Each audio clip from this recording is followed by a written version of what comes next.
from the School of Social Sciences, from the Department of Health Studies. I just want to say, feel free, let us engage. Morning, colleagues. I think I'm going to continuously punish people for failing to pronounce my name and surname properly. You know that I can do it even when I'm receiving an award. I'll go and say, I am Azwi Hangwisi Mabandu Mutsusi. And you are allowed to break my name. You can say Azwi, Zwangwisi, whatever you want, but not to break my surname. My surname is Mabandu Mutsusi, and it's a double barrel surname. So I don't play with that one. You don't cut. Colleagues, you are welcome. Today is day 3 of UNISA Research and Innovation Week. We have such an exciting 2 days. Monday, it was the official opening where we were made to understand why this theme of world-class research by Africans for Africa and the globe. Yesterday, there was another college which was continuing with uh, showing off what they did. And yesterday also, the College of Human Sciences, we have something as a build up because most of the time you find that people might be interested in doing world-class research, but without understanding the ethics behind that. So yesterday, as a build up, our college engaged in dialogue on ethics so that whatever we are doing should be ethically sound and also impactful to Africa and also the globe. So I'm so excited that we have our researchers today who are going to showcase their work, what they have done.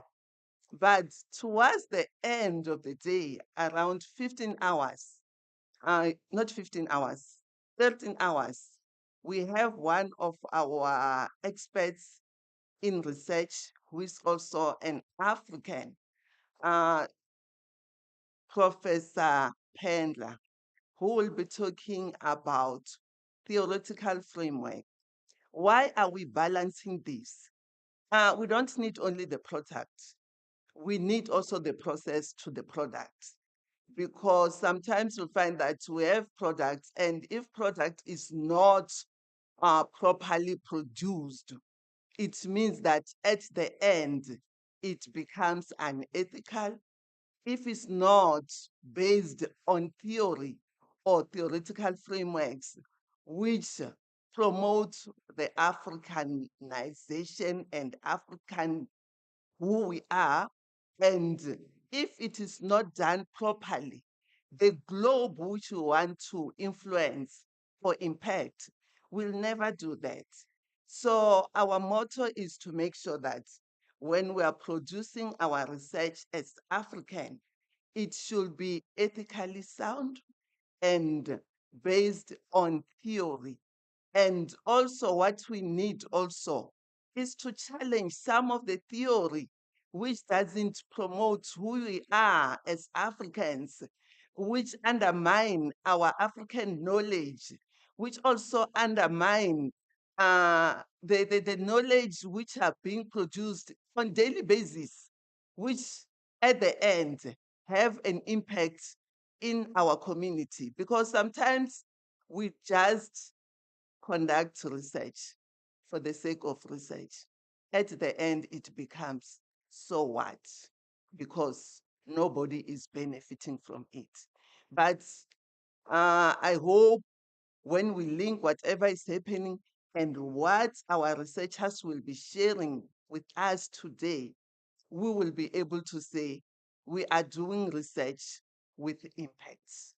research with societal impact, which improves the well-being of our society, and also there's research which at the end are also linked to our catalytic niche areas.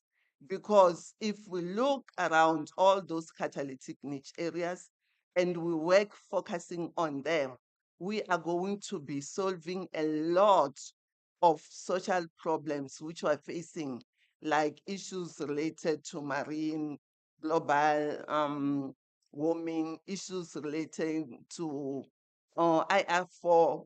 I know there are people who are going to talk about the cyber security, which if we're not attending to that, we'll find that most of our knowledge will just be cut and paste, copy, plagiarize, and paste, and we think that is knowledge. So after having said that, I want to officially welcome you to this third day of research and innovation. Enjoy and enjoy and enjoy.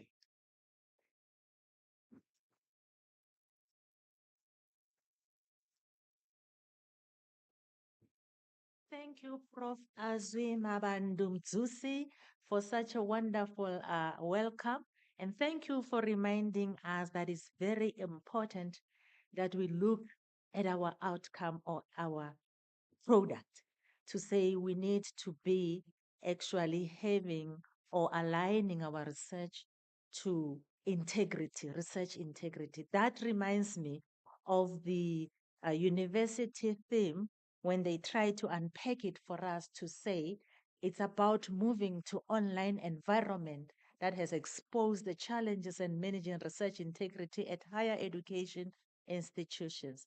Research integrity managers and administrators play a strategic role in responding to these challenges and driving the institutionalization of research integrity through adequate training and awareness. At UNISA, research integrity ambassadors assist the Research Integrity Office in promotion of research integrity initiatives. New developments in artificial intelligence tools pose challenge such as bias, privacy, and ethics. Responsibly so addressing these challenges is essential for a safe and effective use of AI technology in the classroom and research activities.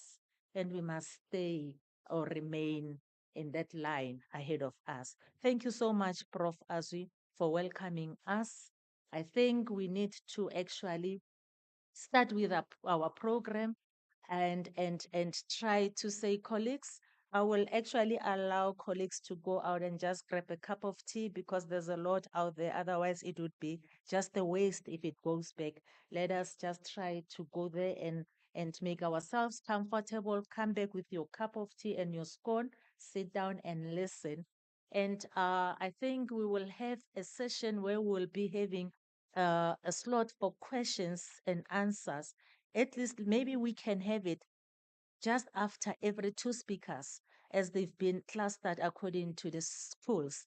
After two speakers or presenters, then let us allow about 10 minutes or so of questions. For now, let us just allow that process to unfold like that. And we have two speakers that are allocated, I think, an hour each. Can we stick to that? If if things goes well, you can allow us 10 minutes from your time of presentation that could be redirected to question and answers. And by so saying, I'm not sure if our presenters are all here, but our first presenter on the program today is Dr. Kyle Bester. He is going to present uh, his work on 4IR and cybersecurity awareness. Dr. Bester possesses a bachelor degree in psychology, a master's degree in research psychology, and he also have a doctoral qualification in military science.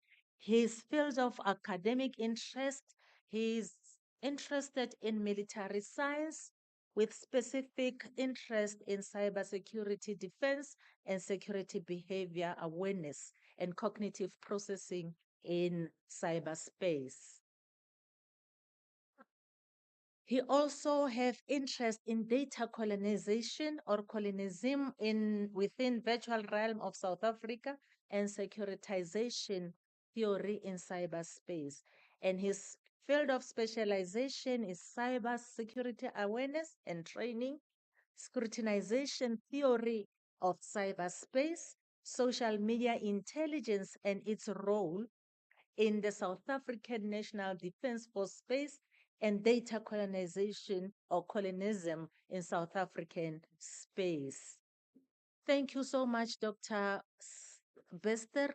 Can you come and share with us, because we've got so many social ills in the line of cyberspace. We are suffering a lot.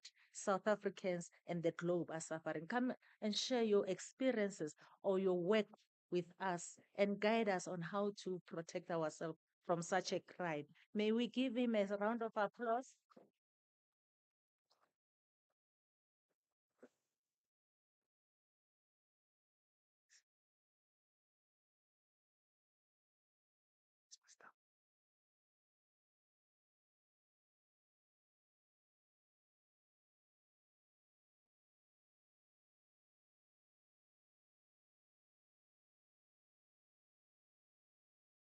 Good morning, everyone. Thank you for that lovely introduction, Prof.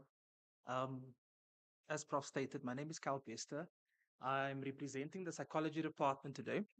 And my research interest really started in 2016 when I did my internship at the Military Psychological Institute located in Pretoria. And that's where the first point where I got exposed to defense research and research on cybersecurity in general. And I also like to thank the National Institute for the Humanities and Social Science for actually supporting my PhD, and but particularly this research on cybersecurity awareness. But I think in general, advancing research in digital humanities in the South African context. So today I'll be speaking about Industry 4.0 and cybersecurity awareness. And I think it's important to just have the balance of where do these all touch base? What does cybersecurity have to do with the fourth industrial revolution? And then we'll be speaking about the definition of cybersecurity, which is quite contentious, especially because the human element in cyber is sometimes omitted. And there's a lot of emphasis on the idea that it's a space filled with technical elements, software, hardware. But in essence, what binds us to 4IR is actually the human element. And the author will be discussing the idea of the impact of cyber threats on society, but also how it impacts South Africa as a society as well. And then, very important, the idea of risk perception. Everybody's risk perception is very differently, but in saying that, there's also the idea of my perception is very different to your perception. That means my behavior or my approach to security online behavior might also be very different to your approach to online behavior. And then we'll be touching on cybersecurity awareness training and what can we potentially do as users of cyberspace. Okay. So the fourth industrial revolution, often referred to as Industry 4.0, is a transformative era characterized by the integration of advanced technologies into various industries. Now, this revolution builds upon the advancements made during the previous iterations or revolutions, but it distinguishes itself by its unprecedented level of connectivity, but also automation. Now, at the heart of Industry 4.0 lies the Internet of Things, or IoT, which enables the interconnection of devices and machines through a network. Now, this connectivity allows for the seamless exchange of data and information, which facilitates the enhanced automation, efficiency, but also decision-making processes. So with IoT, machines can communicate, interact with each other, creating a network of intelligent systems, which can operate autonomously. So one of the key features of Industry 4.0 is the use of artificial intelligence, AI, but also machine learning. Now, these technologies enable machines and systems to analyze vast amounts of data, learn from it, and also make intelligent decisions. AI and machine learning applications in various sectors, or it can be applied to various sectors such as manufacturing, healthcare, finance, transportation, thus allowing for improved productivity, predictive maintenance, and personalized services. Now, the fourth industrial revolution has far reaching implications, especially for the workforce. So, now while automation and AI may lead to job displacement in some areas, they also create and facilitate new opportunities, but also roles. Now, the fourth industrial revolution represents a convergence of technologies that are reshaping industries, enhancing productivity, but also revolutionizing the manner in which we live and work. Now, as I said earlier about the definition of cybersecurity being a contentious issue, so a lot of research indicates that cybersecurity should be viewed from a very technical perspective. And very little emphasis is placed on the human element being the center of the cybersecurity chain. Now, the definition that I have here, I'm not going to read it. Um, if you have to link cybersecurity to the idea of security, the concept of security dictates that it's an iterative process, it's a performative act. And that is what cybersecurity actually means. It should be a performative, and it's actually the outcome of my behavior, the mechanisms that I employ to buy to my best practices guidelines. So it should be a flexible process. It should be an ongoing process. Now, within this definition, I actually indicate that it is an interaction between the technological component and social society. But that's also the heart of the definition is that the human factor is present. And that's also the idea that 4IR puts forth is the interaction between emerging technologies and social society.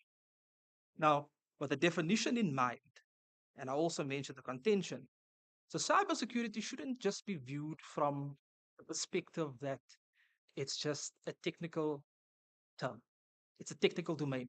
And yes, the origins of the emerging domain could be found and can be found in information science. Later on, it got placed to political science, security studies, and in the, as you can see, in the fourth industrial revolution, emphasis is being placed on man and machine. Therefore, the human being the center of the definition or of this emerging domain. So, in saying that, cybersecurity shouldn't just be viewed from isolation, it should be viewed from a multidisciplinary perspective. So, as technology and the complexity of the internet continues to expand into society, so does the nature of cyber threats and attacks. Now, with this expansion in mind, people are changing the way in which they choose to perform their daily activities, which may also have far reaching consequences. In that these threats may have impacts on governments, businesses, banks, and everyday internet users like myself and you.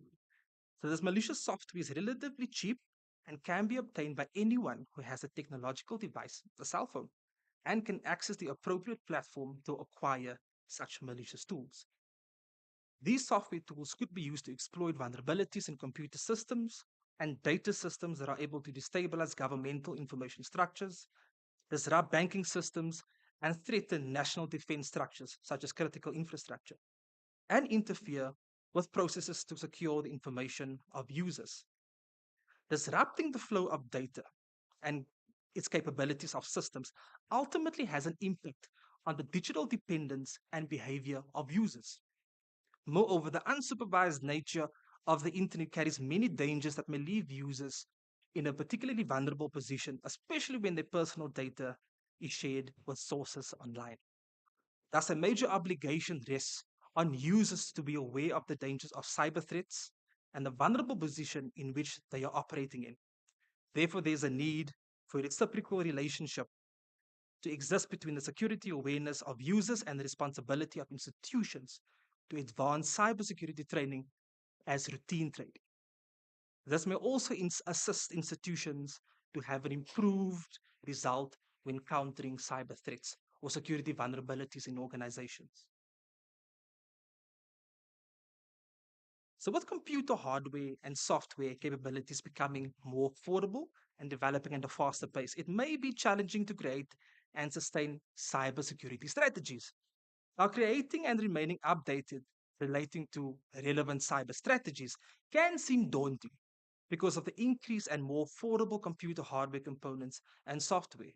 Now, it is suggested that the reliance on technology, such as internet enabled devices like my laptop, your cell phone, um, your tablet, may present some form of security vulnerability, especially since some open source applications require a constant internet connection. Thus, concerns are raised regarding the information security and the overall security behavior users will, reveal when navigating cyberspace. Now, global technological advancement is making it increasingly difficult for nation states to control the safe use of hardware by its citizens within their borders. And consequently, this technological development also does not allow for easy control of non residents outside the borders who want control of hardware inside another nation state. And this ultimately brings up the idea of who is responsible for cyber attacks, who is responsible for a cyber threat. So, if I have to make a relevant example, a couple of months ago, the judicial court system had a data breach exposing South Africans' personal information. And the hacker or the nefarious actor demanded a certain amount of money before that personal information could be revealed. The attack was a data breach, right? But now the attacker was not located in the South African context. The attacker was sitting in Europe, he could be sitting in China or in the East. So that makes it incredibly difficult to actually track who's responsible and in terms of who will pay the reparations. So it can be argued that the advancement of cybersecurity is dependent on the concomitant legislation and the speed at which it is implemented. So I argue that there should be a balance between the pace at which technology evolves and cybersecurity legislation and how it is actually enacted. So achieving this balance may allow users and their data to be less at risk to cyber threats. And what we'll see in the South African context, and if I have to make a very practical example, so cyber threats are evolving at a rapid pace, and the complexity of that as well.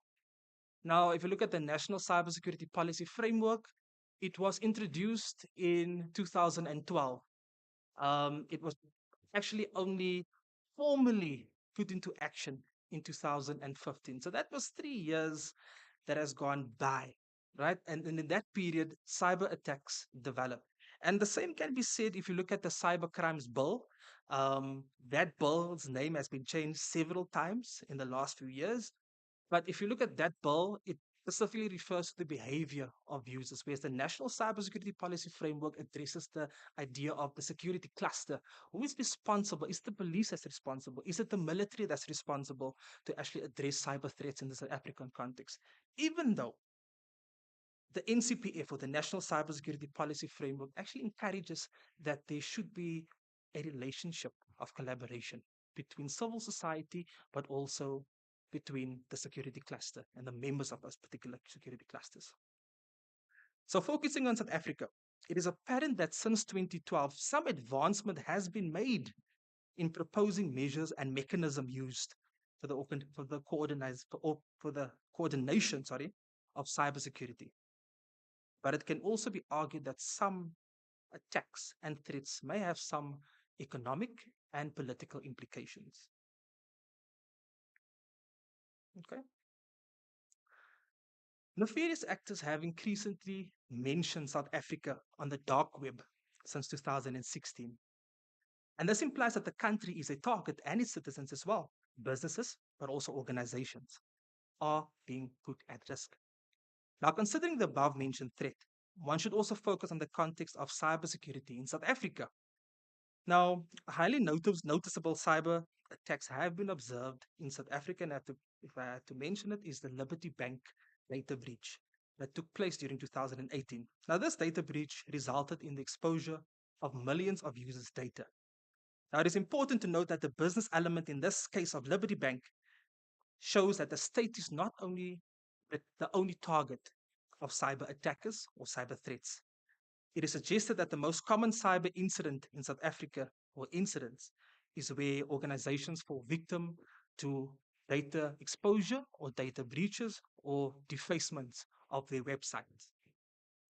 Now, cyber activity in South African context has seen a significant increase both in a positive and negative sense, and its effects have been highlighted in both the economic and socio political context. The South African government is relying on ICT platforms to increase its degree to extend its cybersecurity reach into the economic and socio political sectors. However, the effects of cyber threats may have some longer term implications for the financial and industrial sector, where specifically critical infrastructure is involved. Now, the most recent example of a crippling cyber attack was observed in the South Africa state owned port and rail operator Transnet, which is a critical infrastructural entity. It was reported that Transnet experienced an IT disruption, but details regarding the hack were not fully revealed. It was, however, believed that the implication of this hack halted trade in and out of South Africa's ports for a week long. Now, it is worth noting that the Transnet cyber attack had an impact on the South African maritime industry, as several ports were affected by the software malfunction that had occurred. Actually, it was a hack. The disruption caused economic challenges as imports and exports were inhibited for a brief period. Now, the Transnet cyber attack had national security implications as it ultimately had an impact on the critical maritime infrastructure. Cyber threats such as malware and card not present or credit card fraud and online banking fraud were some of the main challenges experienced during 2009 and increased during the COVID 19 pandemic due to the increased online presence of users. And this is a result of remote working conditions. In addition, cyber threats do not just pose a challenge for national security, but also for ordinary users like ourselves.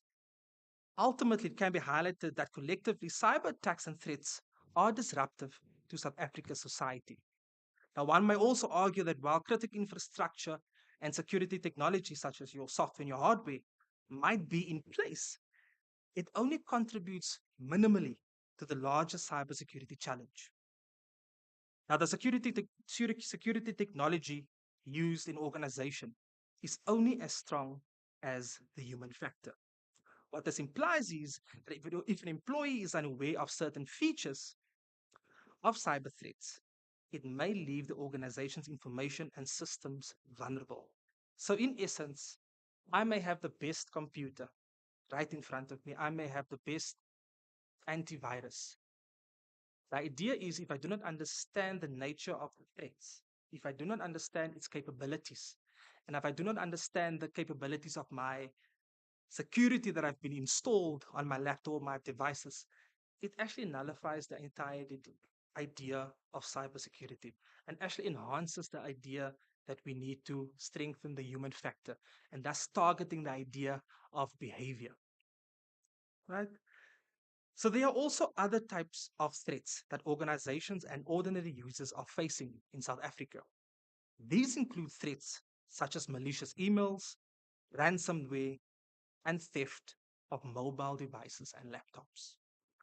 South Africa experiences about 577 malware attacks per hour. In addition, ransomware is for sale on the dark web for mere 1,700 rand, which may pose significant risk for the users and national security, as the purchase of this malicious software is easily unregulated.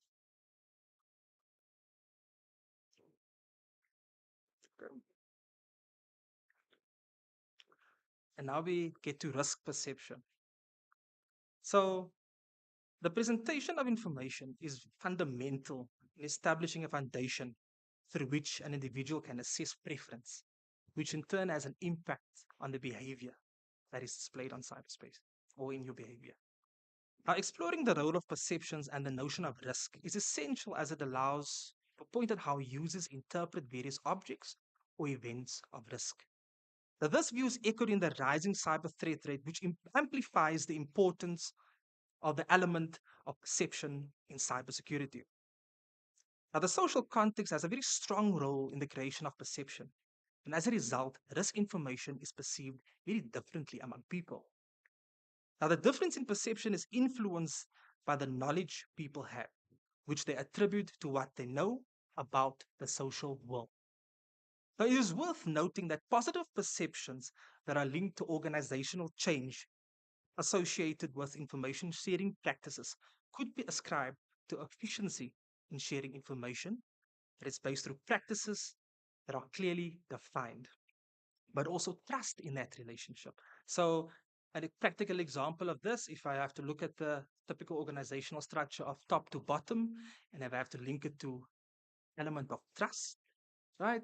If I see that my COD is exercising cybersecurity behavior.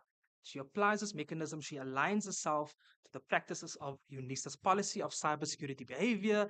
These are the best practices, there's cyber hygiene put in place. Automatically, if that is the way that the top management or management is doing things, our P6s and our P7s and our P6 and our P8s in our department will automatically see, okay, this is how we do things. This is how we actually exercise security behavior. And this is how we tend to secure information or communicate with each other in a more secure manner. Okay. Sorry about that.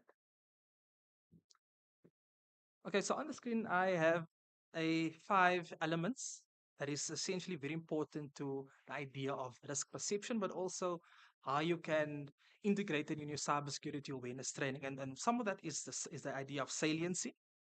Saliency meaning the availability of information. How easy is it to access this particular information, right? And particularly cyber threat information. Like, what are the trends in this particular attacks and threats that are taking place in higher education, for example, or even in the broader societal context? Clarity. Do I understand the typical information or the cyber information that is presented to me? Am I certain about the behavioral practices that I am exercising or applying in cyberspace? The other ideas, if I have to bring it down to the organization level, is the culture of the organization, right? Is there routine cybersecurity awareness training, right? Do I accept that there is specific information about the latest threats and trends? Is there an idea that we can exercise behavior on a regular basis? Is it clear enough? Is it a culture? Is it accepted among colleagues? And then the idea of knowledge. Now, the idea of knowledge in this whole idea of risk perception and cybersecurity awareness training, the more I know, the more I'm aware of certain threats. And the more I'm able to actually pay the connection of if here is a threat. Let's say I was exposed to a data breach a couple of months ago, and this is how I went about doing this. This is the result of me storing my information incorrectly. I wasn't saving my passwords incorrectly. I was um, transmitting my information from my personal device to my professional laptop, and in that process, I had a data breach, right? So if I know that connection, I know what went wrong in the steps of my own security behavior, the more I know about that steps, right? And the more knowledge I have about the type of cyber threats that is pervasive in a South African society, the less likely I will be actually to follow that previous behavioral steps I did prior. So, owing to the emergence of some cyber threats, some people may overstress them. Now, this may occur particularly when different fragments of information concerning contemporary and new threats are shared online. Now, the aspect of saliency comes into play when referring to the perception of risk information. So, saliency in risk information is important when viewing the relationship between the severity of events and how it is accepted by individuals. This means that when the information about threats are made available, the manner in which the threat information is interpreted by individuals may impact the perception of risk. But it can also be argued that low levels of awareness and a lack of clarity on the threat or incident might result in the management of an organization to undermine the magnitude of that particular threat. Now, it is suggested that risk perception is a complex construct regulated by behavior and cognition. which often has an impact on decision making processes, causing feelings of fear and guilt, as well as establishing a sense of trust and distrust. Now, the mode through which risk information is communicated has the potential to establish awareness and foster knowledge regarding cybersecurity. This may also assist in the establishment of perception when an individual is applying the necessary precautionary behavior. Now, the element of uncertainty is strongly associated with the aspect of risk.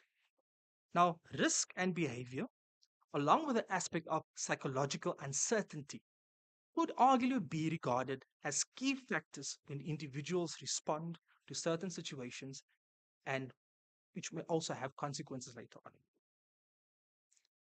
Now, organizational culture might be a strong predictor of how employee perceptions are constructed. Innovation and pioneering are identified as significant features of an organization that is able to pursue technological and digital transformation, as it facilitates an environment in which its employees are capable of fostering behavior and adopting values that are inherent of a digitized culture. Now, the creation of knowledge may also influence perceptions and an employee's approach to engaging with outsiders and sharing information.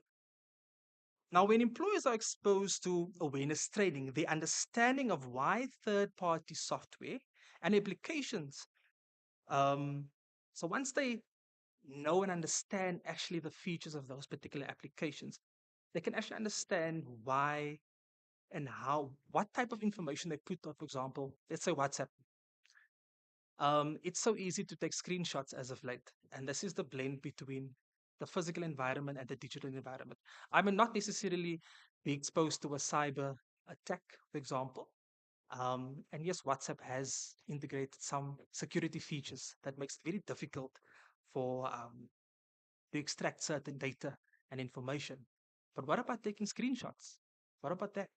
Is that not some form of a voluntary? And it brings us that debate in is voluntary and involuntary exposure to cyber threats. And we can engage with that a little bit later. Okay, this is some fun. Um, the human, you are the weakest link. It's not a joke, but it's out there. Okay, so there are four central reasons that underpin why the human factor is the weakest link in the cybersecurity chain. So, number one, right?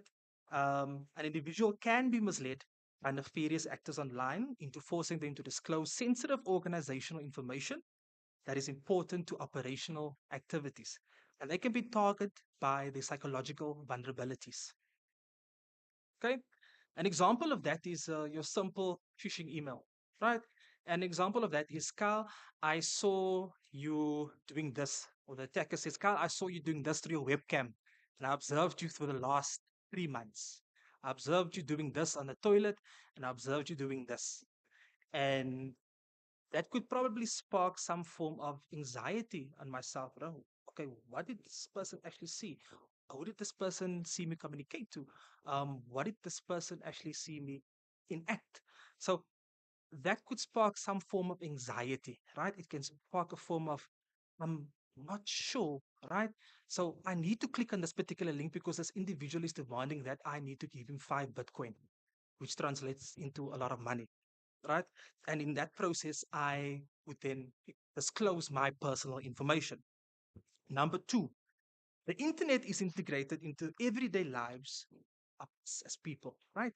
Especially with the use of mobile devices. So, therefore, the bridge between organizational and personal information being shared is a form of convenient communication, but it also poses a significant risk to us because it's so easy. I've got my Outlook emails on my cell phone, right? It's my personal device.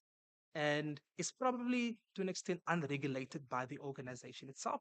Yet I can view personal student data on my mobile device. So what are it raises the question, what particular security behavioral guidelines am I applying in my professional space?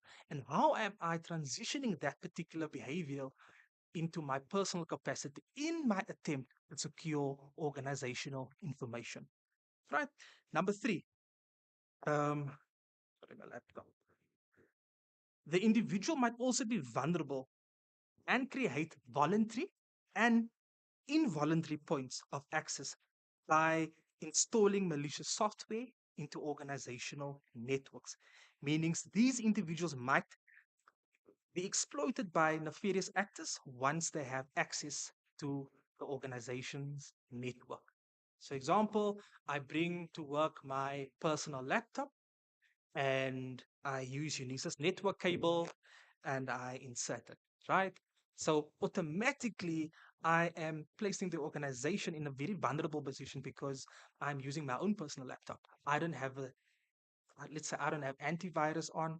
I don't take the necessary security precautions, and I certainly don't have the necessary security behavioral applications in which I use to ensure the safety of my own data, but also the organization's data. So therein lies the problem in the sense of how our personal information or our personal devices can also compromise the organization's network system. And number four, the increasing importance placed on information security and how users respond to threats by using security protocols and its security behavior is a factor for individual cyber security awareness. And that all goes to the idea of if I need to speak security, I need to do security. Okay. On the screen, you have the cybersecurity, the kill chain, right? Now, there are many phases to the cybersecurity kill chain, right? And this is all just to show that where the human can be compromised by the cyber attacker or the nefarious actor. Now, so number one, reconnaissance. So the intruder selects the target, researches it, and attempts to identify the vulnerabilities in the specific target network. So what that means is if my colleague Harold has his device and I really need to get some of the data on his device, I would survey his security behavior, how he goes about sharing information online, and even his physical behavior, how he stores information, how he goes about connecting to, let's say, the organization's internet, for example. So I can really do a surveillance on certain people, right? And that's what the attacker does in cyberspace. He can really track your security behavior, even the simplest of behavior, for example, your Facebook patterns, how you post information, right? When you post information. And then number two, I weaponize it, right? So the intruder creates remote access by launching a malware weapon, such as a virus or a Trojan. I know some antiviruses actually pick up the Trojan, you know, the worms. And then it's the point of delivery. So I already have my virus in place. So now I'm going to transmit this weapon or this weaponized software to target the individual I want data from. And this can be done through emails, attachments, websites, and USBs to exploit that network vulnerability. Okay. And then there's also number four, exploitation. So the malware weapons, right? Its program really then now takes effect on this particular network and target and seeks point of exploitation. Number five, I have this weapon, this malware weapon or this weaponized software, and I would install it in certain access points in order for me to create a backdoor into your particular system. And then number six, which is a military term, command and control. So this malware then allows the intruder or the attacker to have hands on your keyboard, which means I automatically have access to your device. And if I have access to your device, I bring it to number seven, which means my objective is fulfilled. I can now access certain files in your particular device. Now, there's a barrage of studies focusing on the technical features of cybersecurity. Now, few studies actually emphasize the idea of the human element or the human factor. And if I speak about the human factor, I particularly relate it to elements of cognitive features, but also the situational awareness when operating in cyberspace. Now, cyber attackers may manipulate the minds of users rather than a computer system itself.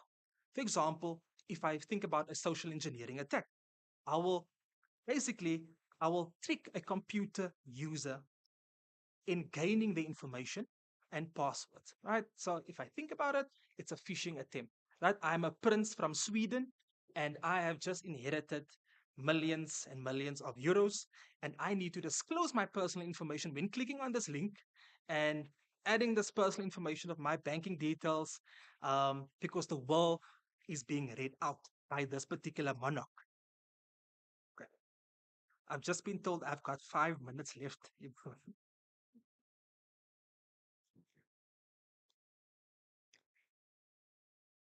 Okay.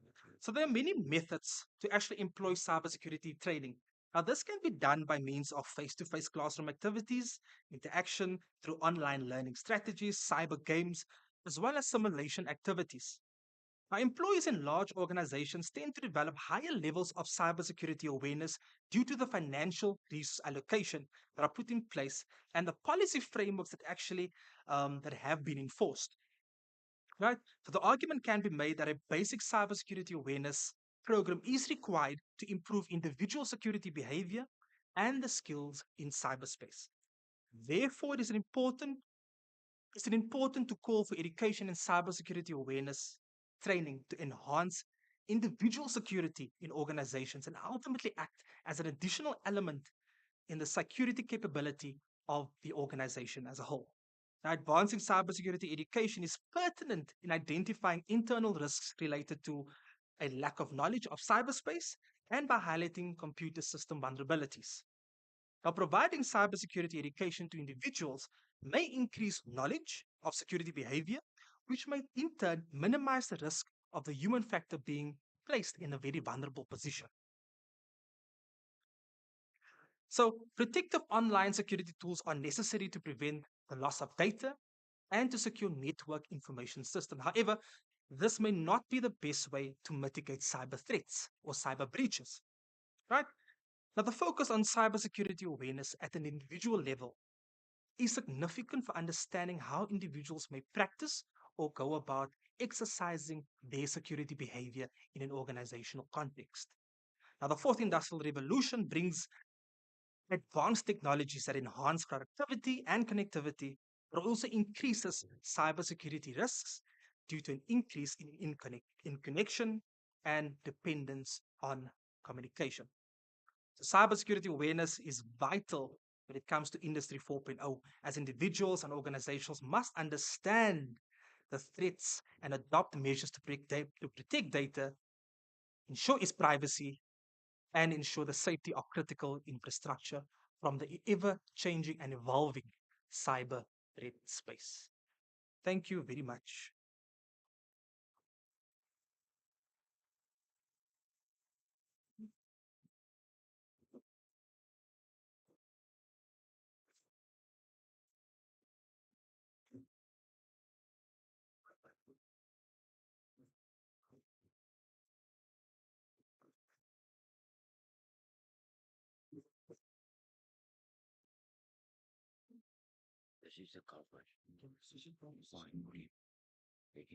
Thank you so much.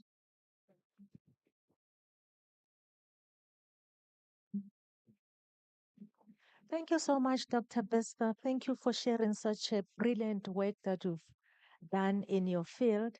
We really appreciate that. And you actually uh, enlightened us on our behaviors. We are also responsible as well as users of cyberspace. And for the mere fact that you mentioned that it was worse during COVID-19 pandemic, that really shows that yes, we are not safe at all. However, I just want to say we will try by all means to balance and strike balance between speaking cyber security and doing cyber security. Thank you so much, and my humble apology to just cut you short. we had a bit of a situation. Prof. Azwi managed to manage that. Actually, we have to cut you short. It's not that you were long on your presentation. It's some of the circumstances that are beyond our control. However, I believe our apologies accepted with you. Say thank you so much. And colleagues, we will be having a bit of modification on our program because of the very same reasons that I've just mentioned now. We are going to allow Mr. Ngungwani to present. Initially, I promised him an hour, but because of these circumstances, I will just allow him to give us his presentation over just 30 minutes so that we can allow our colleagues from UNISA Press to come and share their information as well with us. Mr. Ngumane, I'm also requesting an apology from your side. I know if you are prepared and something goes like this, you end up perhaps losing your footing. And I think I will just introduce you, Mr. Ngumane, and after yourself, then we'll allow our colleagues from UNISA Press. Mr. Harold Nungwane, he's also from the Department of Psychology. He is going to present his work on the role of artificial intelligence, ChatGPT, in teaching and learning. Mr. Ngungwani has a master's in psychology with specialization in research consultation. And his field of interest is in student experience and support in higher education. He's also interested in ODL and ODEL research.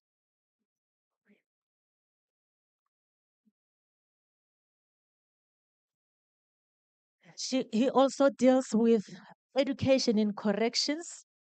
Is also passionate in health, well-being, and developmental psychology. I think we can allow him to come to the podium and share his work with us. And colleagues, can you please join me in showering him with a round of applause as he comes to the podium to share his work? Thank you, Say. Thank you so much.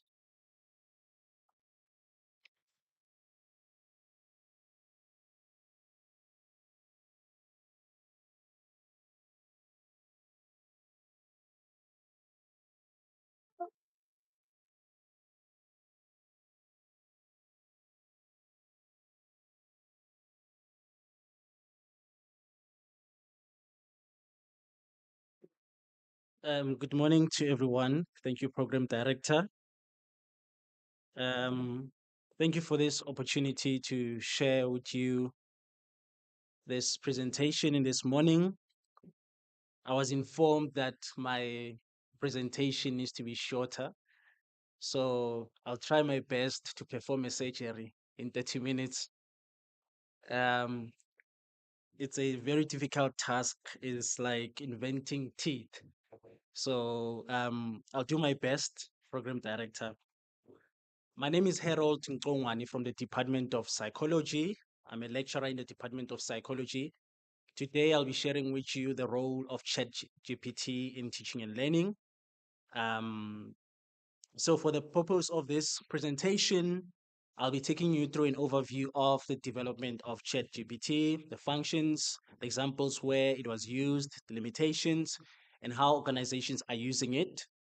And I'll also be reflecting on the implications of this tool on assessment and also posing some of the strategies in terms of how we can gauge student competence in the age of artificial intelligence. I'll also be providing you with some thought-provoking strategies on how you can integrate this tool in your teaching, even in a classroom or in an online space. I'm also going to be sharing with you the student views and on ethics regarding artificial intelligence and what are the regulatory ethical considerations for you for universities in using this tool, the implications, the threats to teaching and learning, and I'll also be providing with concluding remarks. So for this purpose of this presentation, I'll try by all means to be innovative and simplistic in my language, so that I can engage you on this. This is a very quotation by Aaron Levy, who says there's a certain feeling that happens when new technology adjusts your thinking about computing. Google did it, Firefox did it, iPhone did it, Open AI did it. So this quotation,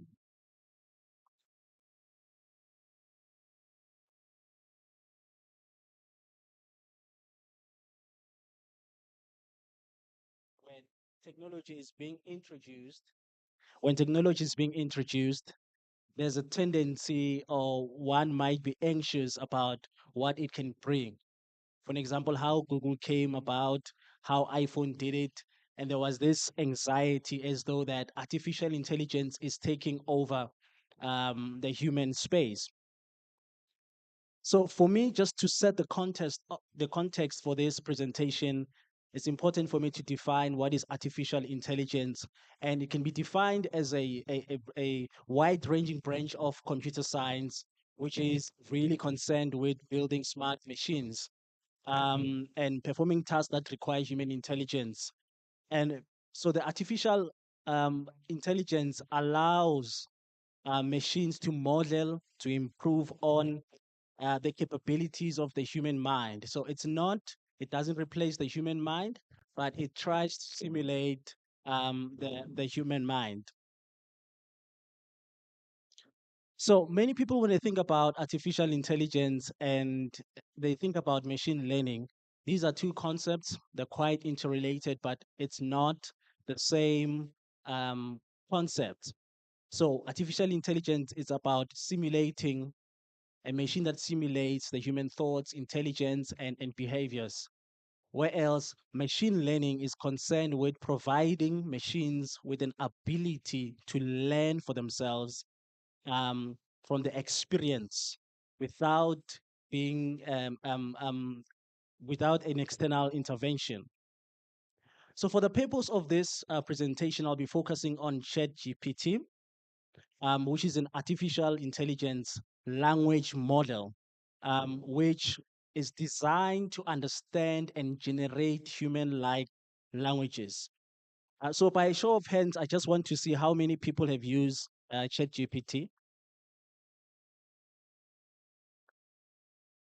Okay, so not many people. So it's about 20% of the attendees, which is very interesting. But I encourage you to just take some time. There's an open license that you can. It's free. Just take some time and see how powerful it is. So this is a tool that it is able to simulate human-like responses and enables you to answer questions, to summarize text, and to even create creative things like poetry and fiction. So it is built on a neural network that is trained on a lot of data in order to be able to understand language, and it has the ability to provide you with responses when you prompt it in a specific way and provide you with complete sentences and paragraphs. Now, if I'm already describing that by now, you remember when I said that when a new technology is being introduced, there's going to be some fear. By now, we should be afraid that there is a tool that can simulate a human like thinking, a human like response. So I just want to touch a bit on the development, just a few things there. This tool was developed in 2018, and by then it had about 117 million parameters, which were trained on text from the internet, and then it was able to generate coherent and grammatical correct sentences, but sometimes it lacked correct coherence and it also provided some nonsensical statements. But if we flip into the future, not actually into the future, but when we moved to 2020, it then was able, it had 175 billion parameters, which was trained on massive data, and it was now able to generate human-like responses which are very difficult to differentiate between humans and artificial intelligence. So apart from these, there are still developments that are still going with Chat GPT, but the experts are saying the newer versions are going to be closer to simulate even the syntheses, and I'll speak more to it. So, how does it work? For an example, how did they develop it? So, there was pre-training where it was developed based on text, um, books, articles, and web pages, and it was taught to learn patterns and structures of the language. And then the second step was the inference, where it was used for inference, where generating text or performing language related text. The third step in the development was the fine tuning, where the model was fine tuned on specific tasks such as language translation, text summarization, and question answering. And then there was the feedback loop, where you as a user of the tool, you can provide and shape its development by providing it feedback, for an example. So here are some of the few functions of this tool. Um, Although these are not the only tools, these are some of the prominent ones. The first one is the language generation. It can generate text in response to prompts or questions used by users.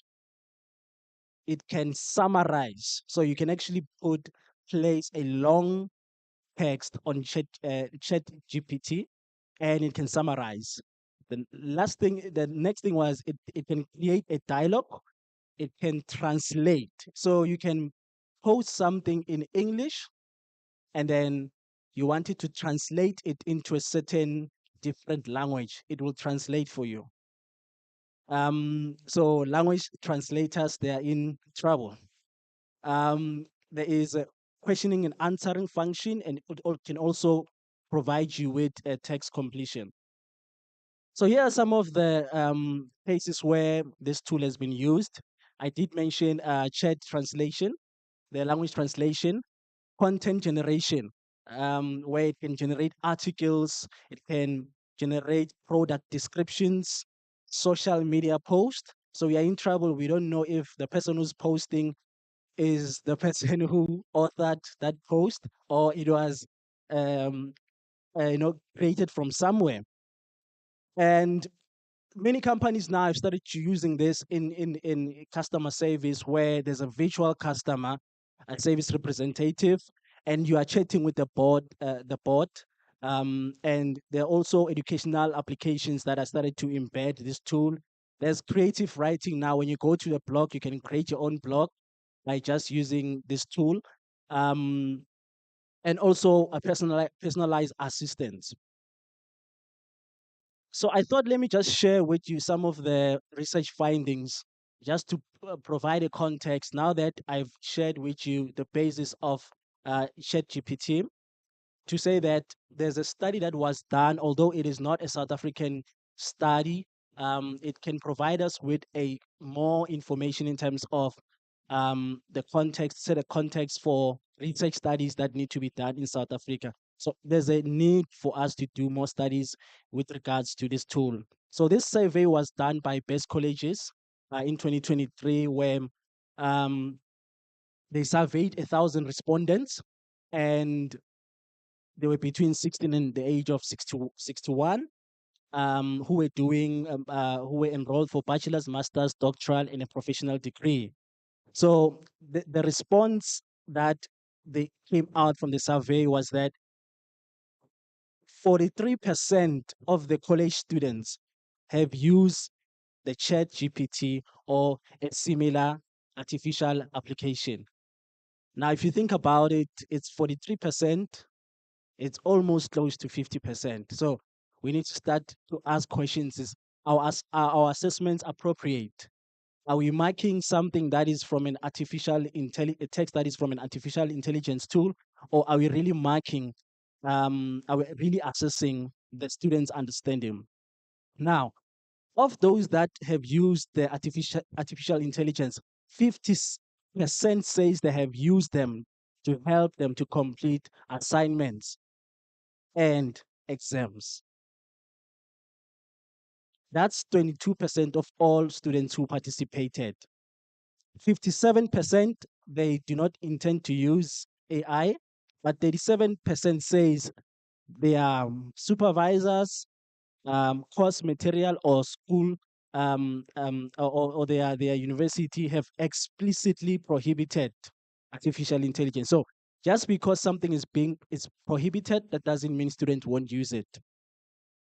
And over half of the sample say that their supervisors, their lecturers have not openly discussed the use of artificial intelligence, which means there's a tool that is out there, but within an academic space, we have not found that platform to really have such conversations.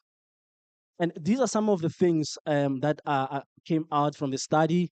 You will see that 50%, 57% they've used ChatGPT and a similar artificial tool.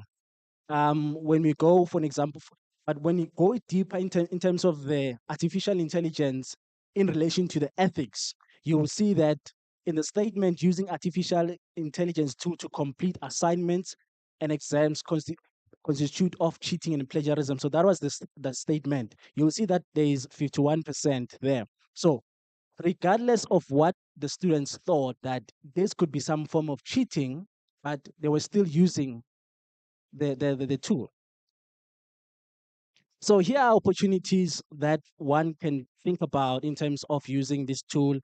For an example, it can be used to increase the intrinsic learner motivation, the basic knowledge building, which means a student can just pop in prompt ChatGPT in a specific topic, and that could sort of help them to see how they can approach a specific task, for an example.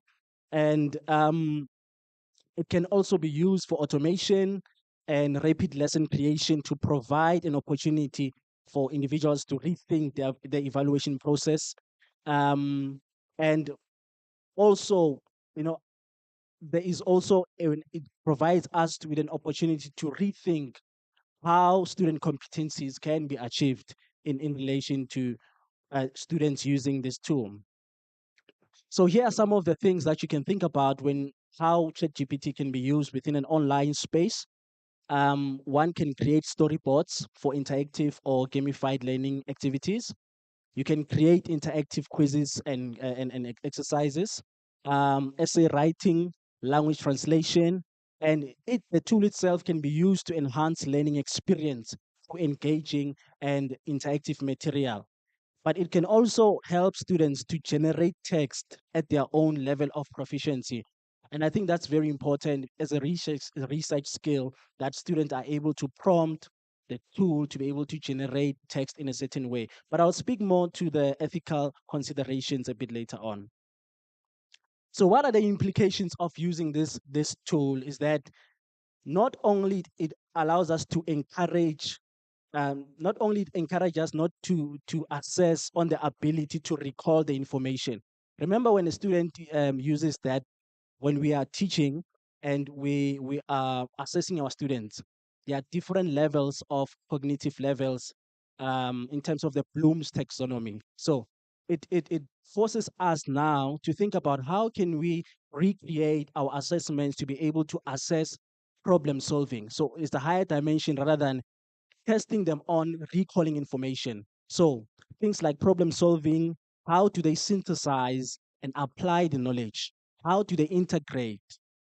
And it also allows us to refine our assessments to promote critical thinking and creativity. So how do we gauge our students' competence in the age of artificial intelligence? We have a tool that is able to simulate the human-like thinking knowledge. But how do we make sure that we are still teaching and our students are really grasping what we are teaching? And there are many things that we can think about. For example, project-based assessments, where we assign a project that challenges a students to apply their knowledge and skills to real-world scenarios. The second one is peer evaluations, where we have a student that assesses another student's work, which helps them to develop critical thinking and communication skills. We're already doing it in the honors program, where students are evaluating each other's research proposal. And based on that, we're using an artificial intelligence or a system that rates a student to be able to provide a student with feedback to say, you gave this student a 2 instead of a 3. You should have given them a 3 for such a reason. The next thing is we need to think more about how do we integrate self-reflection and self-assessment to encourage our students to think more about their learning process and to evaluate their progress. So that is a challenge that the ChatGPT is giving us, and also case scenarios and providing simulations. So how are organizations using it and how UNISA can adopt it, for an example, within the biggest scale and outside of the teaching and learning, but within an organizational level, it can be used for visual assistance, for student support, to automate response in chatbot, to help students to manage time and increase productivity, but also to reduce that intensive support system, because UNISA, we have a lot of students, to allow us to provide students with more support, and it can also be used as a personal assistant. So I'm not going to go through each and every one, but I'm just going to show the slide to show how some companies are already using GPT. For an example, Salesforce, they've integrated ChatGPT in their customer relations management. Google uses a visual assistant and Google Assistant. Microsoft has revealed that it's going to integrate this tool to provide their clients with more search results. There's a company, Bain and Company, where they've partnered with this ChatGPT to analyze large data sets. Snapchat, which is a very popular social media website, they've used this tool to help users to interact effectively with their friends. Shopify, which is a leading e-commerce platform worldwide, where they've used the ChatGPT to improve customer service. So one would then ask a question.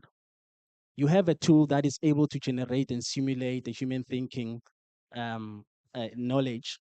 How do we counter against that as a university? So one of the ways is using um, um, AI text detection softwares.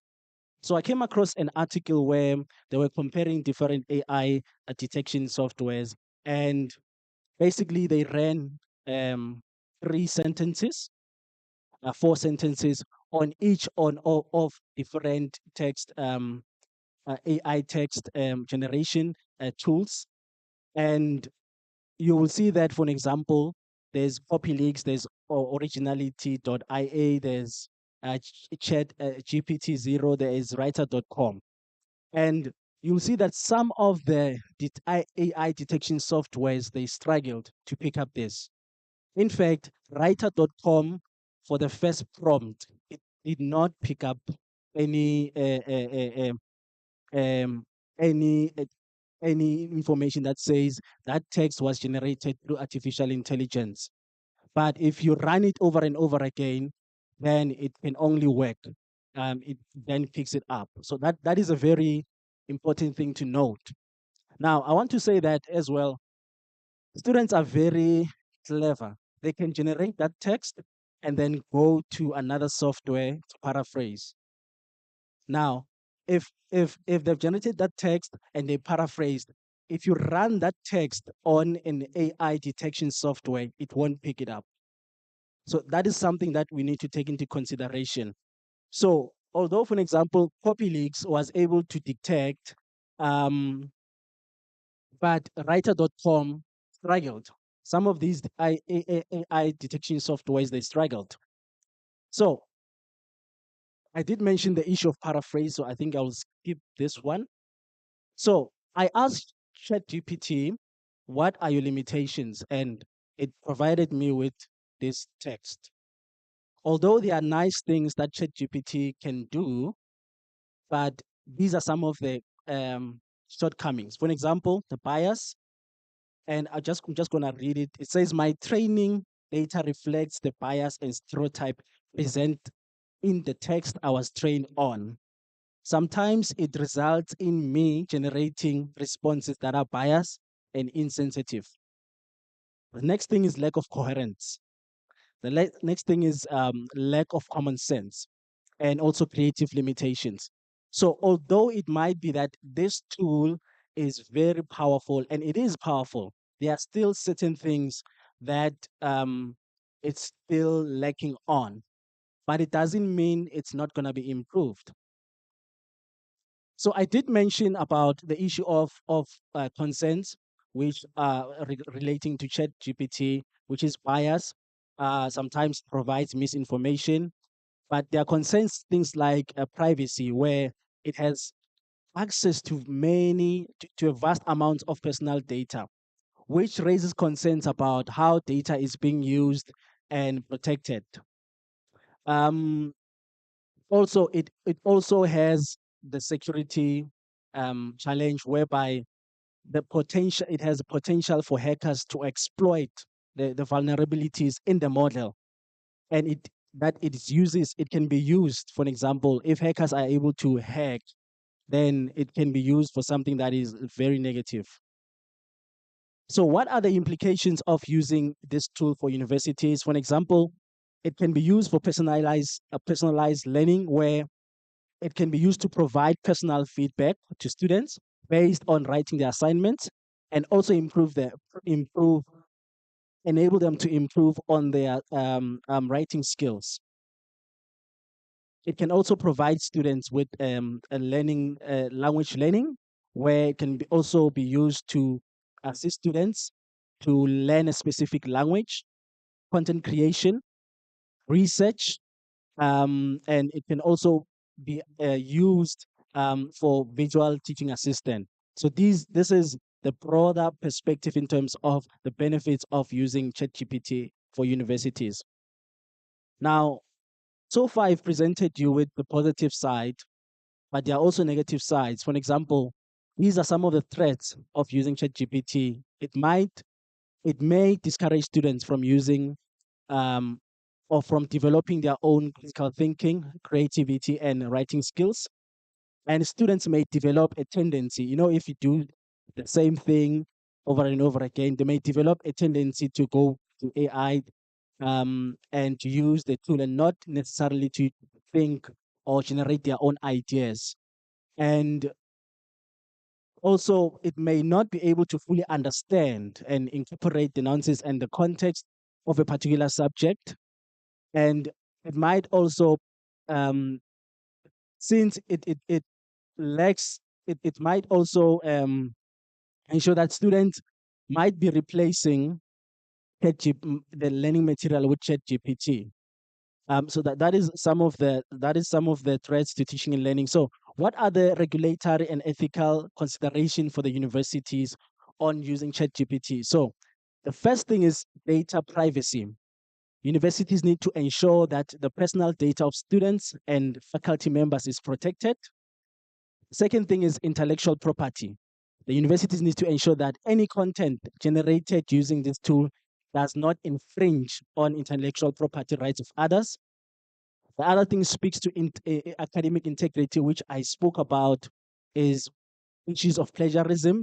So we need to think more about how can we bring in AI detection softwares, and also the, think about how can we integrate that into the policy so that students do not plagiarize. So in conclusion, the use of this tool has both positive and negative. It can help us to improve the student experience by providing a personalized learning opportunities to even automate administrative tasks. But on the other hand, there are other ethical and technical concerns, and this relates to data privacy, bias, and over reliance on technology. So, as a university, it's important that we carefully consider the implications of using this tool, think about the ethical um, um, things that it think, ethical perspectives and ethical considerations of using this tool. We need to think more about how can we integrate ChatGPT in our teaching and learning, but also how can we integrate this tool in order to improve the student support services. But lastly, this tool provides us with an opportunity to improve our services, to provide our students with best student support, and also to conduct research as a university. So, in closing, I want to close with this quote from Alex Pantrovis, which says, "It's not going to replace search, but even if it takes 5% of Google market share, it's a huge number." So, that statement says that the impact of ChatGPT is growing. Even if we can ignore it as a university, it's going to affect the teaching and learning. It's going to affect the space, the higher education space.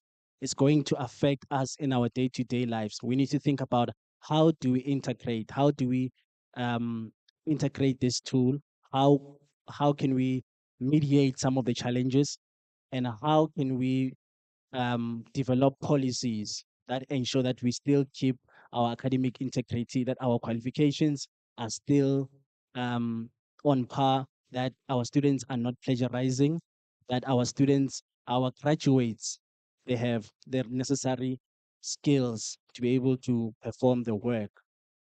So I thank you. Thank you.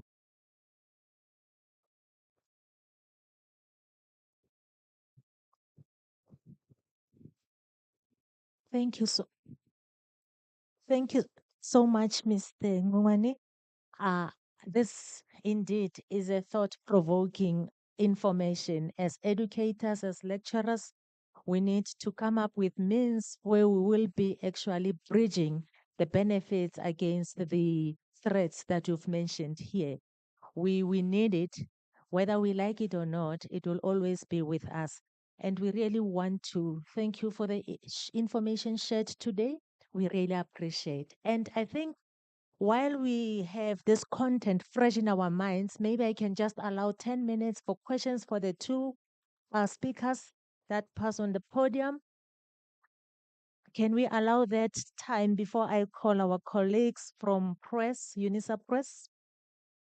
Can we take this moment, 10 minutes of our time, just to ask questions or clarity seeking questions or just addition or just a comment, positive comment to these two colleagues of ours?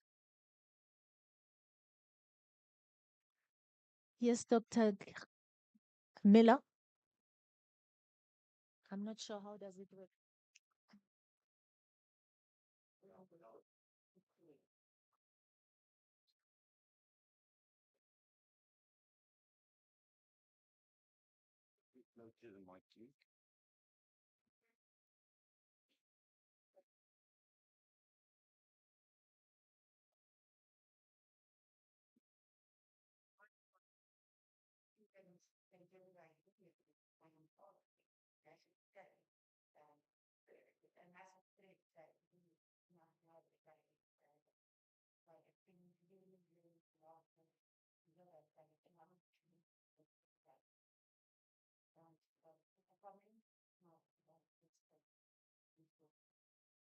Thank you so much, Dr. Miller, for that contribution and comment.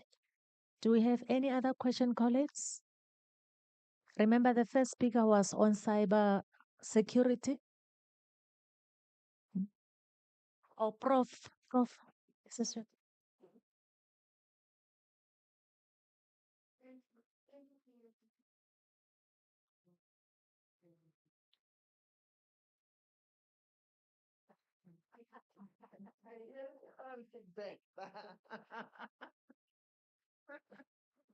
We're so grateful for this presentation. I have just intentionally requested them to present because currently we're dealing with a lot of plagiarism among our students. And when I heard the issues of chat English, chat English, doing all the work for students, we realize that we are in danger. And the problem is that some of it cannot even be detected by Turnitin.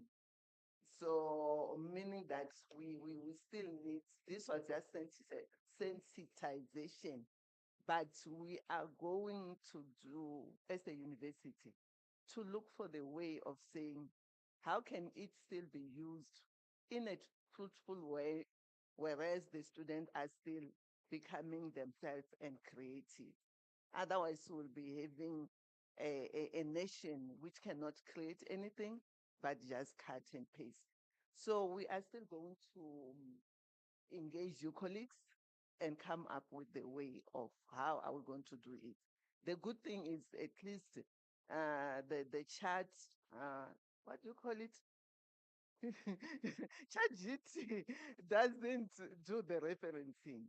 So that's number one. As a supervisor, the moment you see a long paragraph without reference, you need to raise your eyebrows. The rest will talk about it. We'll still have to make a dialogue based on this. Thank you very much, colleagues, for coming. Thank you, Prof.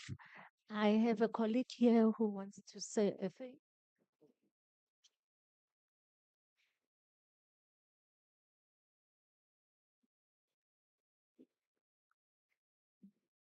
Good morning, colleagues. I am Toby Lebadimu. Prof, I wanted to answer you. It does give reference. In text referencing and a reference list.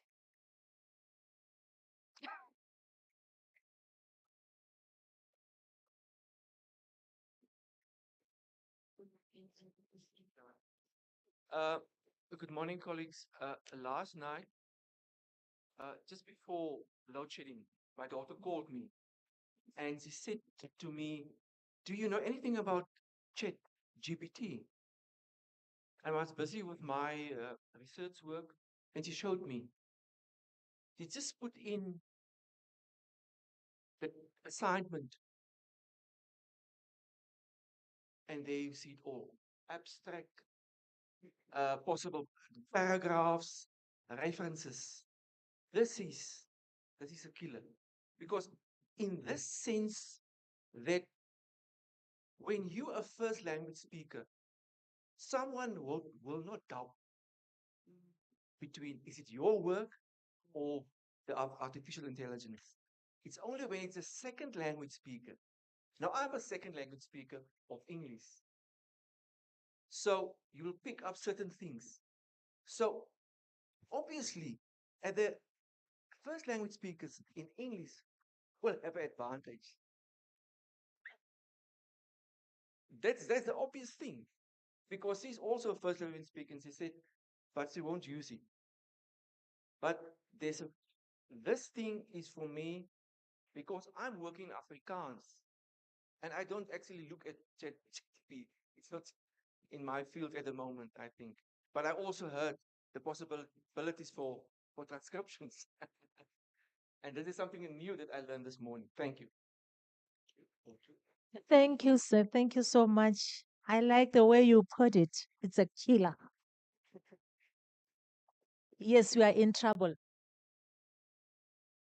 Are you speaking to me? Okay.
dead, my wife is remarried, and give all the excuse.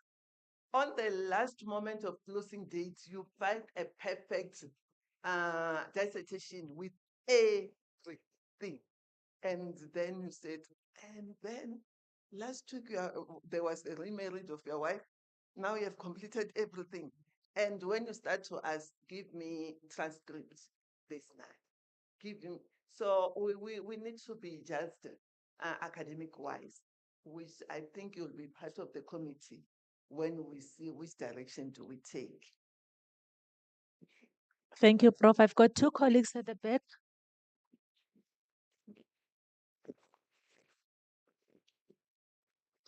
Thank you, colleagues, and good morning. There have been a lot of conversations on social media, particularly in the West, in the academy, around how to possibly think of integrating ChatGPT into our assessment processes so that we are not only wanting to fight against it, but also using it in a way that students are then not able to weaponize it to cheat. So I don't have the answers, I don't have particular suggestions, but it might be considerable to think of how do we integrate these possibilities of ChatGPT into our assessments so that it's not weaponized as a cheating tool, but rather it is then what students are able to use, uh, and we then get them to use it in ways that allow us them to still be able to produce work that is authentic and that is real, instead of it just being used as a shortcut. Yeah, thank you so much. Thank you, sir. Thank you. There's another guy at the back there. So I just wanted to say that Tenetin just recently has just started to incorporate detection of chat GPT in its model. So I don't know whether universities need to at this point upgrade their subscriptions, but they've just recently done that. But even if you look into research, it's some researchers are going to a point of whereby in their publications, it's a professor this and this co-authoring with Chat GPT, you know. because because the other thing is that I think that eventually we are going to really have to take advantage of it. The ability of AI to process large amounts of data in ways that our mind cannot is something that we still need to explore. We should not be scared of it, in as much as need to find ways of regulating its use, but we should also explore how it could work to our advantage for us as researchers and as academics, not only in the aspect of teaching, because at the end of the day, data collection is very expensive these days. And There's a guy at the back. colleagues, I just also just want to put on or to take um, a challenge on. I put a text there to ask this chat GPT that academics and teachers and all, they are concerned about the integration of AI into this thing, and then this thing, it gave me such the response. You guys must just ask the platform itself, what does it think about um academic integrity and stuff. So I did that. So yeah, it gave me, because also I understand that it doesn't give you the same responses. Like we can ask it the same question, but it will give you a different answer to what it gave me. So that's another challenge that just trying to put to you guys, to go on it and ask it, challenge it to give you some kind of what could be those pointers for academics and maybe teachers to look at when they receive text that could be suspicious. So There was a hand, Katleho, just in the same row. oh, Yes. Hi, I'm Sherwin from the Institute of Social Health Sciences. I just have a question so it's an ethical question. Can we use ChatGPT as a service for editing, not content creating. Because say we have content and then, we have to write to submit to journals or anything academically. And then we put it onto ChatGPT to make it more clearer and concise. Is that an ethical issue? Where's the lines? What's the lines that gets crossed? I think this one can just get Mr. Ngwane, if you are available, or any other colleague to respond. Can we use it for editing purposes? Yeah, that's a difficult question. The one would stem from the notion that the original text was created by you. Am I correct? So as much as there are other AI, artificial intelligence programs that are there to, like Grammarly, for example, which would help you to write more directly, more fluent. From my perspective, if it helps you to enhance your writing, I don't see a problem with that. Um, because remember, it modifies your language the same way as you're using Grammarly. If the information that you're putting there, it's your own information, and you're using the tool to enhance writing. It's like using Grammarly, for an example. So, but you need to be aware of things like, for an example, you need to put it on Turnitin, for an example.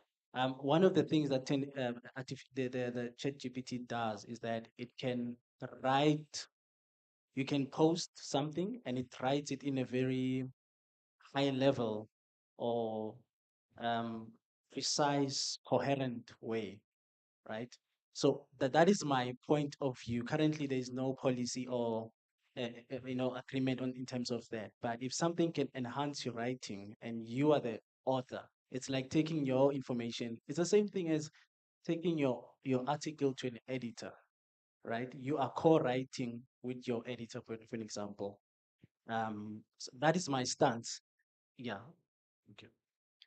That is his stance. Prof, are you actually helping us further? Yes, thank you. I don't think it's unethical. You are just enhancing, but beware of donating your work to it, because the way it is so intelligent, it will become somebody's assignment tomorrow, and we won't know who plagiarized, depending on who published first between you and that other person. So we're in danger. Thank you. Thank you so much, colleagues. I think I'm going to close this session of question and answers. And I'm just going to allow Ms. Hita Peterse from UNISA Press. She will be sharing her work with us. Unfortunately, I do not have her bio. She will introduce herself. Ms. Hita, the podium is yours. Can we allow her such a grand stage approach with a round of applause?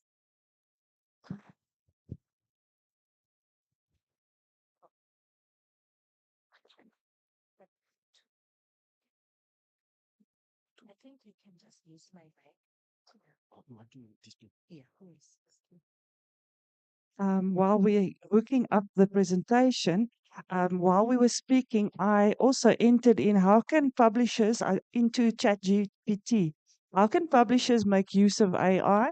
And it came with 9 uses. It all has to do with bulk processing of data, metadata. So there are several ways that publishers can use ChatGPT. I think as long as ethics are in the house, I think it's an exciting tool that publishers and scholars should engage with. I listened to a presentation the other day where there was a diagram shown of the interaction between intellectuals, scholars, and AI. And the idea is that AI can enhance your abilities. It's not a threat, it's a tool, but I can already see, from my usage of it, it lacks detail. You can catch it out. So I would challenge, if I was a lecturer, I would challenge them and tell them, set an assignment and do a search. Give the student a piece of AI that you gave the machine and challenge the students to go the mile further, especially with indigenous content. Add your own content to that and add sources. The students will learn quite a lot and you'll have an original piece of work.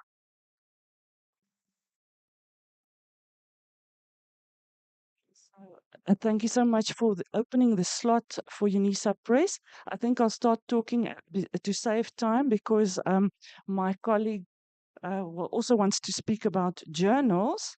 My presentation is going to be about digitization and open access. And I'd like to make a link for you as to how does that affect you as a scholar. So for a scholar, the main thing is you want impact. So when we now go to the digitization, we will say, now, how do you need that? And what would the benefit be for the scholar? The benefit is your reach.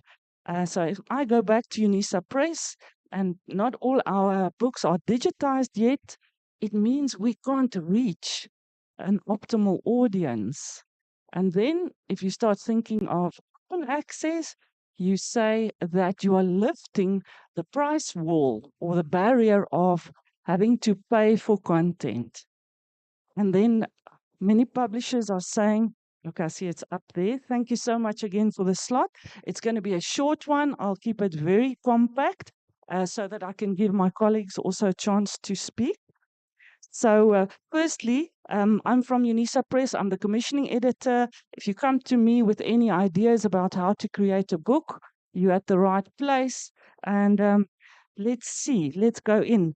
What's going on is when something is digitized, that AOSIS is a very astute open access publisher that does both commercial and open access. It has a very clever business model if you ever get to have a look at that.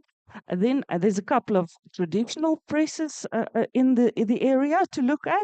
I see the new kids on the block as being UCT Press, an old press, yet recently they moved to be only open access, but they sit right inside their library.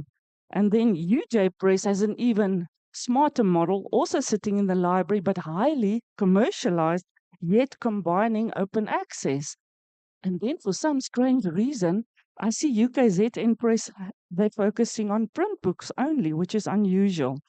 So we're saying that, well, how do we convert ebooks? I just want to give you an overview. Some people have a print book first and then an ebook in parallel. That's what's happening at UNISA Press. But we are seeing the print only is very rare. That's a rare model. And then on our journal side, we're seeing a lot of digital only, born digital. So that's exciting stuff. So I'm going to talk a little bit about our own ebooks. I say the KISS principle, keep it straight and simple. So at this stage, UNISA Press is still at that stage where we keep it very simple and we only do e-PDFs. It's also because the inside of our books are mainly scholarly text. But what I refer to just now is we need to make sure that our classic content, we've got Amilcar Cabral, he's a classic scholar in African studies. That guy, we have to get it digital. You can see the value of digitizing for UNISA Press. So to move on very quickly, at UNISA Press, we don't have so many interactive books because we firstly need to digitize depending on what the content needs are. The whole music is about digital object identifiers because you can imagine if the internet, the information overload, you need to uniquely identify each ebook. And the global trend is even to break books into chapters. And guess where we learned it from? The clever journals partners that we have in the house. So, of course, our partners will tell you more about that. And then I can tell you that ebook conversion, you can't just do your own thing, eh? You have to follow the rules of the distributor. They even tell you exactly how to do the codes. It's like putting in very specific catalog information in a very specific format. You have to conform to what you're asked to do.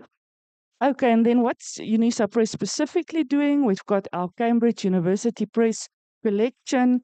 That's for our ebooks that get sold to other libraries only.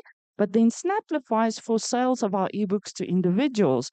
And Vital Source you'll find entering more into the education sphere. And so, of course, we're also expanding into other channels.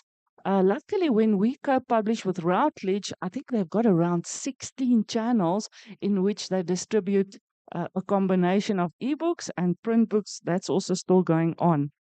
But of course, we're keeping our eyes open for what other university presses are doing. And, the field is quite advanced these days. There's Project Muse, it's also ebook listings, there are multiple formats, and the directory of open access books. It's all about making sure that you put the book and you put the book out there and you get it on the map. Just look at this list. I'm not going to read everything, but it's amazing to think these are all different ebook channels and formats and so on.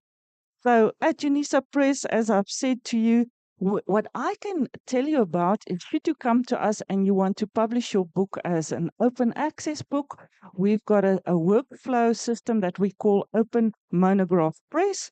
It's not us that created it. It comes from Canada and it's used by several other scholarly publishers around the world. And it helps us to track our workflow, but it enables us to also publish in open access. Our catalog is standing at 100 plus items. And I have to thank my colleague Peter, sitting quietly there, Peter Rall, encouraged me during COVID when we were all at home and not knowing what to do sometimes. We got a lot of work done on open access specifically, and we started using the tool more and more. And so after the talk, I'll make sure that my presentation is available to you, and you can go and click on that unisapress.africa link to go check out what have we done. We are even modernizing our inflow channel. You can click and read our guidelines. You can fill in a form and submit your content to us.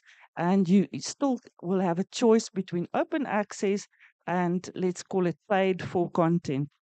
So I'm just giving you a quick overview because I did my M on open access publishing business models and so on. And there's still a lot going on in the world that makes the business model a bit complex. You can imagine publishers are very scared of open access because they think, well, how can you give away the content? Who's paying for it? There are different models you can look at. And from the top down, you can see the most popular model is that a publisher would get support from an institution. So the whole thing is that publishers all of a sudden need to be very agile around how to run their business. So there's lots of variations. And did you know that there are 13? I mean, I don't know how they make a living, but why do I bring this to you? These 13 new UK academic presses are all led by academics like yourself. They said they're small, all of them are small, they're all agile. They all said, we don't want to publish with another publisher. We want to run our own show. We know what publishing should look like. So these are some of the leading small UK presses. And the trend there is they're really tiny, but they're agile. And some of them, the most adventurous, I would say, is Punctum Books. But you can browse through that list and go see what they're all about. Here again, I'm just talking about business models. I'm not going to bore you too much, but that you can see all around the world, there are different models. And it is possible for a publisher to publish work without charging audiences. So it's almost like you can think of crowdsourcing sometimes via library consortiums. So libraries club together, they do pay like a subscription fee. They're anyway saving because they don't have to pay for the books. And in that way, they're helping to fund open access publishing. Okay, but I have to tell you that as a publisher, I have to teach. We have to teach our marketing staff that the ebooks can only breathe if the metadata is done properly. And for your purposes as a scholar, why is this important? Is that if you interact with a publisher, you should ask them, who's seeing my ebook? What's the impact of my book? That sort of thing. the reach of the book really depends on the metadata. It's all in the detail. And I'm closing off now so my colleagues can prepare to come and speak further to you about the journal section and open access. The thing is to say that in terms of ebooks, we have to work along international standards. That means our data can travel better, more people can access it, and so on. I spoke to you about library content bundling. This is an ongoing trend. It's like making a special offer. You know, you go into the supermarket, you get a bunch of books for a cheaper price. Same principle. We spoke about artificial intelligence tools. It was in my presentation because did you see the invite from the UNISA Intcom side inviting us to interact with AI tools? And of course, I've signed up because I think we better do it or it'll take us over.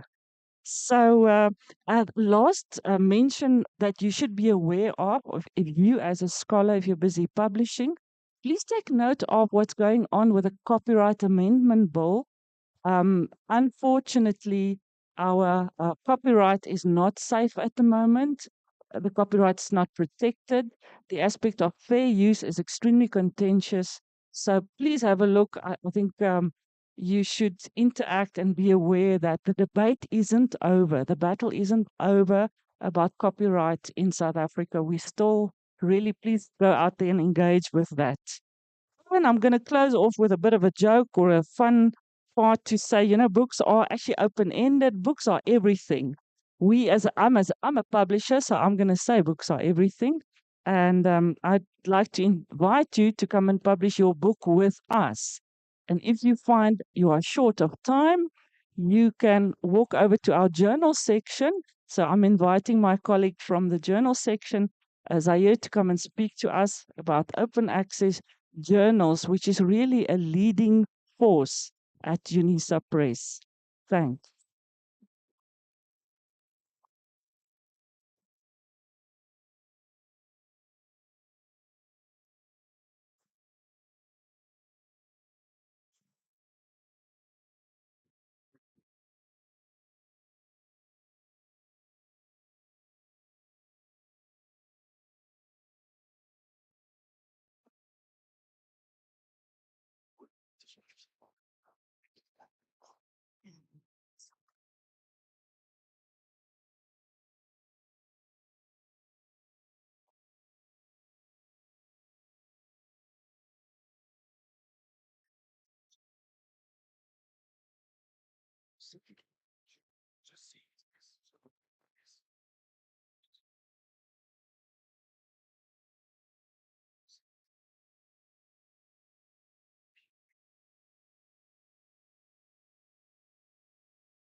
Thank you so much, Heta, for introducing me. Hi, everybody. My name is Mohammed Zahir Mutala. I'm the journal project editor for UNISA Press, and I publish mostly open access journals, but I have published subscription journals as well. And today I'm just going to talk to you about publishing open access with UNISA Press. It's a very short presentation, so I won't take too much of time. It's just about 10 slides. And the first thing is, when we talk about publishing open access, what are we saying? What is open access publishing? In its most simple definition, open access publishing is research that is not behind a paywall, meaning that there is no need to subscribe to a journal. Sometimes there's no need to even register on a journal to access that research for that specific journal. You are free to download, you are free to print, you are free to view, you are even free to share that research with other academics and with other researchers around the globe. The copyright of this research belongs to the authors, and the author is able to archive the published version, which is the version of record, on any website of their choosing. So it could be ResearchGate, it could be any institutional repository, and it could be any digital preservation site as well. So when we talk about open access publishing, there are different models of open access publishing. The first one, which we're going to talk about, is gold open access. Gold open access refers to your traditional open access publishing, where you would look at a journal that publishes open access, similar to one of our very popular journals like Education Has Changed. You would search for the journal, you would submit your article.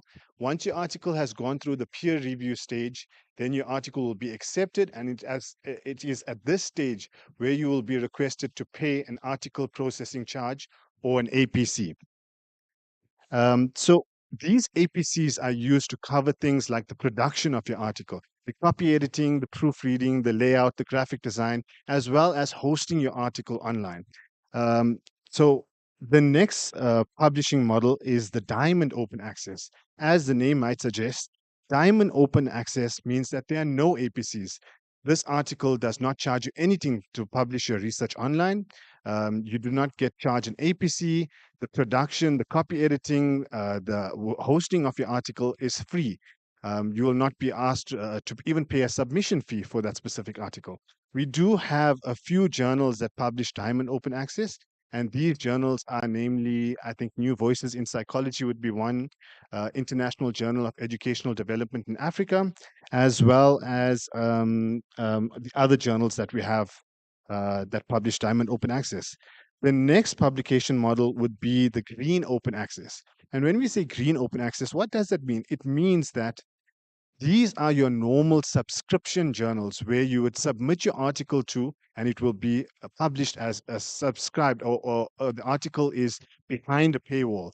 If any researcher wants to view that article, they would need to pay a certain fee either to download that specific article, or to gain access to the entire issue, or to gain access to the back issues as well. When we say green open access, it means that the final accepted version of your article can be sent to an institutional repository where it will be publicly available. However, with green open access, there is an embargo. So normally what happens is there's an embargo of between 18 to 24 months, and only the final accepted version of your article can be sent to the repository after that time.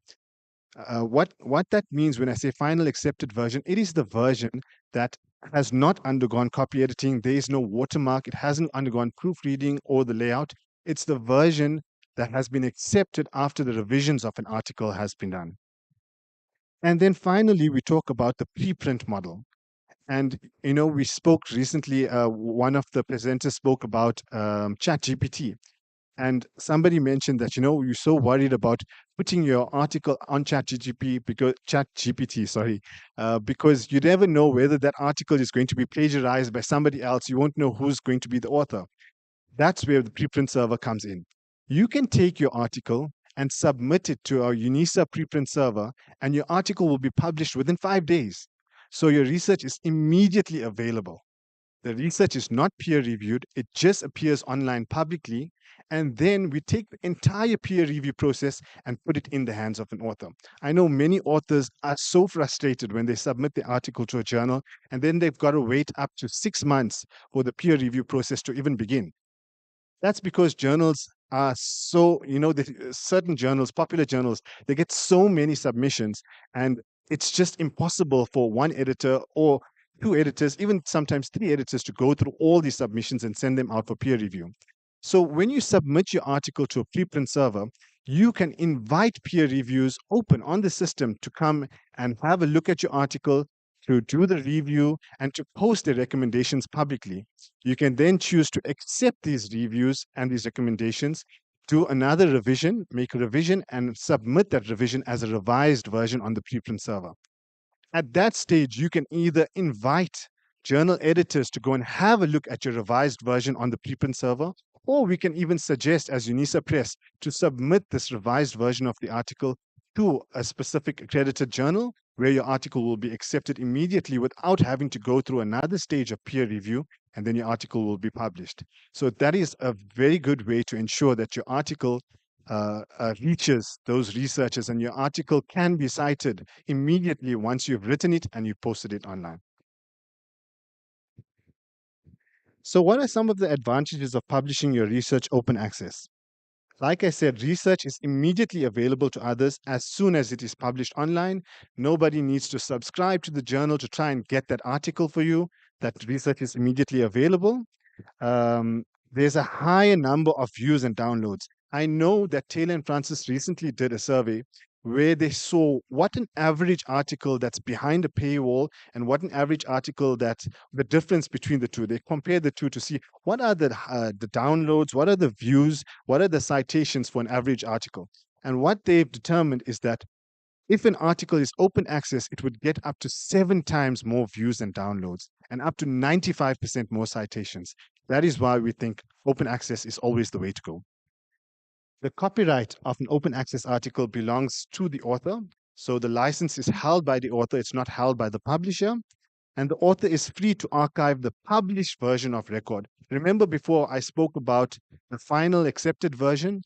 With open access, the author is able to take the final version, which is published online, and they're able to make it available either on ResearchGate, any institutional repository, or any digitized archive. And then when you publish open access, you're also increasing the discoverability of your research beyond the academy. So you are reaching policymakers, you are reaching practitioners and professionals in your field and across the globe as well. When we publish open access, we publish with a number of open access licenses. The two most common licenses that we used is the CC BY license right at the top on the left-hand side and the CC BY SA, Creative Commons Share Alike.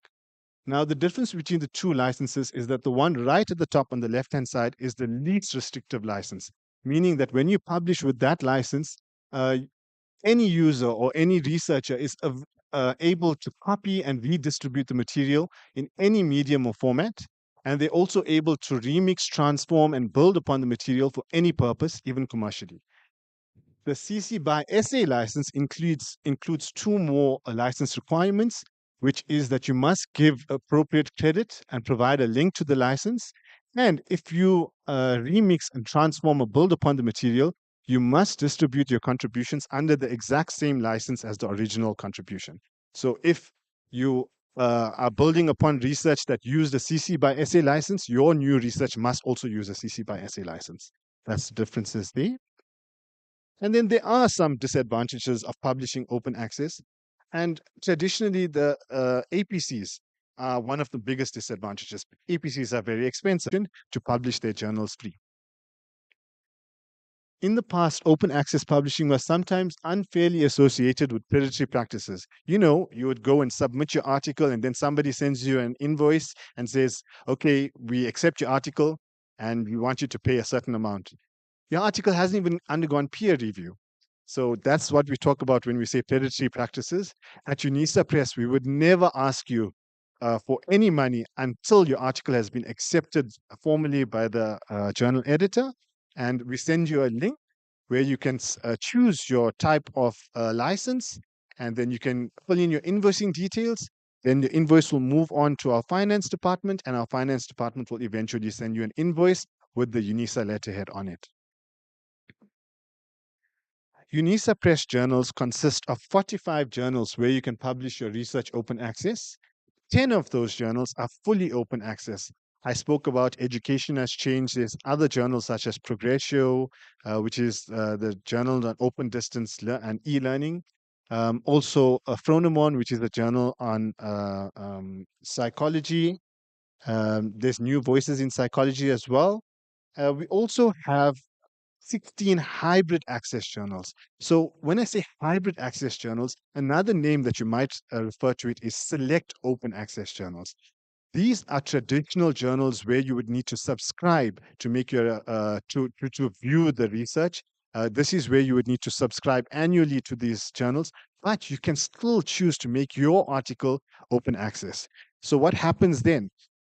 Issue will get published and all the research will be behind a paywall except your specific article. So your specific article will get a lot more of views, downloads, and citations because you can choose to make that specific article open access. We also have 19 UNISA Press and Taylor and Francis co-published journals. These also work the exact same way as the hybrid access journals. Obviously, though, the APCs are much more, like we spoke about, 22,000 and some change. So you can visit unisapressjournals.co.za to view our latest open access journals and to register as an author and publish with us. In terms of our hybrid access journals, researchers, like I said, can choose to publish their article open access. They will be sent an acceptance letter, and in the acceptance letter, they can choose two models of publishing their journal. Either the subscription-based model where their research is behind a paywall, or they can choose to publish it open access. In that case, they will receive an invoice and the institution will pay the APC, and the journal, the article becomes open access. So the benefits, like I said, is higher downloads, higher views, and more citations for that specific article. In terms of the UNISA Press, Taylor and Francis co-published journals, you would need to visit the same website. Once you go to unisapressjournals.co.za, you will see all 45 of our journals, and you can choose a journal that best subscribes to the research that you're currently doing. You can register as a user on that journal as an author. You can submit your article, and you can choose to publish your article open access. And with that, I think I am done. So thank you very much for giving me the platform, Program Director. And we hope to see your research with us soon. Thank you. Thank you so much, colleagues. I think I'm just going to allow about 5 minutes for questions to our colleagues from UNISA Press. Any questions? Going, okay.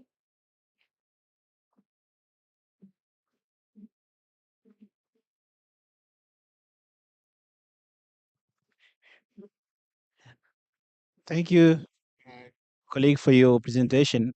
I just want you to elaborate a little bit about the preprint model.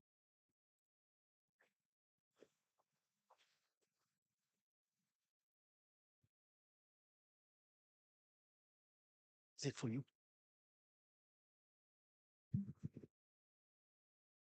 Good morning, colleagues. My name is Peter Raal. I'm the managing editor of UNISA Press journals, and I'll take that question.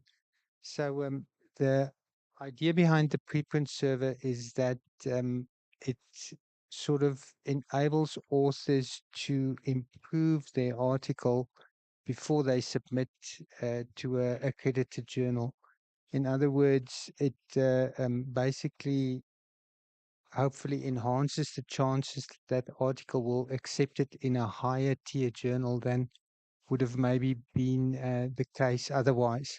So what we actually ask is that, or what we actually do is when a new article is submitted on the preprint server, we ask a senior professor at UNISA to have a look at the article and just tell us that it's okay for us to post it on the preprint server. We don't call it publishing on the preprint server, we call it posting, just to create that distinction.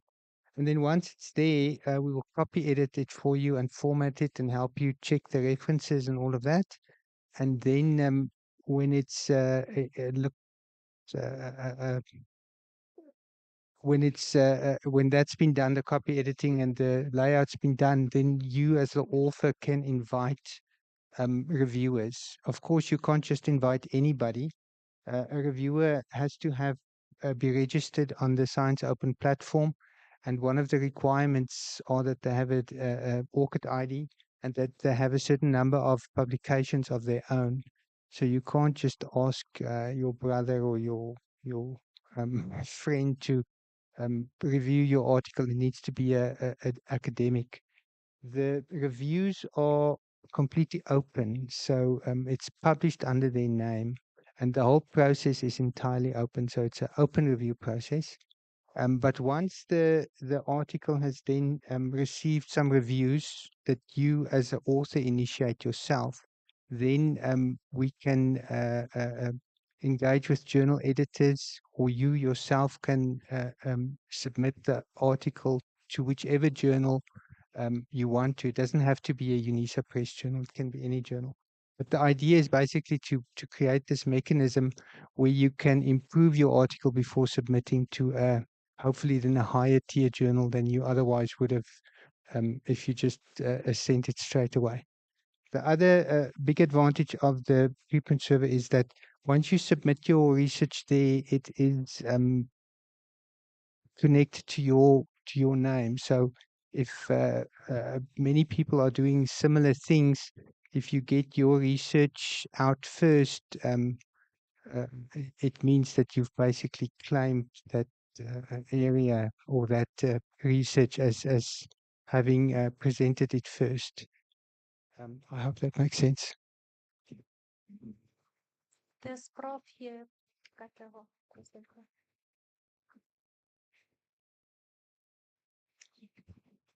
Thank you very much. Do we have to pay for preprint? Okay, because there's one of my article in, I think it's not your journal though, F1000.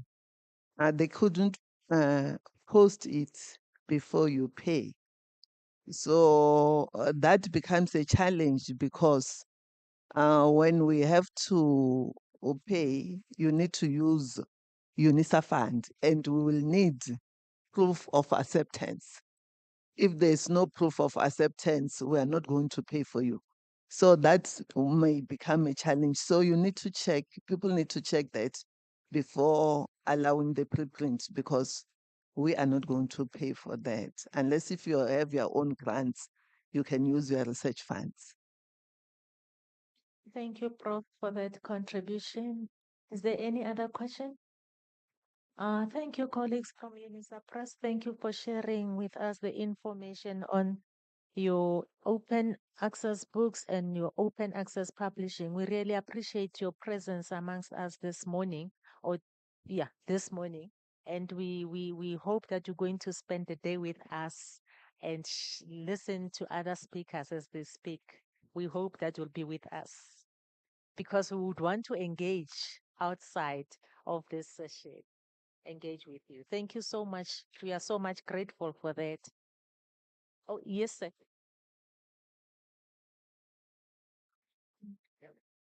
Yeah, I remember that there was a question about chat. Actually, suppressed journals have chat.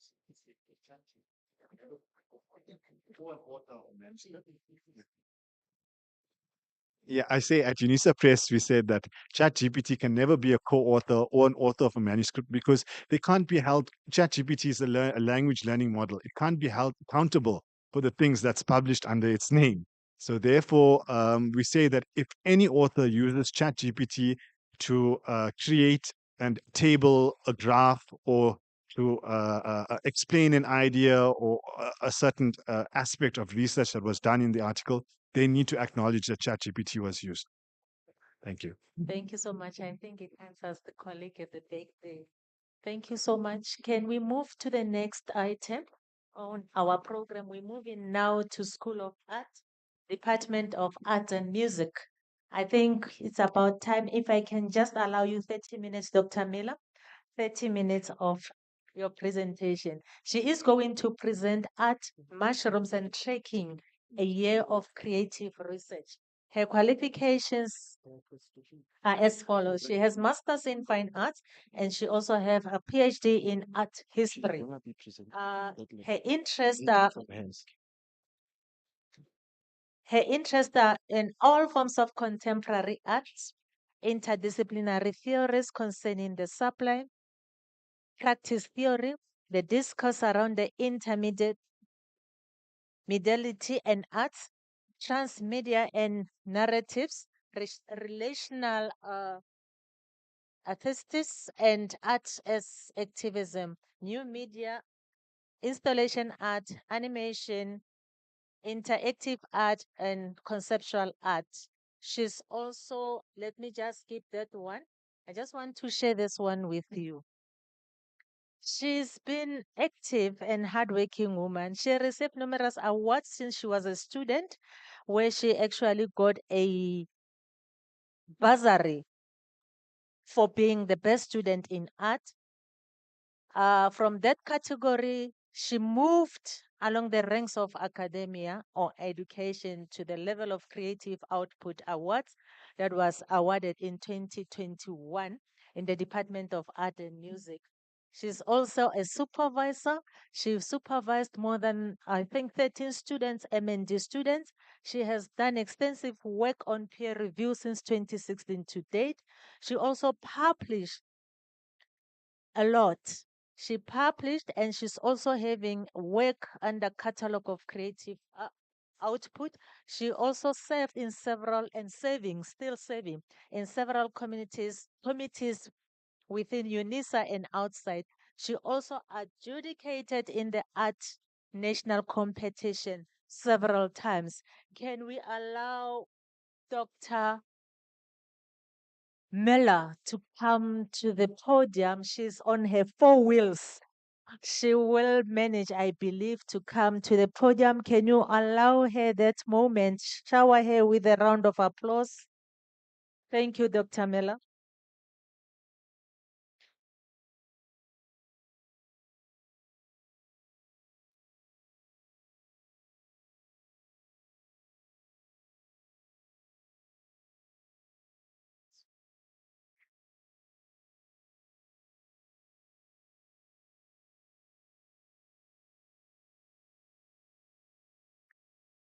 Good afternoon, colleagues, and thank you very much for this opportunity to speak for my department and also to contribute to our conference.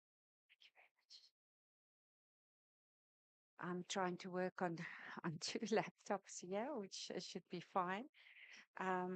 So I'm going to speak about a specific research body of work that's titled Under the Surface.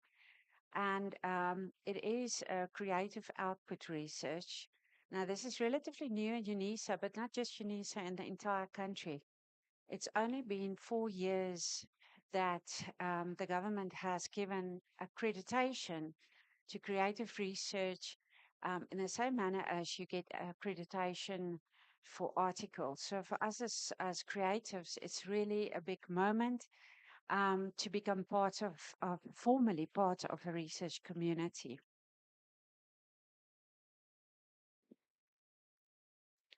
So just as introduction, my focus is on practice-led research, and particularly to develop creative research applications, output applications. As our department, we have art and music. We have developed quite a lot, but I am also assisting some other departments, literary arts, design, etc., to be able to tap into this form of research and in that way make a mark in the research field. I am very involved in the national panels for accreditation. Also joined the DOITS committee to give units, and so I'm quite informed as to all the pitfalls, the possibilities, and the excitement that is happening within that terrain. My aim is really, as I say, to improve research unit allocations for our university. I've been here many years, and I really feel part of a family here. So my loyalty lies very strong at this institution. And I also am very passionate about reflecting creative research on the terrain and on the landscape of UNISA. So in this regard, I just want to mention that when we started with the first year, UNISA lay quite bottom here towards, I think it's about 12 in the country with our performing of creative output. That was just the art and music department. and we have jumped to sixth place.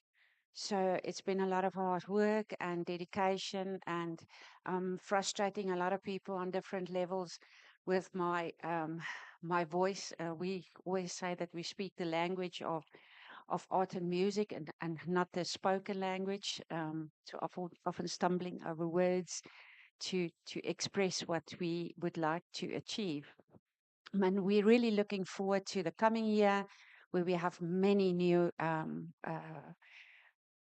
applications. We are busy processing. February, there was, it's not made known yet, there was also a lot of approvals.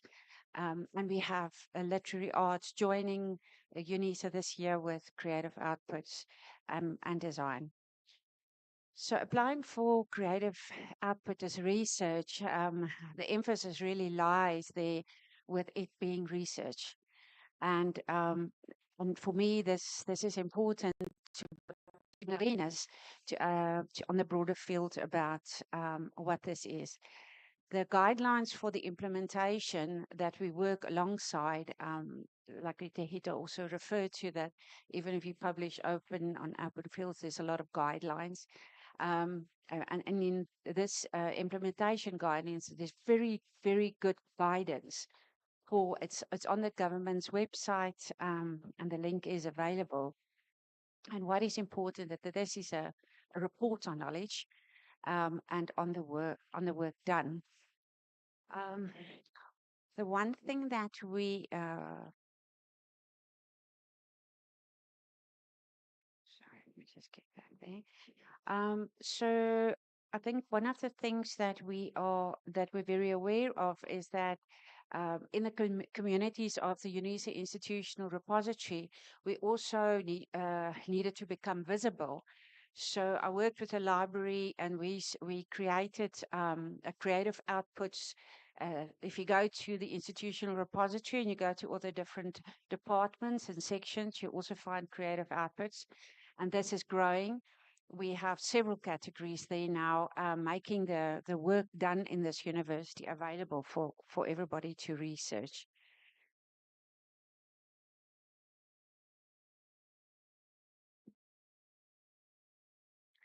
So just returning to this particular presentation as a kind of reflexive presentation.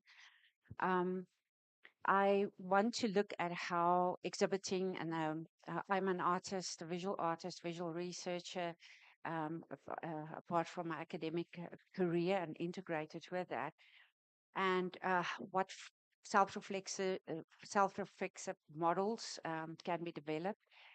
How can such observation develop our processes? And then rather than one big solo, how can a series of exhibitions? So I'm going to take my personal research of the last year also to indicate how this is really an integrated body of research. It's not just random images that is decorative, which is often what people associate with the arts. So when I did my research, my doctoral research, I reflected a lot on practice-led research. It was very new in our university, and I think mine was one of the first. So I looked at models, and I created different diagrams to read these models. So I'm not going to go into the detail, but I just want to draw an interesting link as to that sort of mediomatic contemplation, and the modeling became quite chaotic ultimately. And for the creative thinker, this is often how we the impulses that we work with is on this multi-level and multi-layered level, emphasizing the complexity that is often present in developing. So in my own research, I looked at concepts of Deleuzian rhizome theory, and then eventually used the metaphor of mycelium, which is the root of the mushroom, the body of the mushroom being the fruiting, as defined by Tim Ingold. And from this point, theory and mesh as a kind of connection developed. It's also very much a social theory. So I'm going to go into the process, and the slides that I'm looking at now, I'm not going to speak intensely about. It's really just to show the link with it. So the link was between my sketchbooks, thinking about theories, thinking about reality, personal, very particular events in my own life, and looking how this a notion of the mycelium can be linked to the complex biology of our own emotional experiences, and how it's embedded also in the folds of the synapses of our brain. And the process and images I search for is to find a formal translation for something that is part of this hidden world. And I start with documentation in forests, for example, here's some mushrooms in wood, and then drawing, observing, and studying that.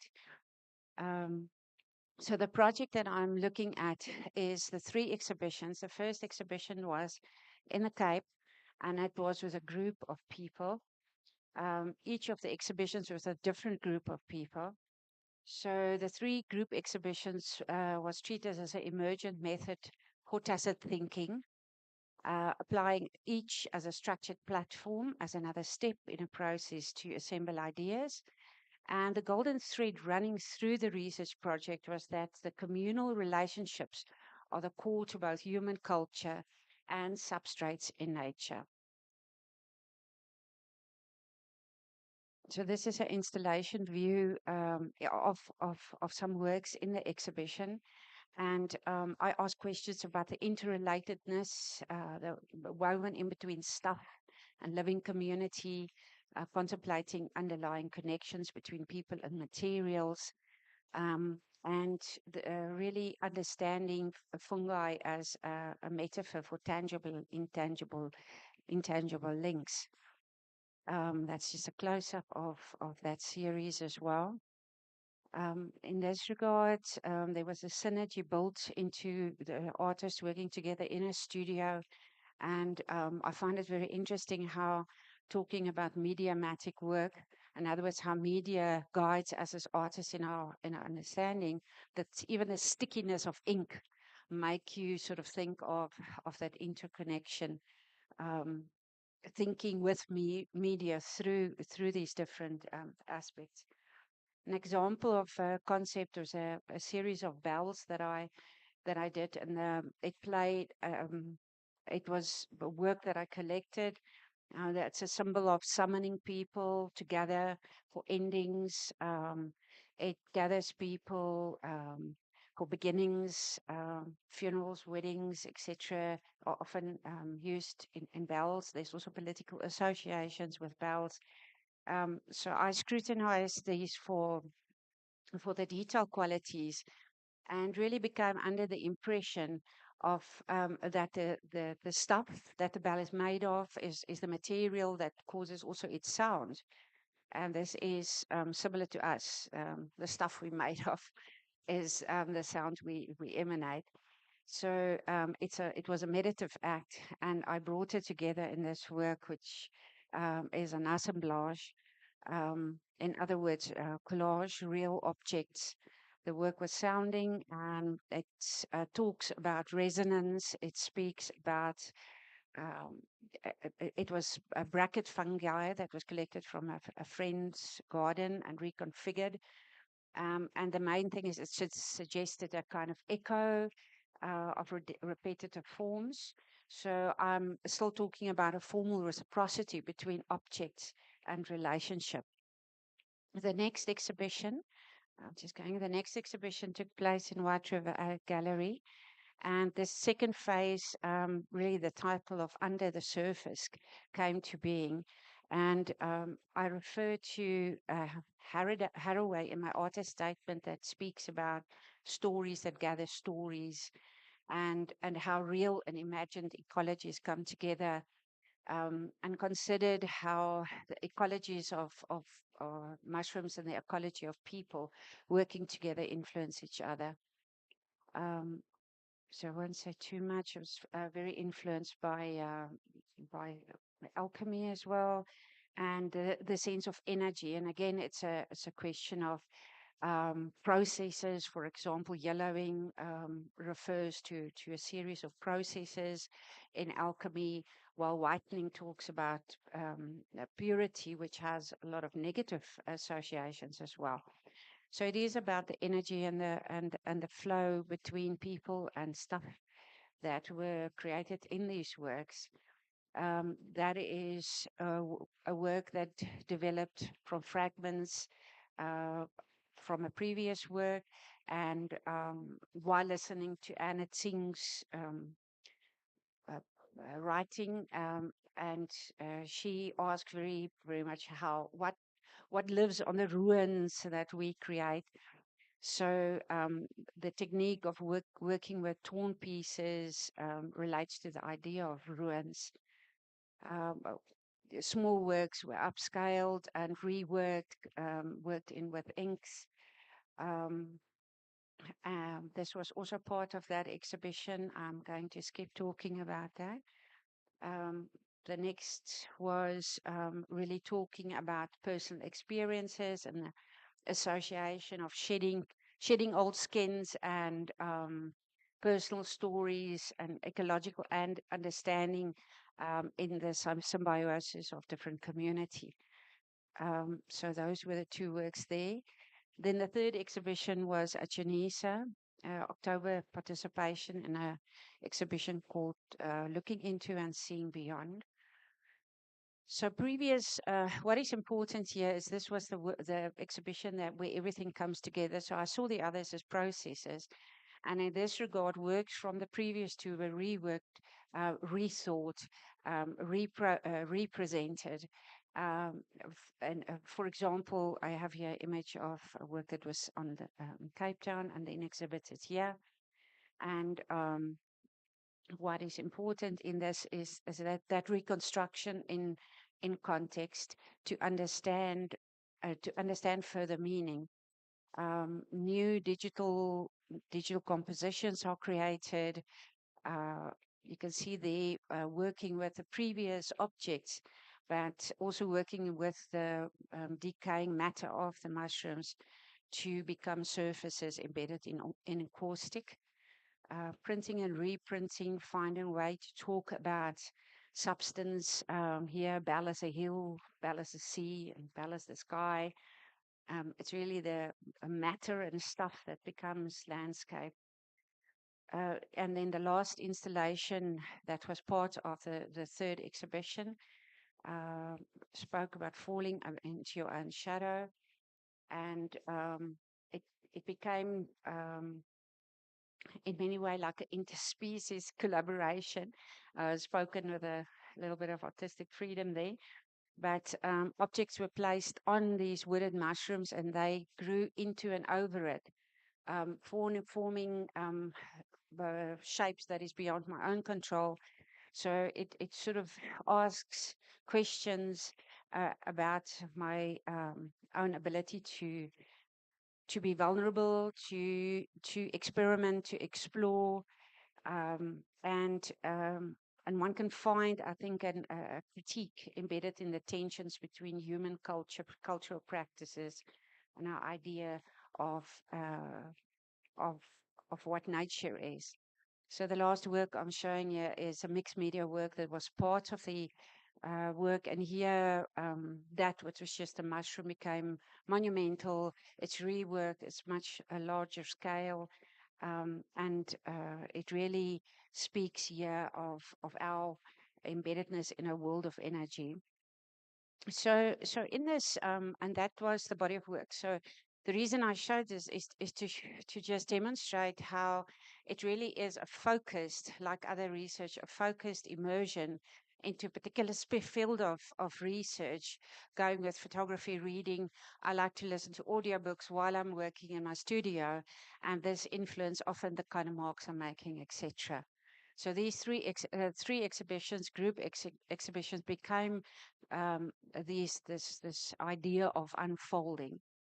And at this stage, I think it's very important that there's time lapse in our making, in our thinking. I think it helps us to have distance, and it helps us in a tacit understanding of our processes to capture it in some way. If you do your application, you have to do an annotation where this is expressed and summarized in words, the other language which we as artists are not always so good at, and so that is part of the process, is reflecting on this. All researchable evidence of the works are placed in the websites of archives, of the galleries, and then in the UNISA institutional repository and the links that we created there. And also, I have over the years created my own personal website to have some form of archive, because particularly at UNISA, creative output was never recognized.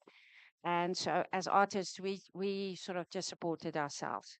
So we have a lot of challenges at this stage. We have challenges in understanding how the infrastructure at UNISA, bursaries, etc., can be used.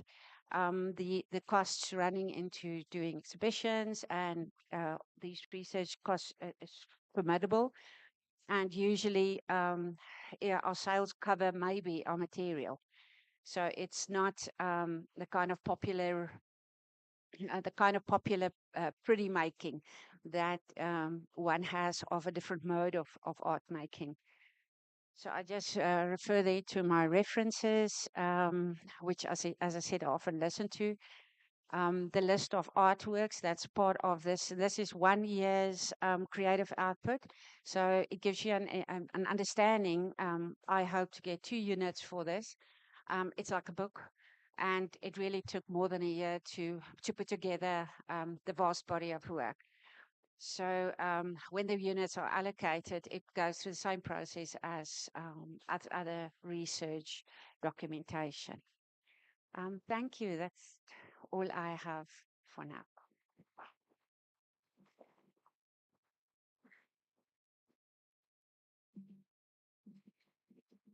Thank you, Dr. Miller. Thank you for this beautiful and brilliant work that you're doing. I believe there's also a gift that has to go into this work as well. Thank you so much for sharing. She was from the Department of Art and Music, and she's the only speaker or presenter for this day from that department, which means I'm going to allow a 5-minute question and answer session from the audience.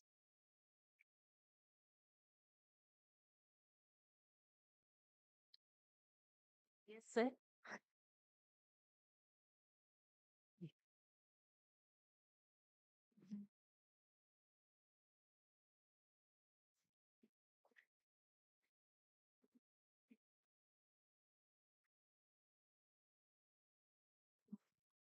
Thank you very much. My name is Hashani. I'm from Department of Social Work. Mine is just a comment to maybe first to acknowledge the artwork.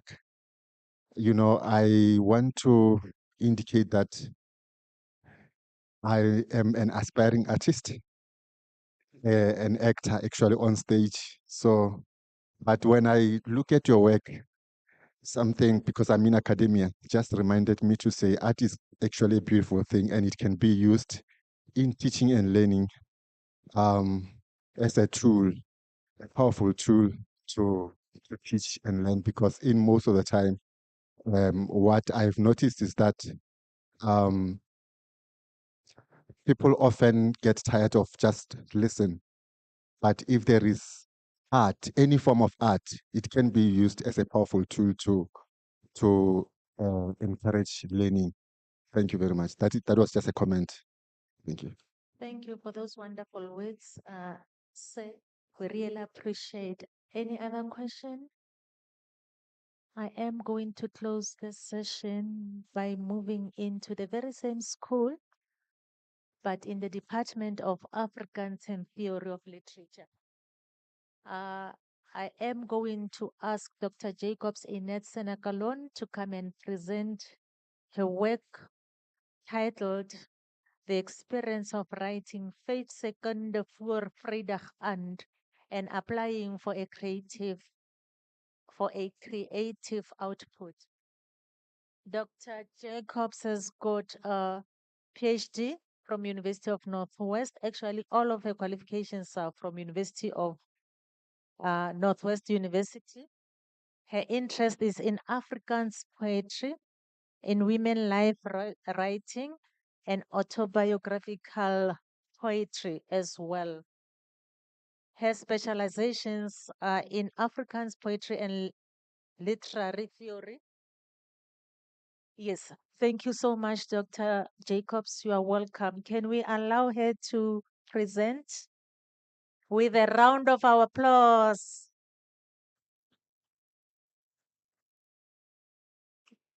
Good morning. Yes. Barely, but yes. Okay, there seemed to be some kind of mix up there on the program with my name. It's Senekal. Jacobs was my maiden name. And the title of my novel is 5 Secondes voor Vrydag. I think there was a little bit of typing. No, no problem, no problem.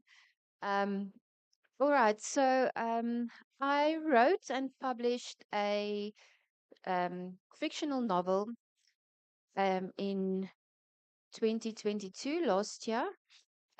It was published at Tafelberg Publishers, and it is a novel that is specifically in the genre of youth literature. And I applied, or after the publishing of this novel, that was middle last year, I tried to apply for the creative output. Oh, I see. I was wondering what the hand signal was about. I tried to apply for the creative output process, but Dr. Miller, that was very helpful in that regard, told me that it's a very long process and that it usually starts at the beginning of the year. So at the beginning of this year, I then started the process again, and all the paperwork and everything that is part of that. So yes, I am not an expert in this process at all. Dr. Miller helped a lot. But still, I am going to refer to a couple of things from my application. Like Dr. Miller also said, that to apply for the creative output um, or the creative research output, it's important that you should state that your writing of something fictional or creating of an artwork is research based. Um, and in that sense, I did a lot of research to be able to write this novel. And I'm going to quickly share a couple of things with you that I sort of paraphrasing from my application.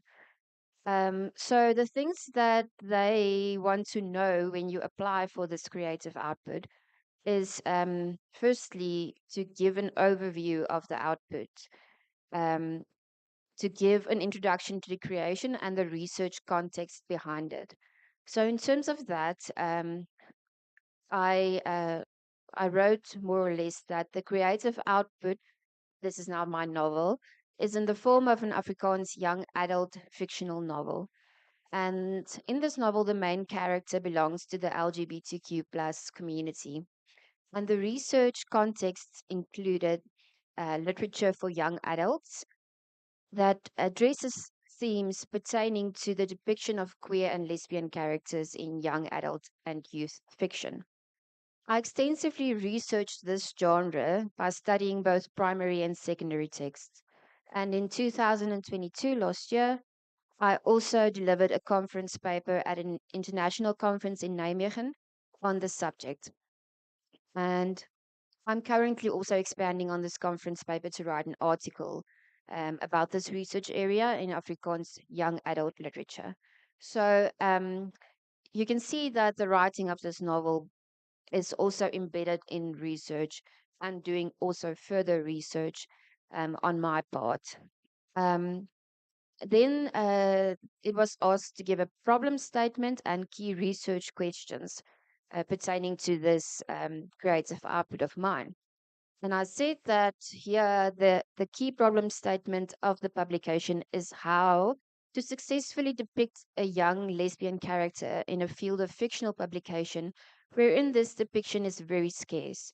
The key research question is concerned with the way in which a young lesbian character is currently being depicted in Afrikaans youth literature, and the way in which this can be depicted differently or more accurately in this author's own novel to promote awareness of the LGBTQ community among the Afrikaans youth. Um, the primary objective or the aim of this creation for me, amongst other things, obviously, was to contribute to the normalization of the depiction of lesbian characters in Afrikaans fiction for young adults.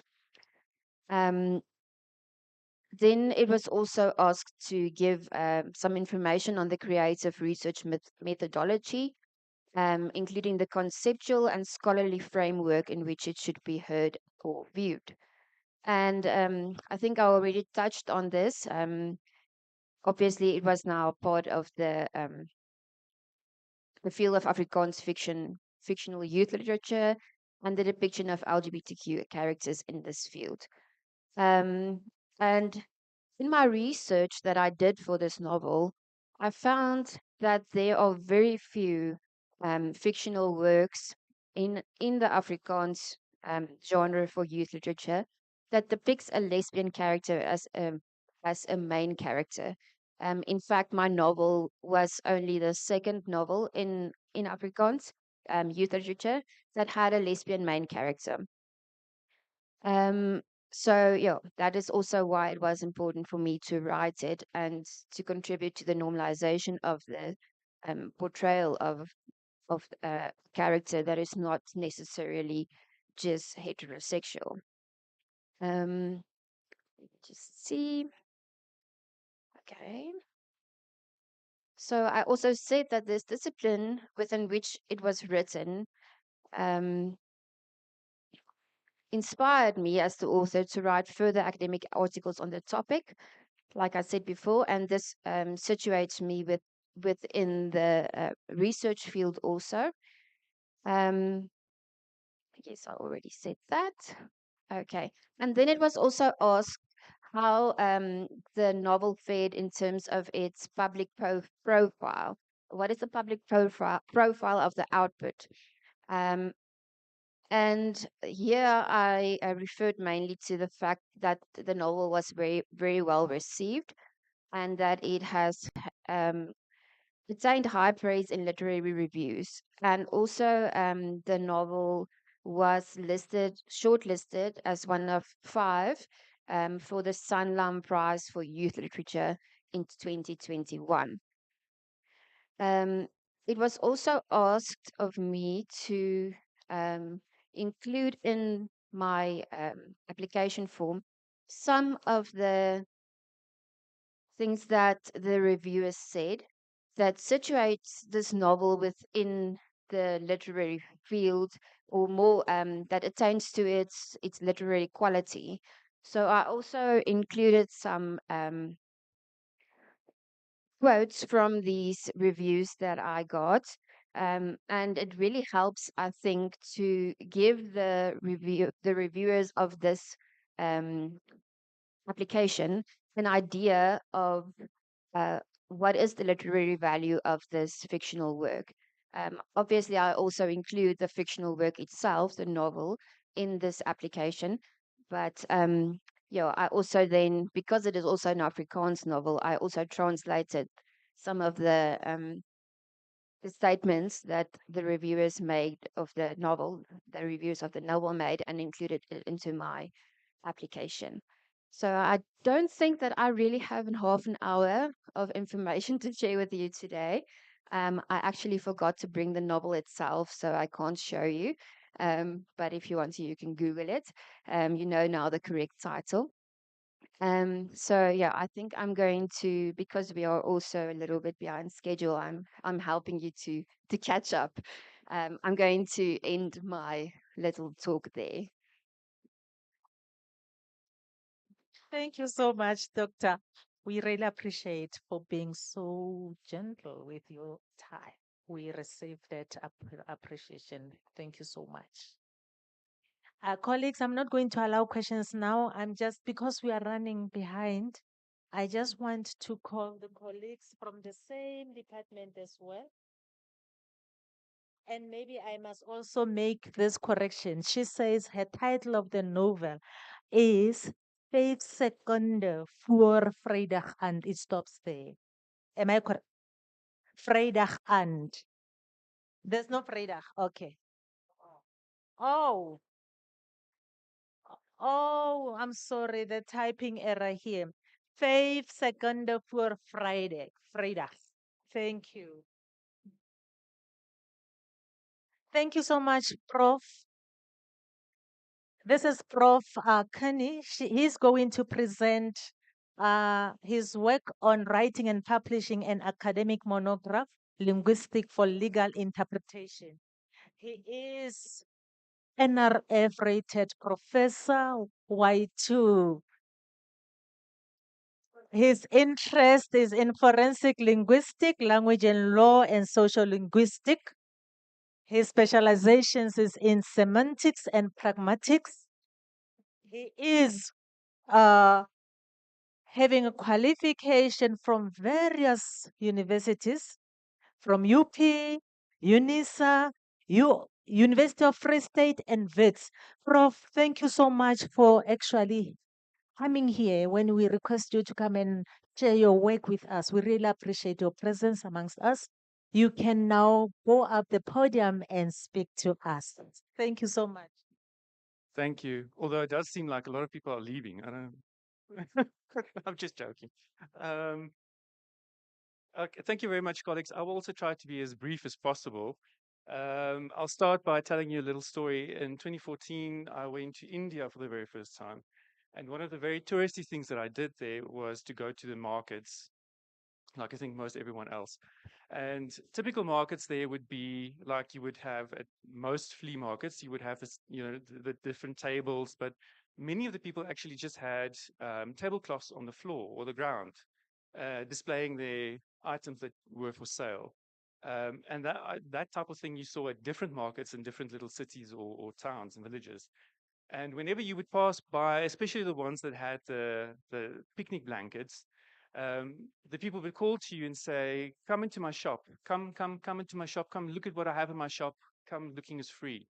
And I thought the word "shop" in terms of a blanket or a tablecloth was very interesting to me, especially as a linguist, because when does a shop actually qualify as a shop?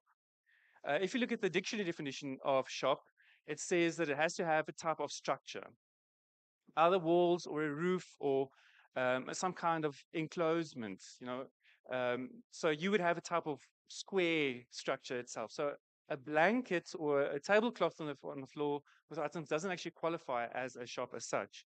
But then once again, if you consider what was I doing there, I was shopping. And whenever you buy anything, then you can, I can term myself as a shopper. So then where does it leave this person or the person you're selling it and minding whatever it is that they have, the corner shop or the square? And that basically brings me to the type of research that I do. I work in the meaning of words and the meaning of phrases, or understanding or comprehension in legal context, also literacy, and how do people actually understand legal language. So it's an interdisciplinary field where it's linguistics and law. And I'll give you an example. For instance, before I do that, a typical thing that you find in most cases that appear in front of courts is that about 40 to 60% of cases actually deal with the meaning of words. And presiding officers have to try and determine what words or phrases mean according to what the law says and what the different parties, fight about. So imagine, for instance, you go to a park, a city park, and there's a sign at the entrance that says no vehicles allowed in this park. This is a very classic example in law, philosophy of law. Now, what does the word vehicle mean? Does it mean cars or any type of automobile, buses, trucks, or that kind of thing? Or does it also actually extend to wheelbarrows or roller skates or bicycles? What of those things are actually also vehicles? So are you allowed to actually have your bicycle within the park? Can you have, a sedgeway? What's those types of things that you just, with the two wheels that forwards and people have to balance? Are you allowed to have any of those? Skateboard? Are you allowed to have those in the park or not? What does the word vehicle actually mean? So most of the research that I do then basically deals with this. And so the past 10 years basically culminated into this book that I tried to write. So the book is actually meant for legal practitioners, people who actually specialize in interpreting the law, but who have to deal with all kinds of language puzzles or issues or challenges. Now, the challenge to me was basically to provide a book that introduces linguistics or different, language devices to people who do not normally have a background in language or is interested in language, even though law is actually dependent on language, because language is the only vehicle that law uses. And everything basically that legal scholars or the legal fraternity uses, culminates in language. So I have to introduce something and different types of devices and tools, linguistic tools, to an audience that's not very familiar with it. But I also have to, it can't just be an introduction, it also has to actually have enough content that the user can use the book thoroughly enough without needing to consult specialist books. But if they do consult a specialist book, then this book of mine should be able to help them. So it had to be a very tricky balancing act, which I don't think I succeeded throughout, to be quite honest, but I did try.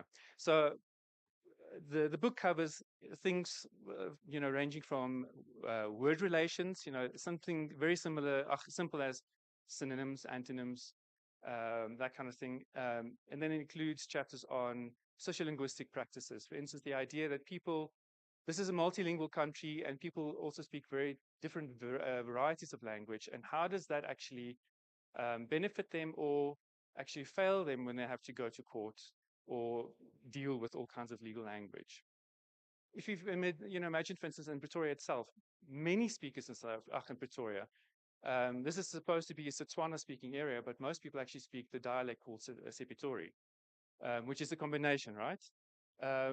But now, for instance, if you are, and many people who speak it as a vernacular, in other words, their home language. That's what they speak at home. That's what their parents speak. That's what their friends speak. So now that person has to go to court for whatever reason, or they have to deal with something at the police station. And now the English might not always be the best, because legal English is a killer, like one of my colleagues said earlier today about ChatGTP. Now, how is the legal system going to help that person? Are they going to get them interpreter who speaks Sepedi or Setswana? Or will there be someone who can speak Sepitori and adjust them? So that, I have chapters who actually deal with those kinds of problems, so that the legal practitioners actually are aware of the type of challenges. Why do they have certain challenges in court? These are some of the reasons why. And then, for instance, like pragmatic theories and that kind of thing, because one of the most important theories within pragmatics is called speech act theory. And almost all legal products, especially if you consider acts enacted by Parliament, are speech acts. And yet there are no real books that actually tell or advise or help legal practitioners to navigate any of these types of problems. Don't really tell them what speech acts are or how to, solve these problems. So that's what I try to do with this book of mine. What I can say is that I was prepared for the fact that it was a lot of hard work, but I didn't think it would be this tiring writing a book. I was actually quite exhausted afterwards. I'm actually quite glad to see also someone from UNISA Press, what our colleague told us about the open access. So I'm very lucky the publisher that I went to also actually is going to publish the book, the e-copy at least, is going to be open access, which so it's free to anyone who wants it, which I really am very happy about, because it means that the reach is much better. And also, I find it's a bit of an ethical issue to me when you actually put research forward as open access, but you have to pay for it to make it open access, especially considering the fact that I got money to enable me to publish the book, which ultimately is taxpayers' money, and then to actually, expect people to pay for it, people should have free access to the research, I believe. I just want to see if there's something else that I also had to mention about. Oh yeah, the book is not published as yet, so the layout has been done, the language and copy editing has been done. I'm just waiting for the cover design apparently, and I think then it's all systems go. But I think that in a nutshell, I'm trying to beat my colleague to be shorter than, quicker than she was, and Prof in front would be very happy. And everyone's hungry and it's lunch and everyone's cold, so keep that in mind. But I think that is in a nutshell what the book is about and what I'm trying to do. Time will tell whether legal practitioners actually want to use the book. Hopefully they will. But I think all of you who work in interdisciplinary fields know that it's very challenging because sometimes people doubt where your loyalties lie. Are you a linguist or are you someone that's more loyal to law? And who knows? Thank you.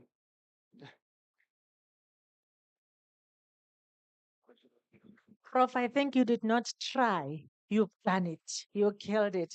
We thank you for that work and we thank you for that interpretation in your field of linguistic and law. We really appreciate your time. I think I'm just going to request you, colleagues, to just bear with us for this last speaker before we go on lunch so that when we go, we know when we come back, we'll only deal with one speaker whom I think by then he will be with us, our guest speaker for today. Allow me to continue, even though the program says it's lunchtime.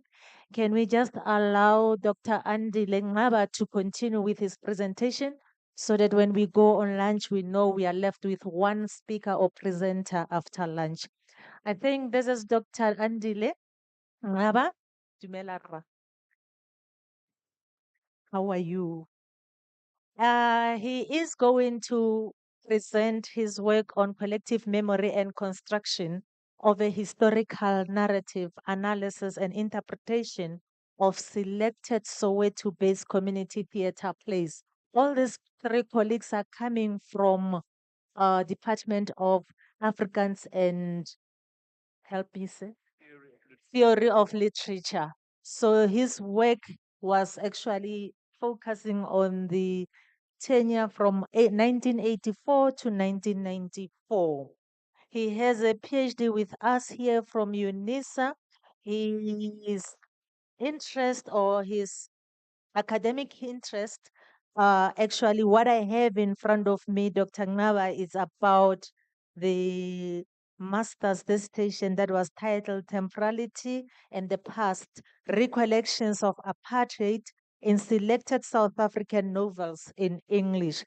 The thesis was a narratological study analyzing the novels of Casey Lodeker, Mark Bear, Maxine Case, and John N. Richard. Thank you for having put aside your busy schedule, Dr. Ngaba, to come and share your work with us this afternoon. We really appreciate. Colleagues, can you clap hands for Dr. Ngaba?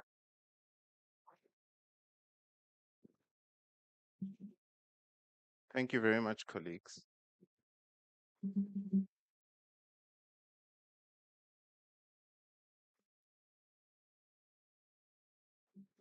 Sure, I'm going to try my best to navigate the mic, the computer, and my notes while I try to keep it short.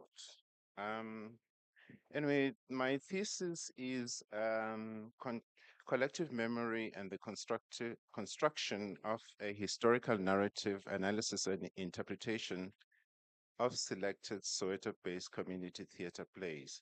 I guess my preoccupation is about telling the story of South Africa's rich cultural legacy, specifically that of the townships. When we think of Soweto, we normally talk about its significant political history in the formation of South Africa. But Soweto was also a really intensely cultural space during the period of my investigation, 1984 to 1994. And the number of activities were happening at that time. So I think that my study wanted to address the gap in the academic discourse on South African theater and its link to social history. I mean, the gap is due to a number of reasons. For example, some people think that the theater produced in the townships is not the same quality as other art forms, and there is a lack of archiving by playwrights and theater companies. There has also been a legacy of underinvestment in the township infrastructure. Here, I mean that throughout the 20th century, there has never been a theater in a black township in South Africa. And also, perhaps most significantly, there was extreme social and political instability in the townships during the period of my investigation. So the aim of my study then was to write this narrative through interviewing people and looking at archive.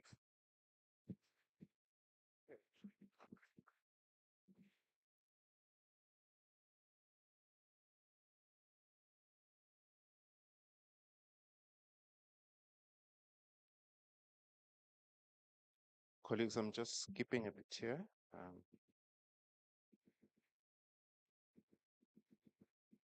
Okay, so I'm going to jump right into it about getting started into turning my thesis into a book. The first decision I had to make was to select which publisher to use. I said that UNISA Press is here. Obviously, there are hundreds of publishers that I could have used. So I looked at academic imprints, and I just thought that for my study, a local publisher will be more appropriate. So I didn't even bother looking at overseas publications. I looked at the UNISA Press.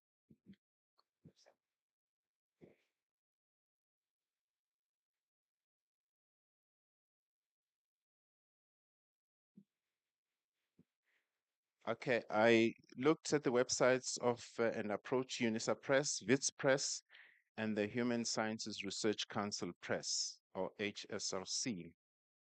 Look, all the publishers are good, and I could have chosen to submit my proposal with any of them.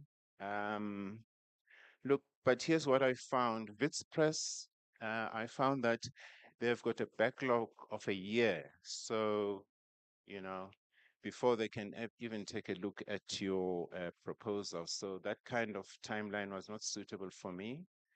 And UNISA Press are obviously very good publishers. And they've got a solid track record in terms of academic publishing.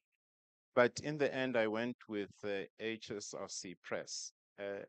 This is mainly because of convenience. I attended a workshop last year where they, just were talking about turning your thesis into a book. And I presented, in the workshop, they asked people to present their ideas, and I presented my idea, and then they liked it, and they said that I should, I can work with them. So the other advantage of working with them is that they will help you as an academic to develop as a first-time writer, to develop your proposal. So it's not as if you submit the proposal and they reject it, but they will help you in the process of developing it. Yeah.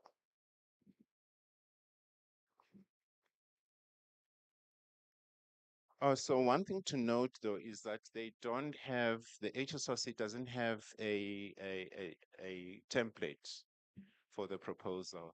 They say that you have to find the template yourself and adapt it, to your needs. I found that the Routledge when I was researching. I found that the Routledge template is actually very good. It's very clear, the website is very good, and it just takes you through all the various stages in the publishing process. Yeah, so where am I now in my publishing journey? I submitted my proposal this year, early this year, and it was accepted, yes. But that is just clearing the first hurdle because now I have been asked to produce 2 sample articles, okay. And after, after I've written these articles, I've submitted them, then a committee is going to sit and look at it now and, and make now the real decision whether I can, whether they'll publish my book. Okay, I don't know if I should talk about the chapters that I've chosen. Do we have enough time? Okay. Okay, I'll be 5 minutes. Okay, so one of my, I chose 2 chapters from my thesis. So in the workshop, they had said that we mustn't, well, just try not to replicate the structure of your thesis. The book must be a different work. So it must have a different framework and a different context. So that I have to keep that in mind as I write. But I chose one chapter which is on Soweto, which is on the on Soweto theater itself. Let's just see here.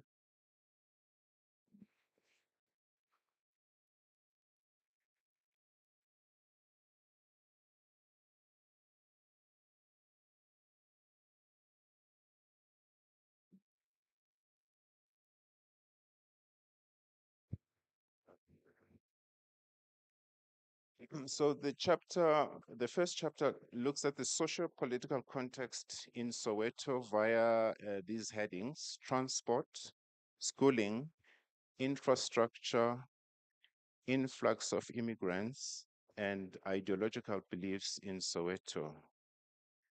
Chapter 3 also deals with cultural venues in Soweto, or more accurately, the spaces that the groups appropriated to be art spaces.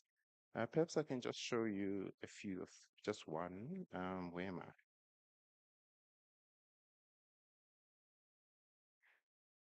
Can you see them? Okay, there they are. The first one is Five Roses. On my left is a Five Roses bowl, which was used for township popular music and festivals. Another interesting fact about the Five Roses bowl was that one of the, I think the first Black orchestra in South Africa, or certainly one of the first Black orchestra in South Africa, used to rehearse there in the 1950s. And then we've got Ayetu Cinema, which was appropriated as a theater by Gibson Kente. And what is interesting here is that thousands of people from all the townships in the Transvaal used to come and watch plays there. So it was quite a busy venue. But now, of course, it has gone into disrepair. And then the last venue is Funda Center, which was really the intellectual home for arts and literature in Soweto. In fact, Professor Eskiam Mphahlele worked there for a number of years. But also, this is not documented. He's recognized as an intellectual giant, but we don't know about the work that he has done while at Funda Center. So that is also another area of research. Okay, so building on the research that I've done in the period.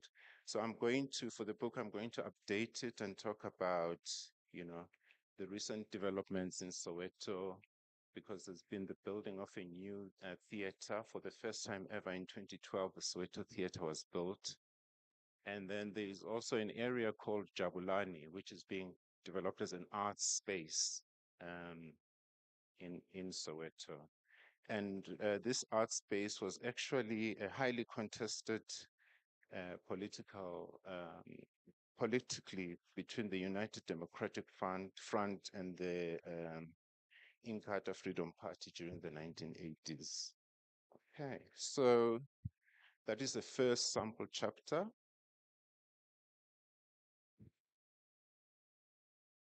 Okay, the second sample chapter is on Maisha Maponya. I haven't shown obviously all the archive here, but it took about a year to get this material together, because it was scattered all over the place. I think what I've discovered during the research was the kind of sad state of the archives in South Africa, because the National Archives is supposed to have a repository of theater from the 1980s, but we just couldn't get access to it. And all the venues or municipal offices in the townships have actually lost records of that period. So that was quite challenging to have to do. But in speaking about Maponya, I will discuss his form of theater and discuss obviously his important plays. But I will also talk about the interviews, the interviewees on the playwright. The other reason why I chose Maponya as as for a sample chapter was that he worked longer than the other playwrights from that era. He lived longer. So I can look at apartheid era, early democracy era, and a bit further into 20 years after 1994. Maisha was also an adherent of the Black consciousness movement, so I'm going to be looking at that. And I'm going to be looking at the ideas of Black consciousness movement and how they influenced the theater at that time, but also to look at how the Black consciousness movement has really, whether they still have that kind of impact into the society and the arts in Soweto as they used to. So I'm going to be interrogating that. Okay, so in conclusion, I can say that one needs to strike a balance between keeping the essence of the academic study and to establish a separate context of framing the study. One is to keep the academic integrity of the book while also aiming to engage an audience of readers that are not yet experts on the topic. So yeah, thank you.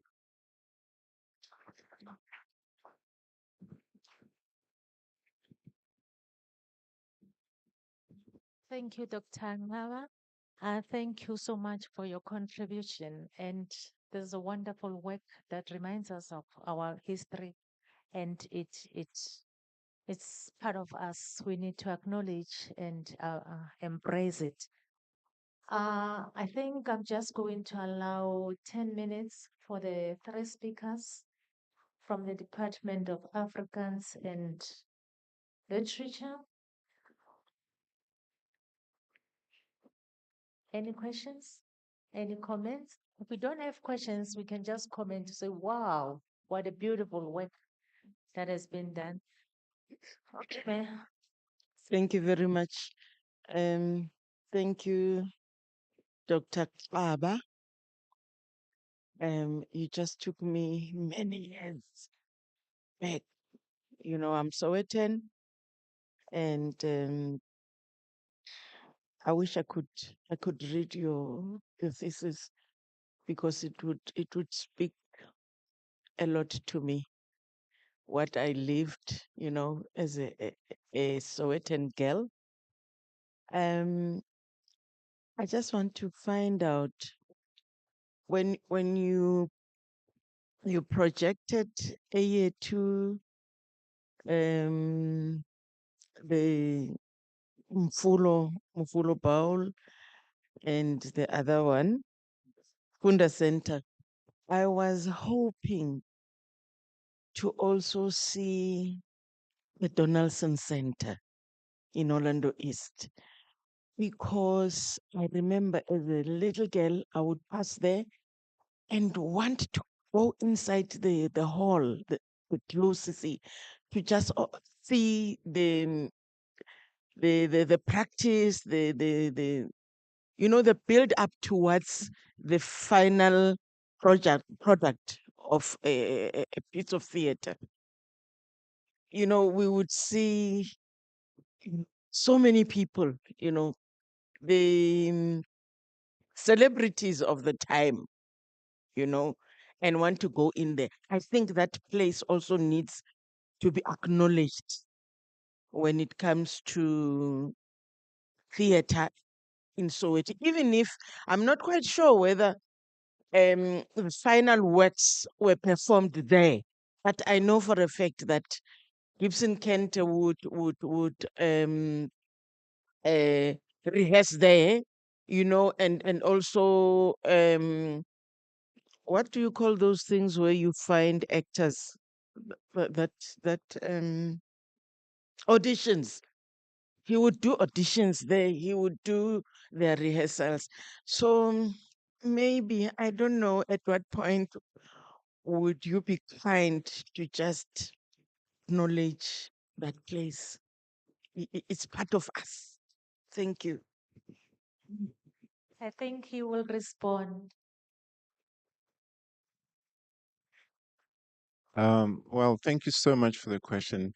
In fact, in the longer study, I do discuss the DOCC because it was quite central to Gibson Kenter's works. As you know, he developed his plays at his garage in Dube.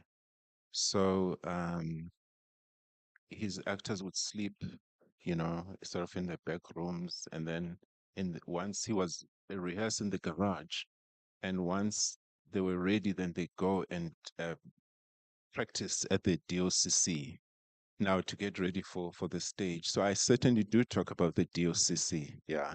No. Thanks for the question. Thank you so much. We also had Prof. Kenny and Dr. Jacobs. Do we have questions for them or comments? In absence of comments, I think Katlawa will close the session. And Tabi, what is the time?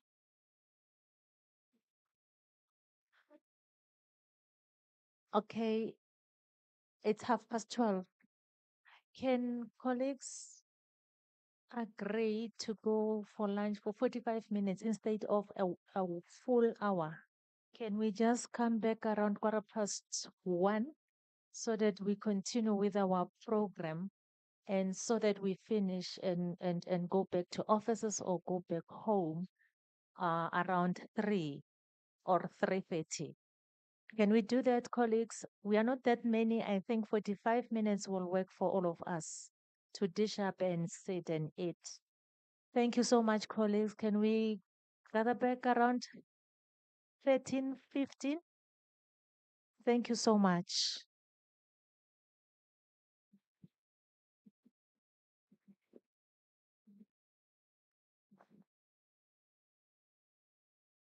Yeah, I think so. Eh, ngapha this guy.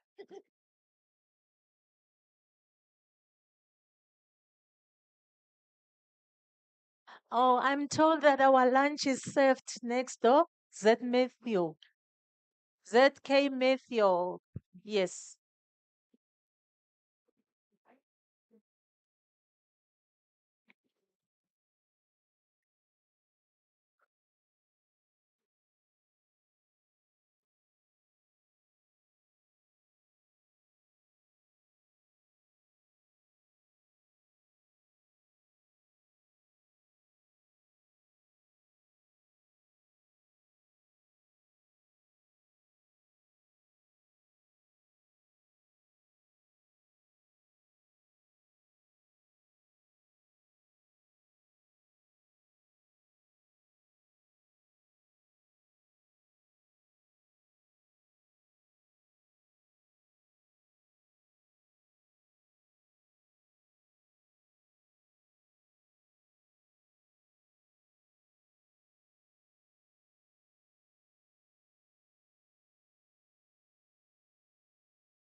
Okay, thank you, Mr. Katleho. Thank you so much.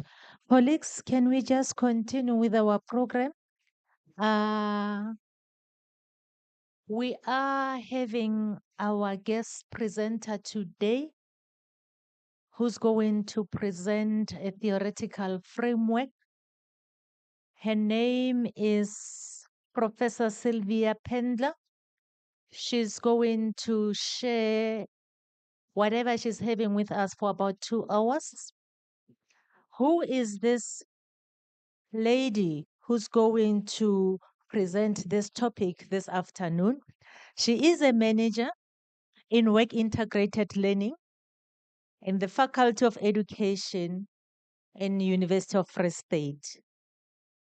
She is a gender activist, an educator, researcher, a scholar, and academic expert with more than 36 years of successful experience in education from primary to tertiary levels.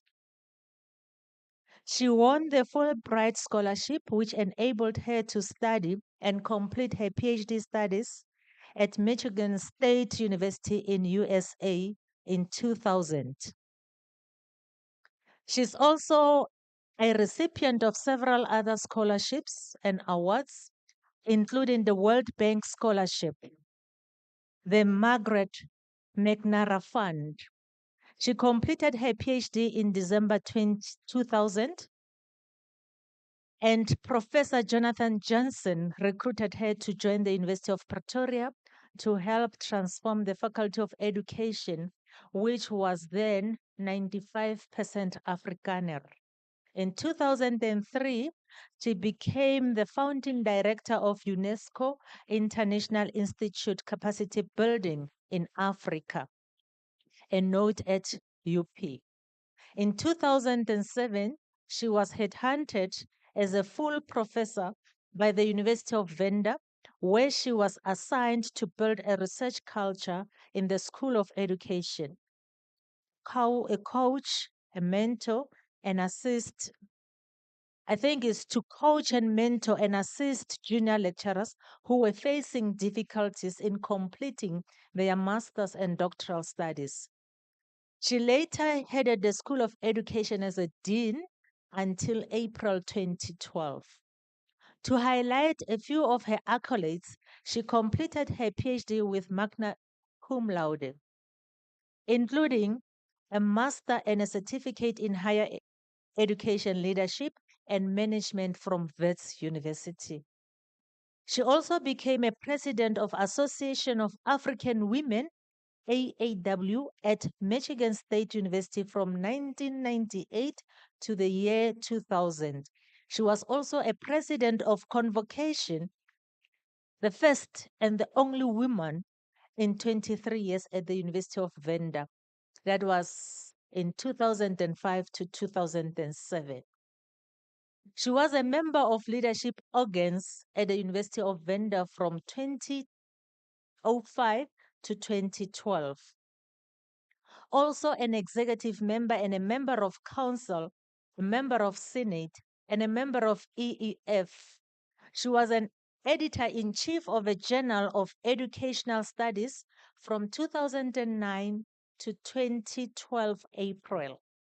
She was also a member of Women Leaders in Education, WLE, a special interest groups SIG of University Council of Educational Administration from 2007 to 2012.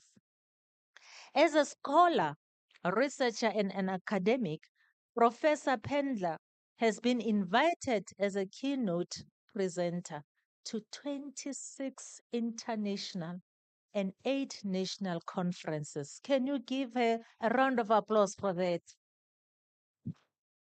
She also has so far authored more than 18 academic articles in an accredited journals, 2 book chapters, and she supervised 26 doctoral and 20 master's postgraduate students. She is an entrepreneur. She is an executive chair of Fresh I Holdings Pty Ltd. She is a CEO of the study Clinical Surrogate Supervision and the founding director of non-profit organization called DWARF, where out of her purse she trains aspiring domestic workers and become their voice to negotiate their rights to fair basic condition of employment. She's currently a member of African Women Leaders Network, South African chapter, which is AWLNSA, coordinating the financial and economic inclusion pillar there. She's also a chairperson of Tshwane North TVET College, a national office bearer of TVET College's Governors Council.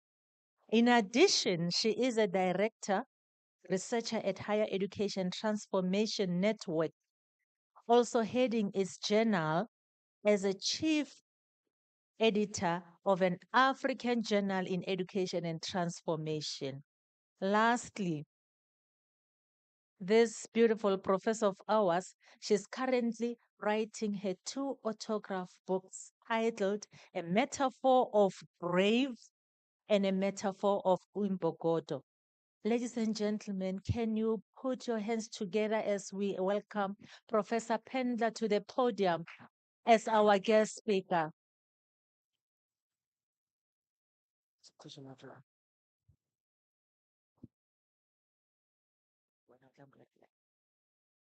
You're welcome, Prof. Thank you.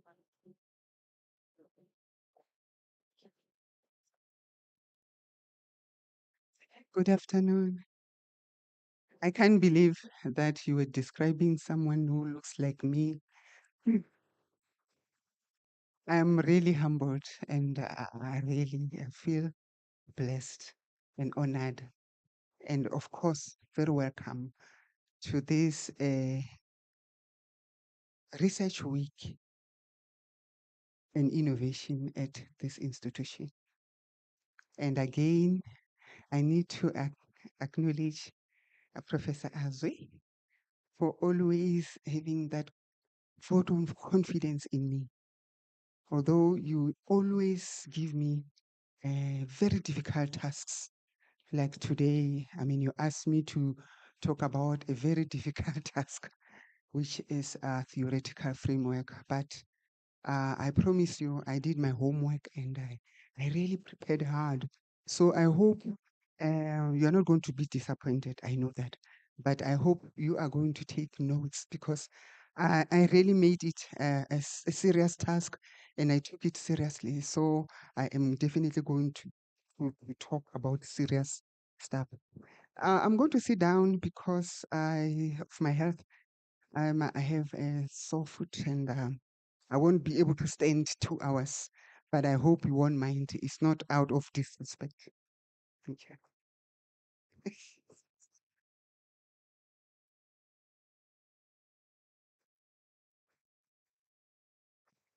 But otherwise, this is a platform that I really enjoy, especially when I'm given a task uh, about a thing that I'm very passionate about.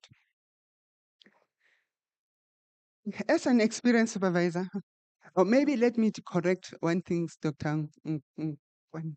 Yes. I have got 41 years in education, but I'm no longer with the University of the Free State. So I'm kind of I've started at TVET College, at community college, right in the rural areas in Venda, Chilapene, because I'm passionate, especially with rural communities. As an experienced supervisor and external examiner of doctoral studies, as well as a reviewer of journals, in particular as editor-in-chief of academic journals, in my more than 25 years in academia, I've since observed that many dissertations, thesis, research papers fail to meet the accepted academic standards because of a weak or poorly constructed theoretical framework.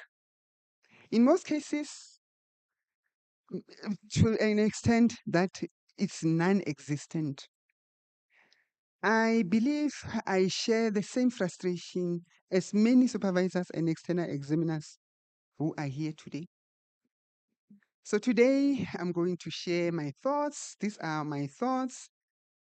Although I researched as well, but this is something that I use when I write my papers, and I'm going to share the experience, especially of my own work when I was developing my theoretical framework for my PhD work. A theoretical framework is a conceptual model that provides a systematic, structured way of thinking about a research problem or question. It helps to identify key variables or constructs and the relationship between them, and to guide the selection and interpretation of data. Theoretical frameworks draw on existing theories and research and can be used to develop new hypotheses or test existing ones. They provide a foundation for research design, data collection, analysis, and can help to ensure that the research is relevant, rigorous, and coherent. So the theoretical framework or theoretical frameworks are common in many disciplines, including social science, natural science, the humanities, and they're essential for building knowledge and advancing understanding in a field. Next slide, I think. So so the question is, what is a research framework and why do I need one? When planning your thesis study, you need to justify your research and explain its design to your readers. This is called the research framework. I'm just talking about the research framework. Think of it as a foundation of a building. A good building needs a solid foundation. Similarly, your research needs to be supported by reviewing, explaining, and the existing knowledge in the field, describing how your research study will fit within or contribute to the existing literature. For instance, it could challenge or test an existing theory in quantitative redesigns or address a knowledge gap in the qualitative studies, and informing the reader how your study design aligns with your thesis question or hypothesis. Important components of the framework are literature review of recent studies associated with your thesis topic, as well as theories or models used in your field of research. The literature review acts as a filtering tool to select appropriate thesis questions and guide data collection, analysis, and interpretation of your findings. So hence we are saying it's a foundation. It's not an afterthought. You need to develop it way at the beginning of your study. There are two types of frameworks: theoretical and conceptual framework.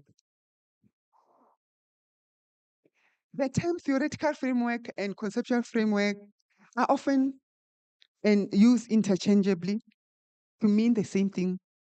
Although they are both used to understand a research problem and guide the development, collection, and analysis of research, it is important to understand the difference between the two.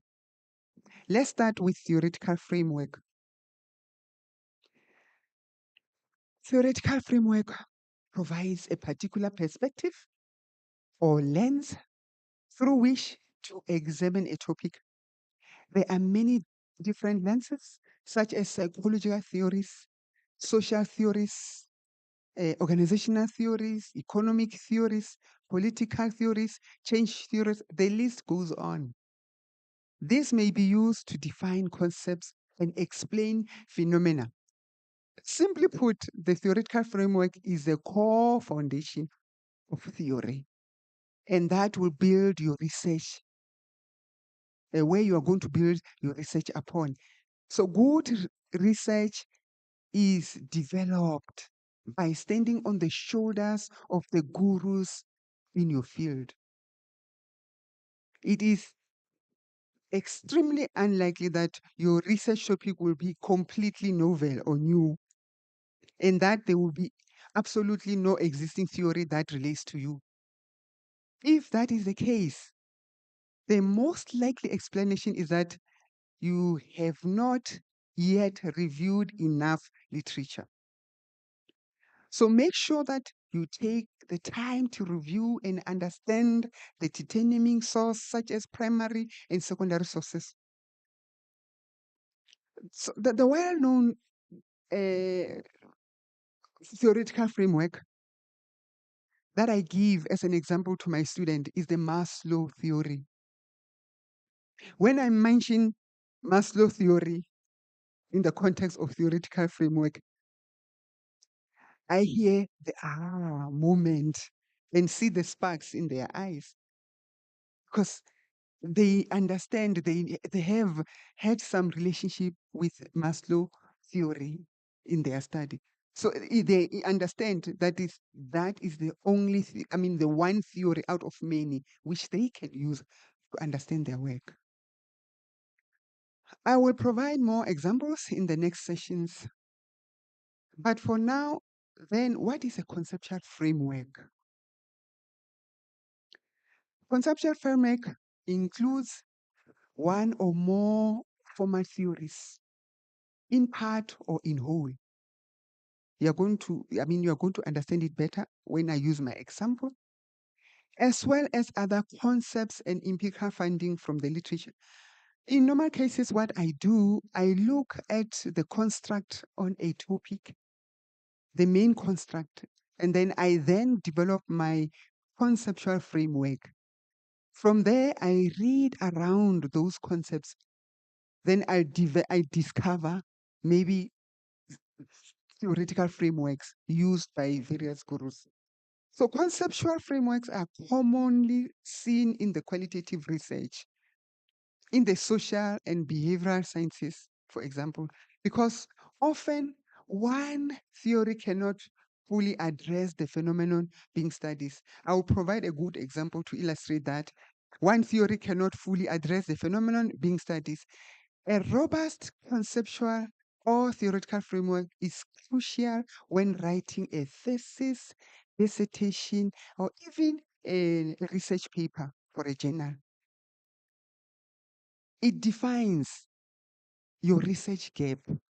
It identifies your approach and guides the interpretation of your results. Hence, I say it's a foundation of everything for questions, for interview protocols. You soon discover that. So it's not a by the way. It's something that needs to be used to ground your study. A thesis is the most important document you will write during your academic studies. So it is important that the information on your theoretical framework is clear to your readers. The next question, why do you need a theoretical framework? Before you start your own research, it is crucial to familiarize yourself with the theories and models that other researchers have already developed. In short, you need to conduct literature to help you develop your theoretical framework. Your theoretical framework gives you an opportunity to present, explain what you have learned, situated within your future research topic. Because you start by literature, and then after you have saturated the literature, you will discover the gaps. There's a good chance that many different theories about your topic already exist, especially if the topic is broad. I will use the feminist theoretical framework to illustrate this. So in your theoretical framework, you will evaluate, you will compare, and select the most relevant ones. I'm going to demonstrate this as we go on. Researchers develop theories to explain phenomena, draw connections, and make predictions. In a theoretical framework, you explain the existing theories that support your research, showing that your dissertation topic or paper is relevant and grounded in established theories or ideas. So, in other words, your theoretical framework justifies and contextualizes your entire research. And it's crucial, it's a crucial first step for your dissertation, for your thesis, or your research paper. Therefore, a well-developed theoretical framework is a significant aspect, as it will also assist you later in your research as you analyze your data and during the writing process. Thus, your framework will assist you to develop a qualitative research interview protocol or to frame a quantitative study using statistical analysis or pertinent variables. Hence, the theoretical lens for your dissertation needs to be chosen carefully. This is because it has to provide a suitable explanatory structure, connecting the problem, the purpose, the research questions, and data collected and data collection instrument. Making a poor choice of theory for this purpose can result in having to do major rewrites to your proposal down this road. So it's best to choose mindfully. In worst case scenario, you may even fail your study, maybe especially with the PhD studies. So by framing your research within a clearly defined field, you make the reader aware or of the assumptions that inform your approach, showing the rationale behind your choice for later sections like methodology and discussion.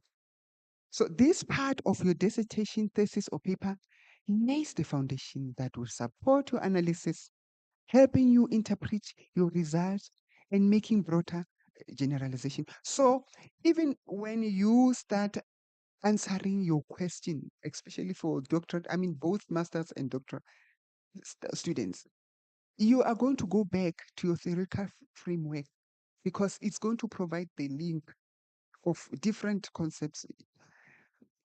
So examples of theoretical frameworks in research, please bear in mind that the same research topic can be approached very differently depending on which theoretical approach you take, even within the same field.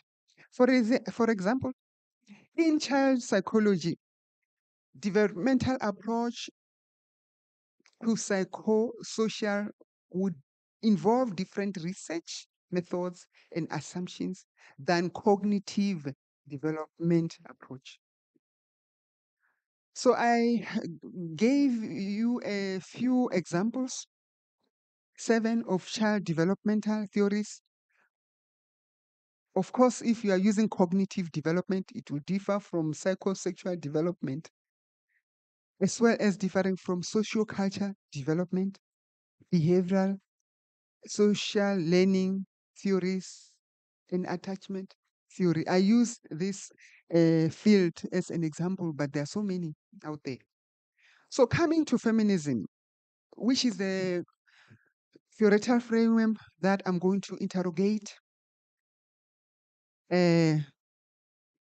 using a scholar using radical feminism theory would analyze Black women differently than a scholar using a liberal or Marxist. So you'll soon see what I'm talking about. For instance, There are at least 6 main feminist theories. I went through all of them before I developed my own conceptual framework. And I was fortunate because at that point, at the time when I studied my PhD, I didn't find any African feminist theory. I ended up developing one, and it's called Lucero metaphor. If you go and check my work, I'm sure you'll have time to read through that. So the liberal feminist theory that I used then when I was creating mine, you'll see the difference. The first one was the liberal feminist theory, which belongs to the first wave. I'm not going to explain it wider than this. I'm just going to provide the characteristics that extinguish it from the other theories. So this theoretical framework is mainly concerned with discrimination that prevented white women from having equal opportunity. So it's only around sexism. It was developed by white Americans, women, in particular academics, who were denied the opportunity to climb the ladder as compared to their male counterparts. Hence, the glass ceiling metaphor. You know, I find it interesting when people use metaphor for Africans. You will never have that. In fact, it's concrete ceiling. Because these are the women who were there, who can see their male professors, you know, having time of their lives when they were not considered. So it was only about sexism. The next wave was the radical feminist theory, maintaining that society is patriarchal. Men are the ruling class and women are the subject class. So that one as well was concerned with people who were not necessarily professors. So it was other white women and arguing that it's not about sexism only, it's also about class. So this one embraces class and sexism. The next feminist theory, capitalist, it's a Marxist feminist theory. You know, Marxist, it's about the workers and those who benefit out of the work of others. So their concern was capitalism rather than patriarchy is a principal source of women's oppression. Women are forced to work and occupy lower positions and paid peanuts. So their concern was only about class. The next one, which I'm not going to go through in that extent, is the Chicano feminist theory. They maintain that Hispanic groups belong to a race and a culture that is constantly under attack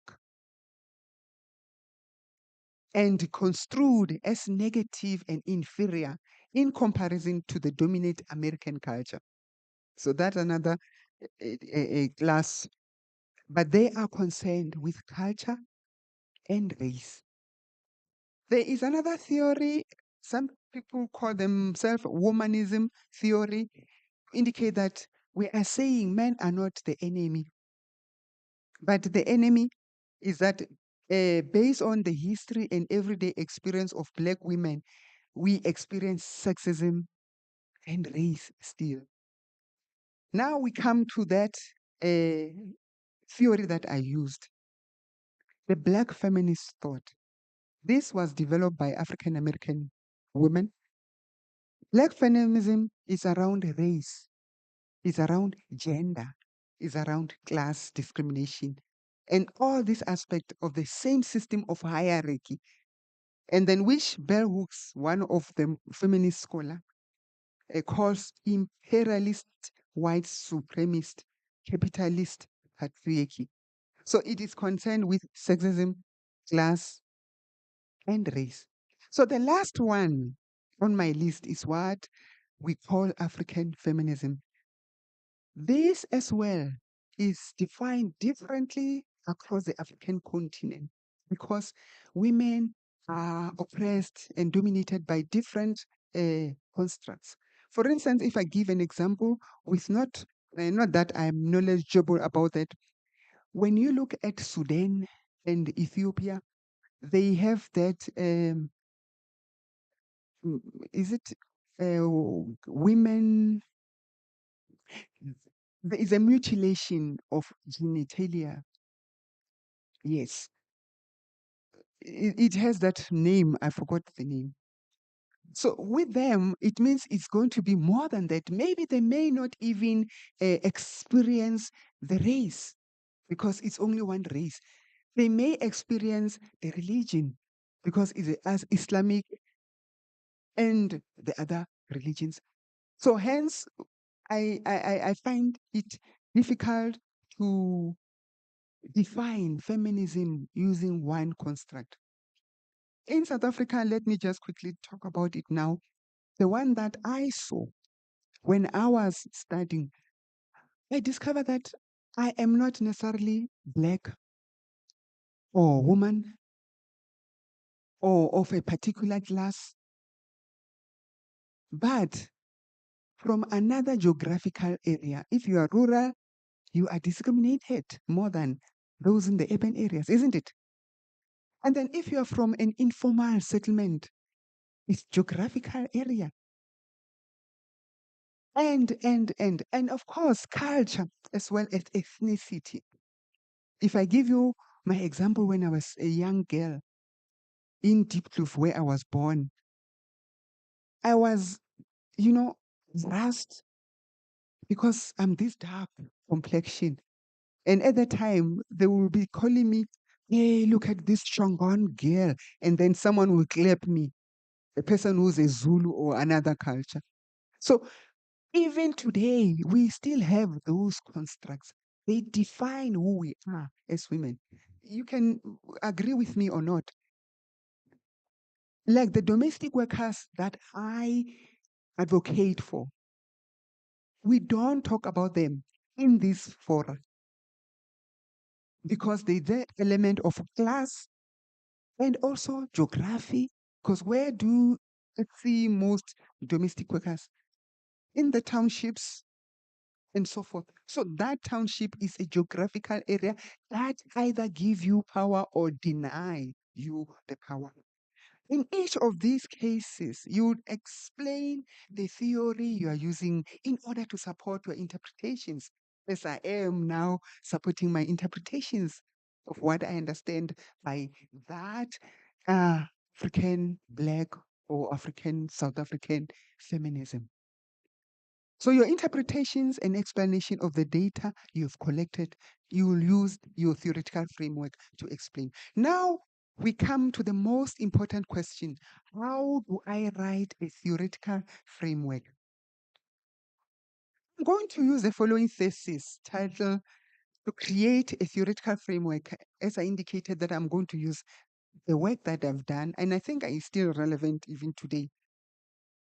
The title of my dissertation, PhD dissertation was Musadzi Ufararupanganga Hufirao. But anyway, let's concentrate on Black women elementary school leaders creating socially just and equitable environments in South Africa. As I indicated, this was the title for my PhD dissertation. And as I say, it's still relevant today, the way I'm going to help you develop this theoretical framework. So to create your own theoretical framework, you can follow these 3 steps. First of all, identify your key concept, evaluate and explain relevant theories, show how your research fits into the existing research. Those are the 3 steps. The first step is to pick up identifying your key concept. The first step is to pick out the key terms from your title or your problem statement and research questions. Concepts often have multiple definitions, so your theoretical framework should also clearly define what you mean by each term. Looking at the second part of the title above, as I indicated, I'm looking at the Black Women Elementary School Principal. So what comes out as constructs or concepts is Black women. So it is already a body of knowledge. Black women. It means I'm going to look at feminism. I'm going to look at Black feminist thinking. I'm going to look at whatever condition we have in South Africa that defines women and also dominates them. And then the next one is school, elementary school principal. It's about school leaders. It means I looked at school leadership and look at all kinds of theories around school leadership. And then the last one, socially just. It's about social justice. And I look at critical race theories. I looked at the distributive theories, justice theory. So for example, to investigate this problem, you have to identify and plan to focus on the following: the problem statement, the objective, and the research question. So the problem statement for my research was how race, ethnicity, mother tongue stroke language, gender, class affect the practice of Black women elementary school principal in creating socially just and equitable elementary schools in South Africa. So this dissertation examined the multifaceted lives of Black women elementary school at the intersection of the institutional and political, cultural and language, economic and socially historical avenues as they work to actualize socially just and equitable learning environments. So the study asked the scholar or the school leader to reflect on her formal and informal backgrounds, educational experiences in the effort to discover how these experiences had influenced her work for social justice in the school and school community setting. Additionally, for the study probed this construct, as I indicated, the institutional, political, cultural, language, social, that involve Black women in the work of social change in an effort to expand both literature and practice of the school leadership. By the way, when I conducted this study, I was looking at women who were school principals before 1994 and who were principal at the time when I conducted my study. So it's about the kind of leadership, because the New Dawn provided the concept of democracy. So it was the transition of apartheid and whatever we call as the new democracy then.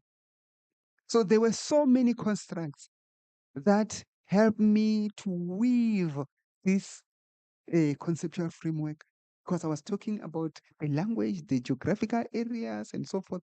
I remember one woman who I interviewed, she said to me, the discrimination was not necessarily between black and white, by the way. Even within the culture itself, she was very dark, darker than myself. So if you're darker than me, it means you're very dark. You know, at the end of the interview, we cried. We both cried because she said to me, we had this choir master who was conducting the choir right at the primary school.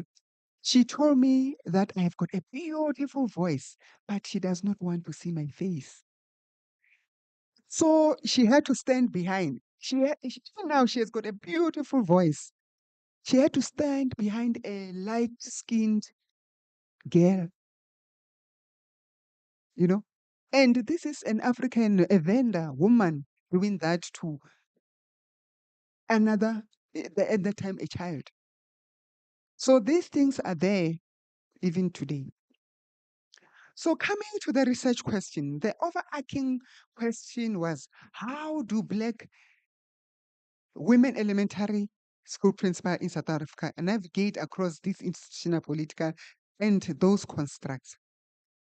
So from the example above, it is crystal clear that the concept of Black women, school leadership, and social justice are clearly central to this study, along with their relationship, the likelihood that a creation of equitable school environment will occur.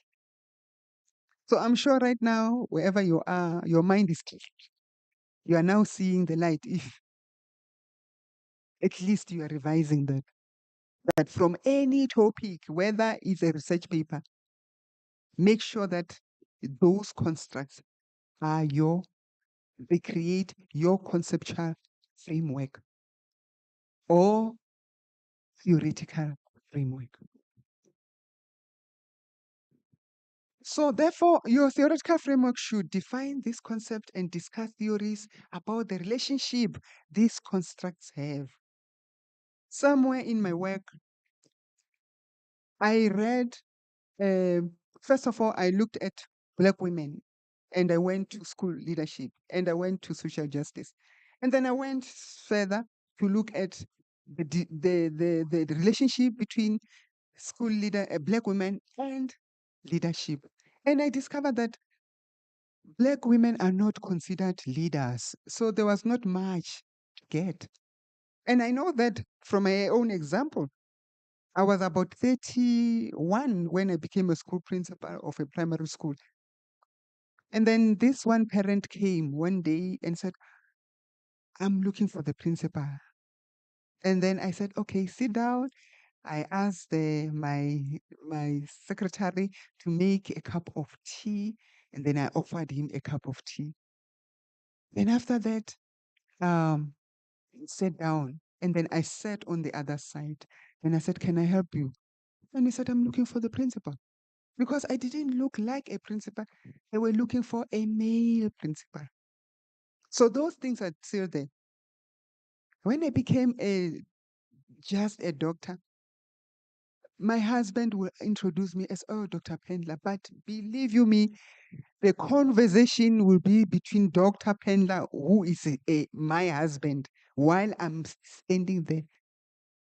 So we can't deny that. It means we need to work hard to fight back and create an environment where we are considered as leaders. The second step, by evaluate and explain relevant theories. By conducting a thorough literature review, you can determine how other researchers have defined these key concepts and draw connections between them.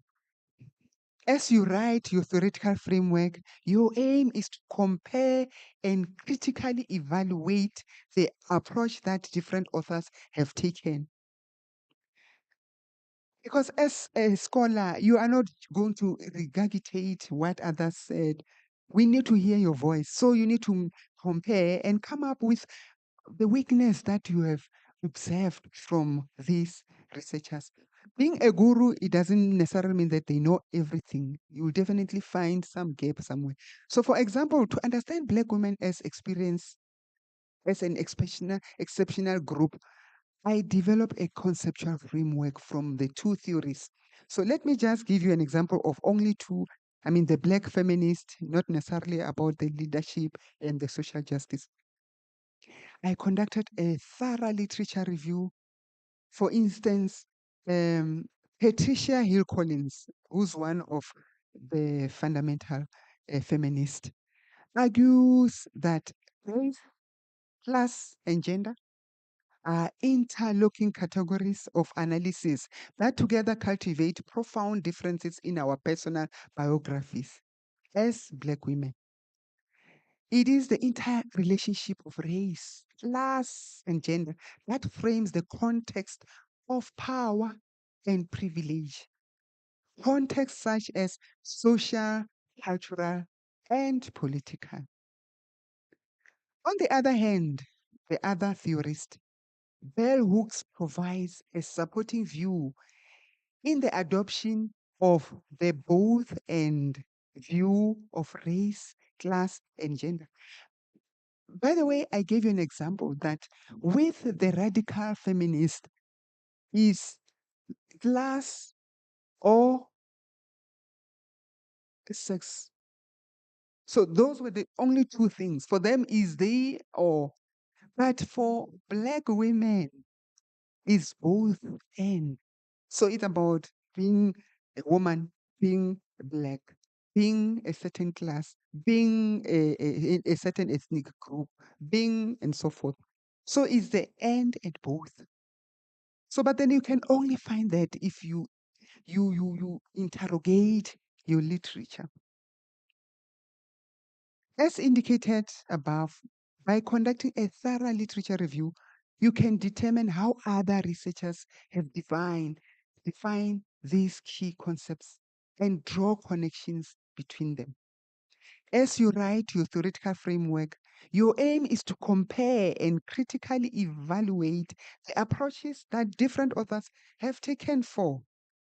For example, in the light of Collins' work and that of other, including Hook, Henry, Benham, Delpit, school leaders must recognize and acknowledge that current social systems of which schools are part endow varying degrees of power and privileges, as I think I've already given you an example.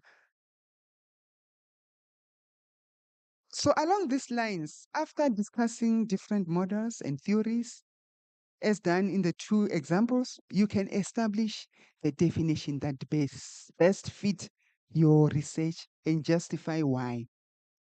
You can even combine theories from different fields, build your own unique framework if this better suits your topic. For instance, mine is from the feminists. Another one is from leadership and change. The other one is from social justice and distributive justice. These are three schools which are, are wide and apart. So, but then I was able to create my own framework during that.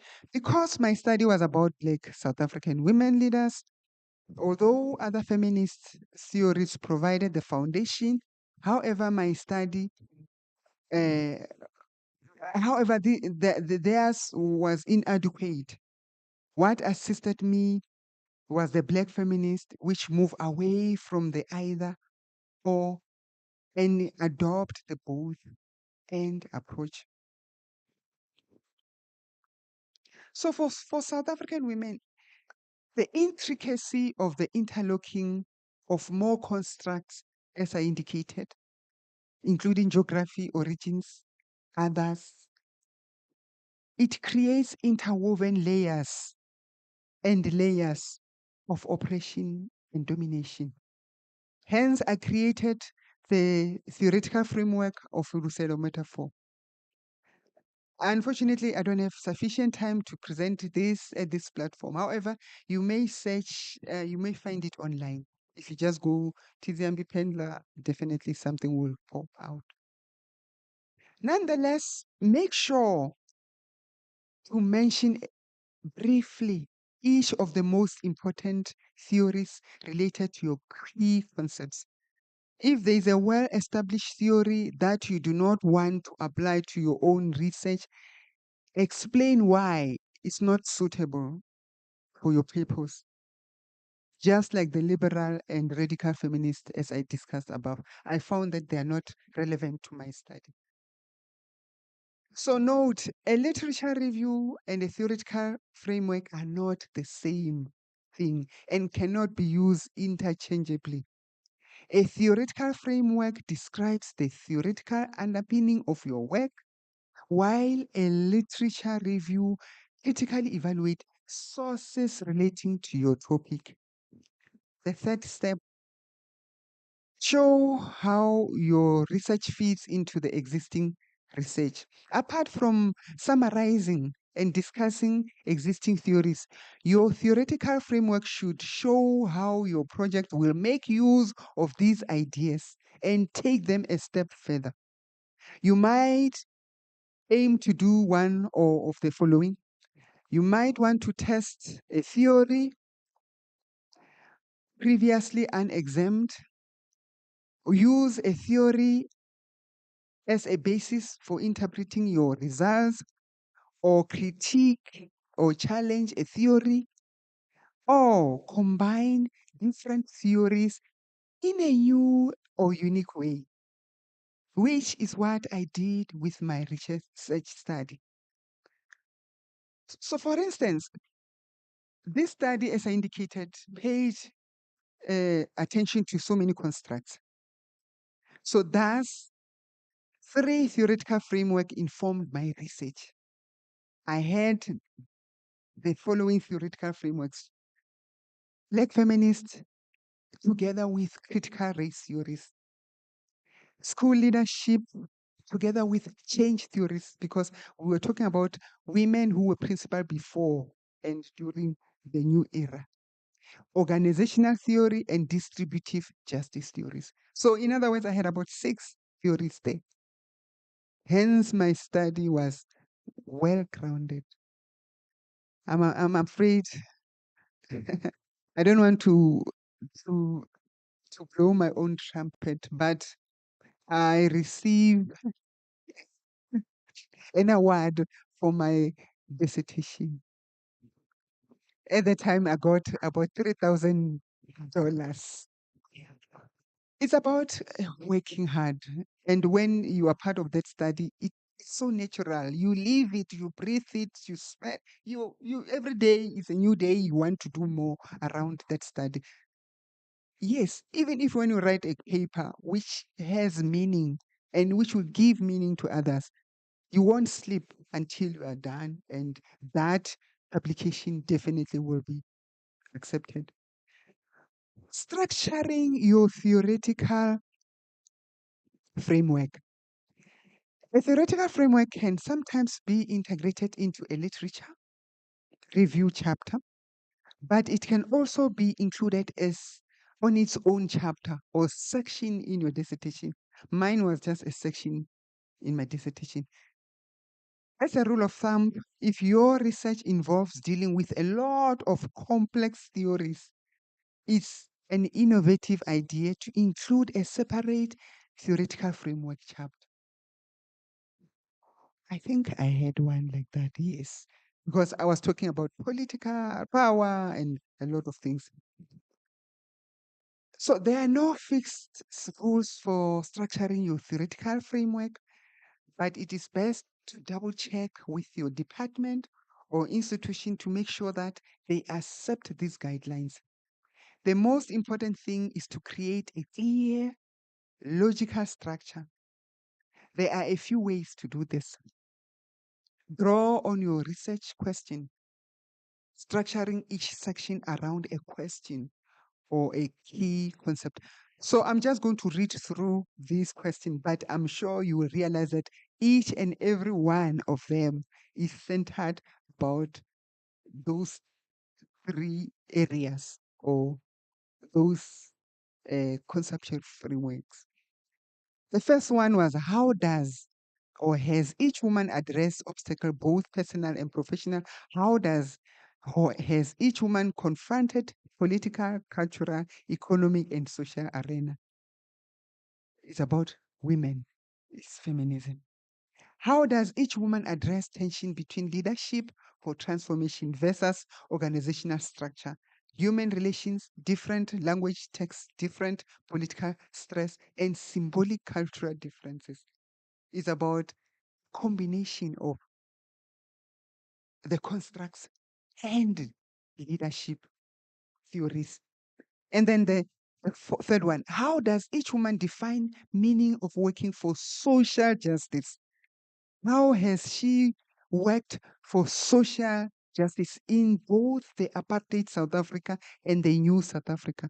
What appears to be different or the same in this?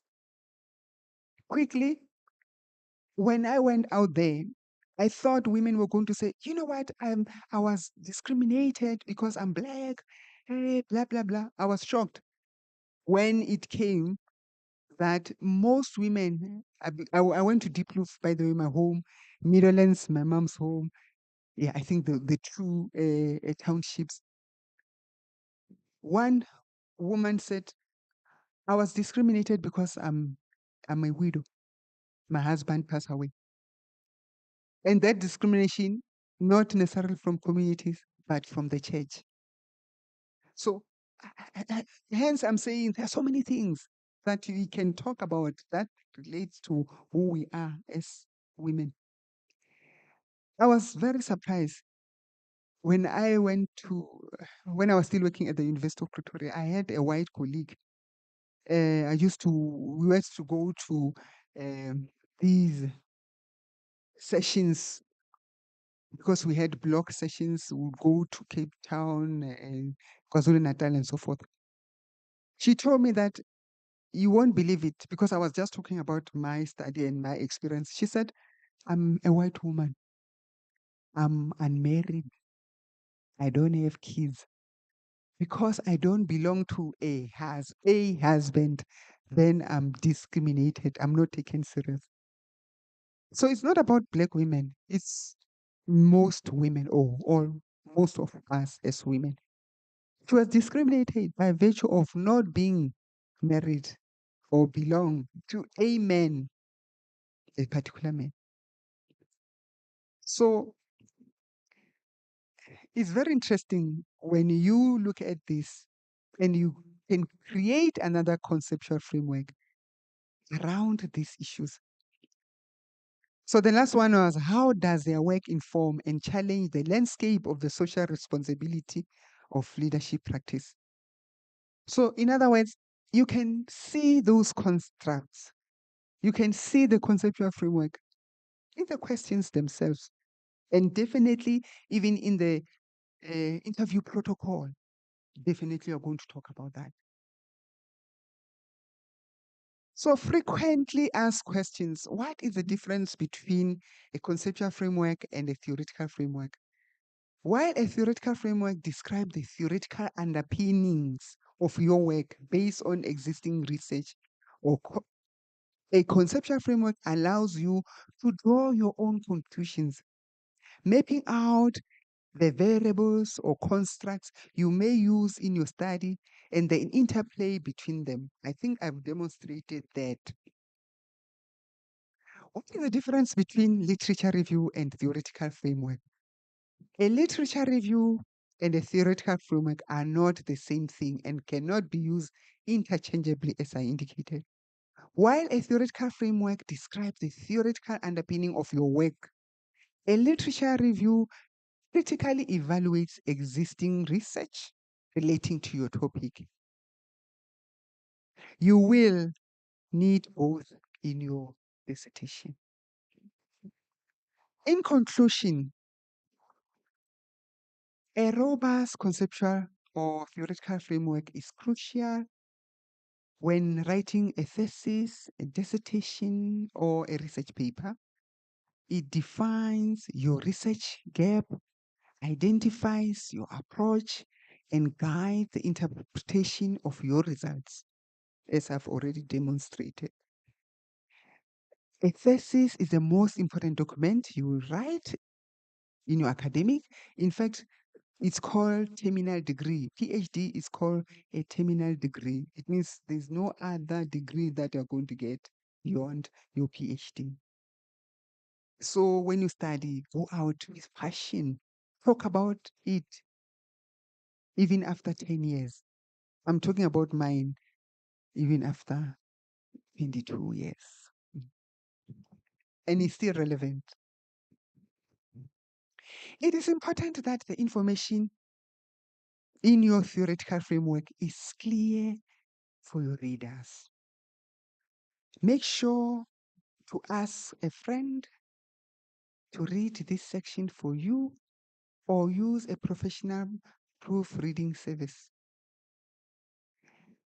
As in all other parts of your thesis, dissertation, or research paper, make sure to properly cite your sources to avoid plagiarism. I thank you.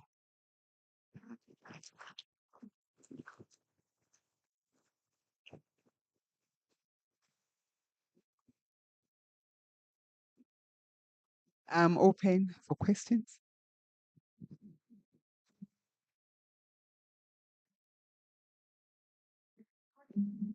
I'm also open for a one-on-one. I can leave my, but not, don't send too voluminous articles. I mean, yeah, just to look at a conceptual framework. I'm open to do that. But thank you.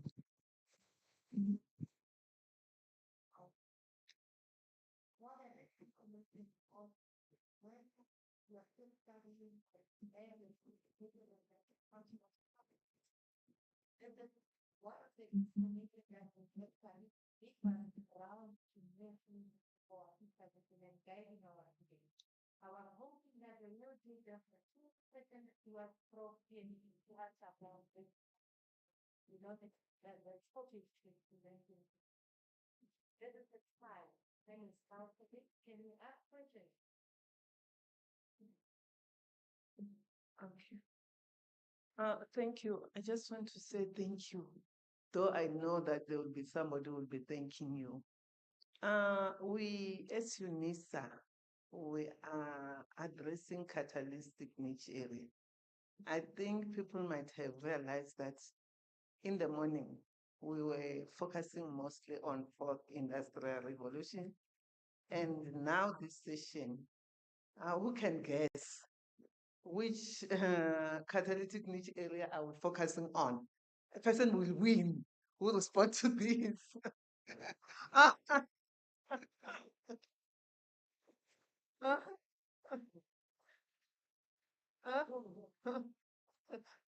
Okay, the one on the back.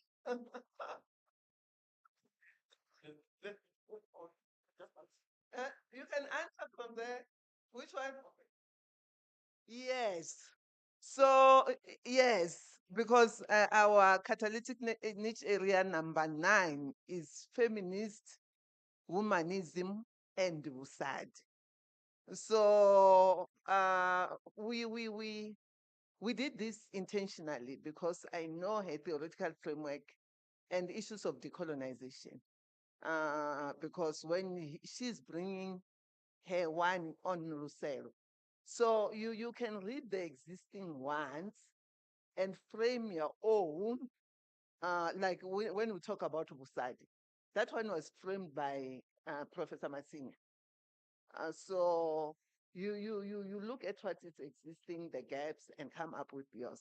So I'm just grateful that you have tried to assist us in addressing one of the catalytic niche area. And that's not the only one, because we also have this one, student support and co-curricular activities.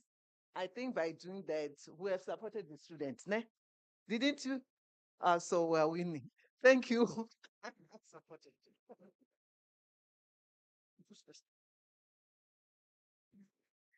Thank you, Prof. I wanted to ask in terms of the results in the discussion chapter, if you have some pointers on how to integrate the theoretical framework in that chapter, because you spoke about the theoretical framework chapter or a separate section, and the most difficult I've seen is integrating it or using it, as you said, as a lens. So now you've collected the data and you have themes maybe, and then in the discussion, do you have any pointers on how do we integrate the theory? Thank you.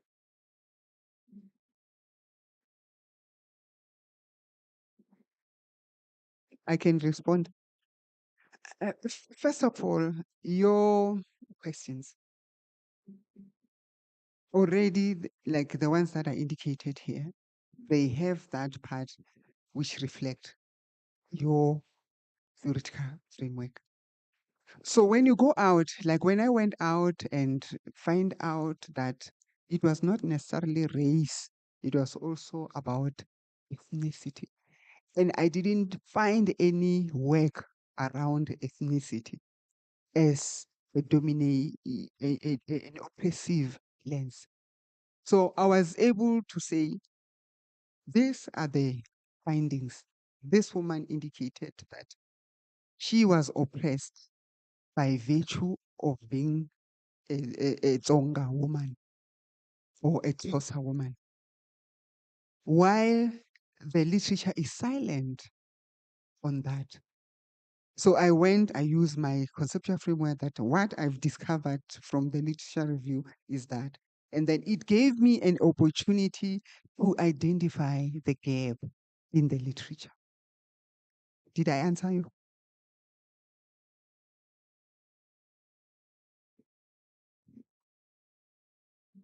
Referring to the literature, I think it would mean the same, that Yeah. if the concepts, if the theory are not covered in what you found, then you would also make the same argument. Okay.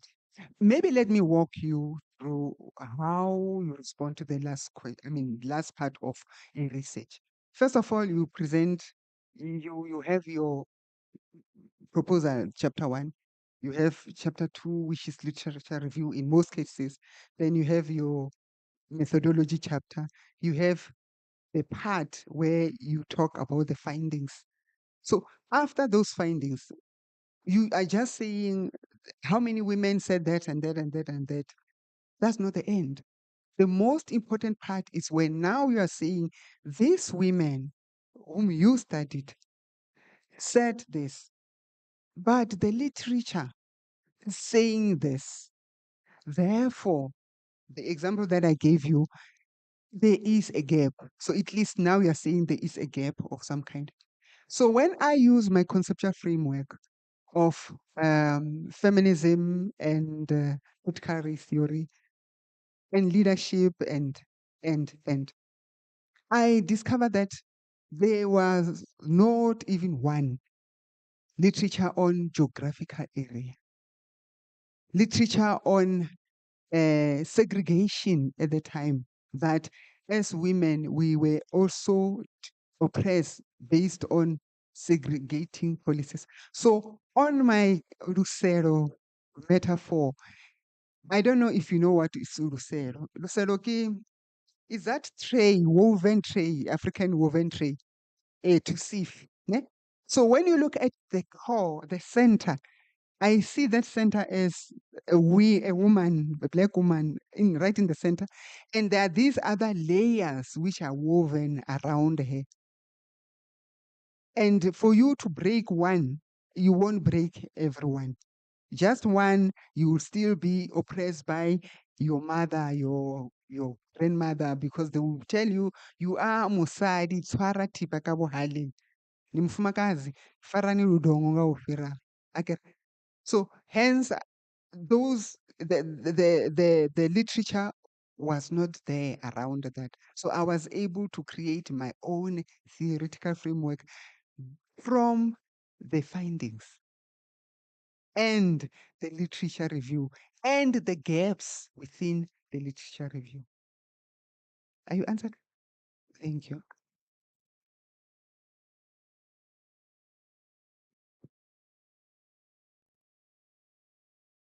And by the way, when you write a paper, you follow the same thing. You present your findings, and then you go back and interrogate the findings using your conceptual framework.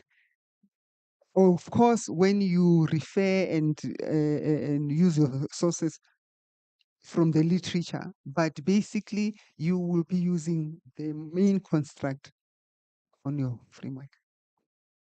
Thank you.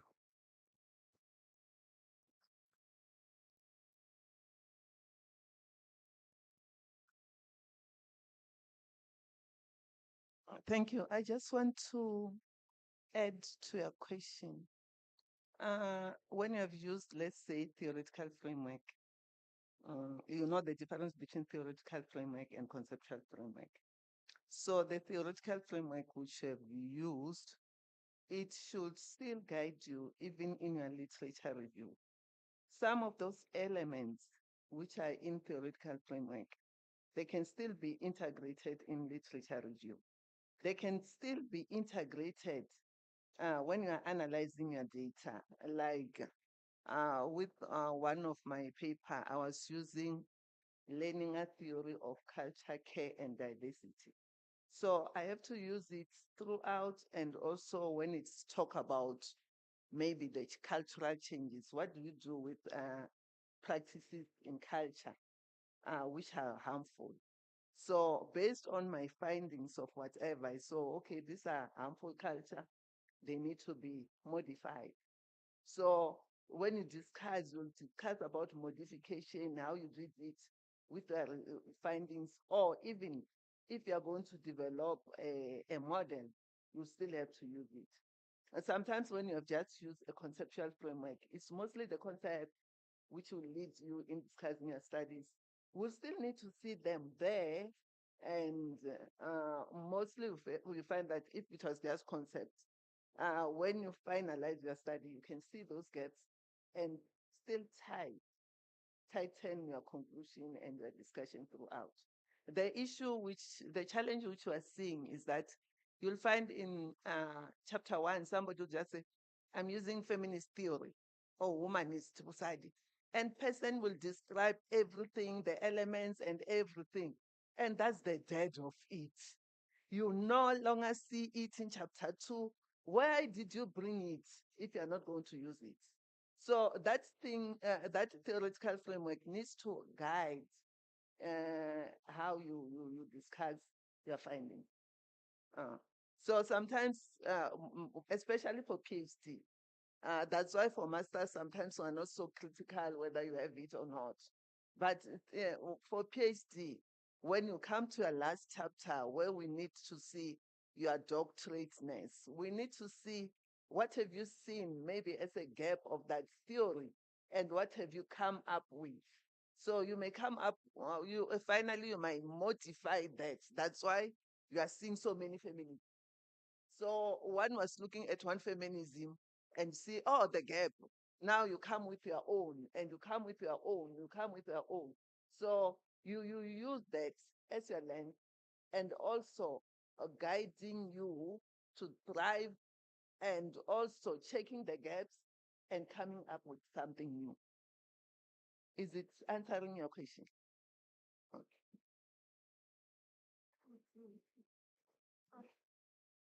I noticed that you had 6 theoretical frameworks that was actually guiding you when my frustration is I'm sharing the same sentiment with my colleague here, just to come and integrate.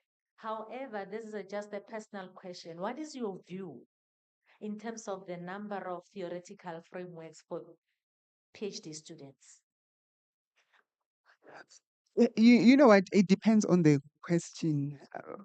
Your question.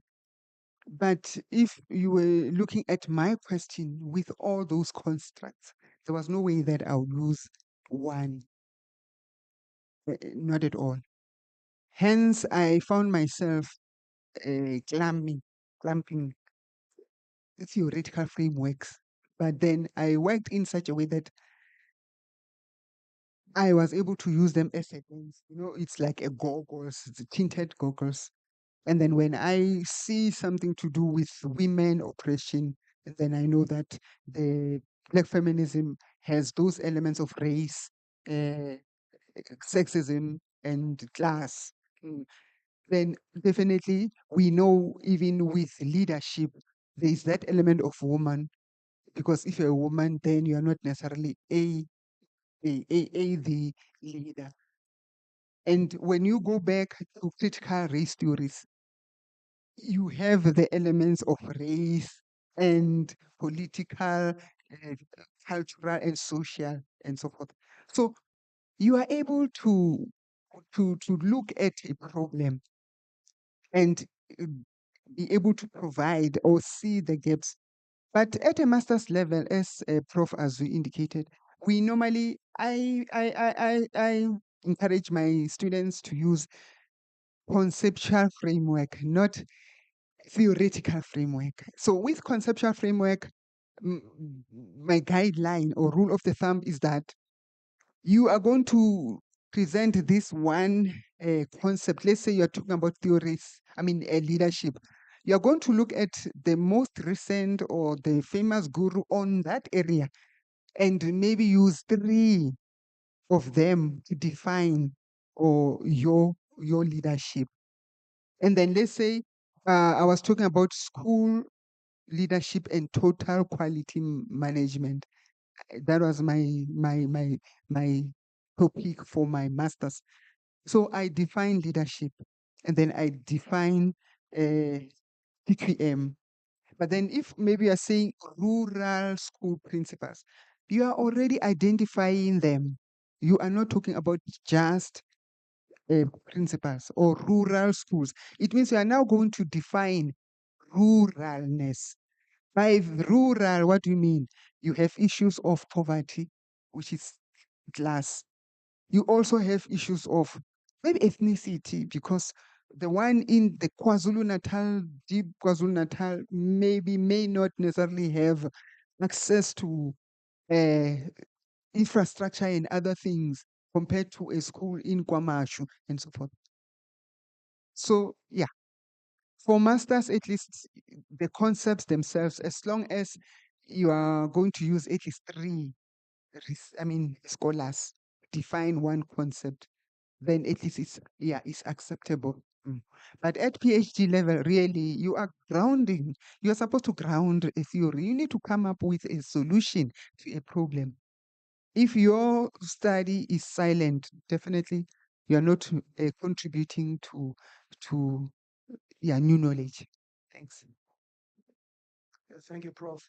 In terms of articles, I see you are dealing with research in terms of a thesis or dissertation. In terms of writing an article, would there be a different approach to theoretical framework, seeing that an article can only be so many, it's not as big, and you still have to put your theoretical framework in there? Would you use the similar approach? And what's different in terms of the article and the dissertation? Thank you very much for that question. At least it gives me an opportunity to define, to limit or to put limitation of your work. If you are writing an article, you are answering only one question. I find that problems with most students when they want to write one article from the whole thesis. For instance, I was talking about women, Black women. So I will write articles on feminism only and use that theory. And then I will write from the very same findings, I'll extract leadership. Like for instance, there's one where one of my themes was education is a vehicle for social mobility. So just that, it means I'm going to look at the education of those women.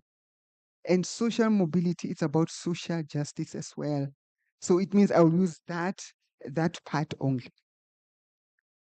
So for articles, it's just that one small question. You may use only one.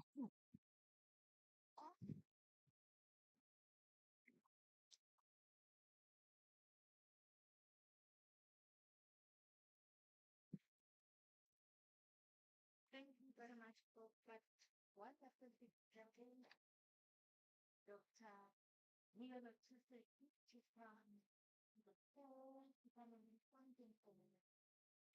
And before you go, by the way, my name is Chiziambi. I wonder who wrote Sylvia. I don't like it, but it is my name in my ID. Yeah. So I'm like, I shrinked. Thank you.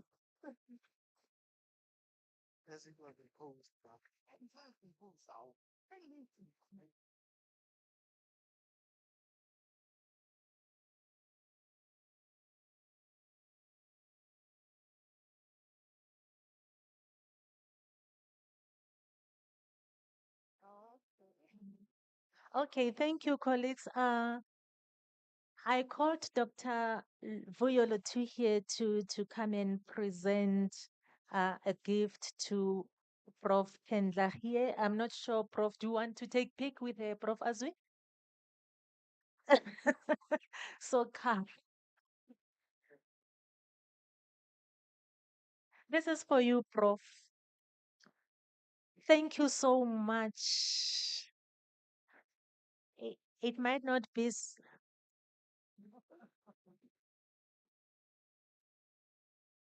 with a smile, ladies. Yes. Yes.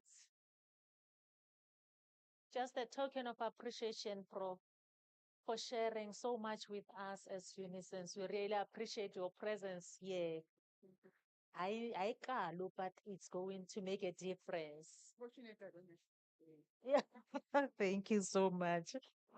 We really appreciate that, Prof. Lekamoso, Barialo Batswana, Nongomso.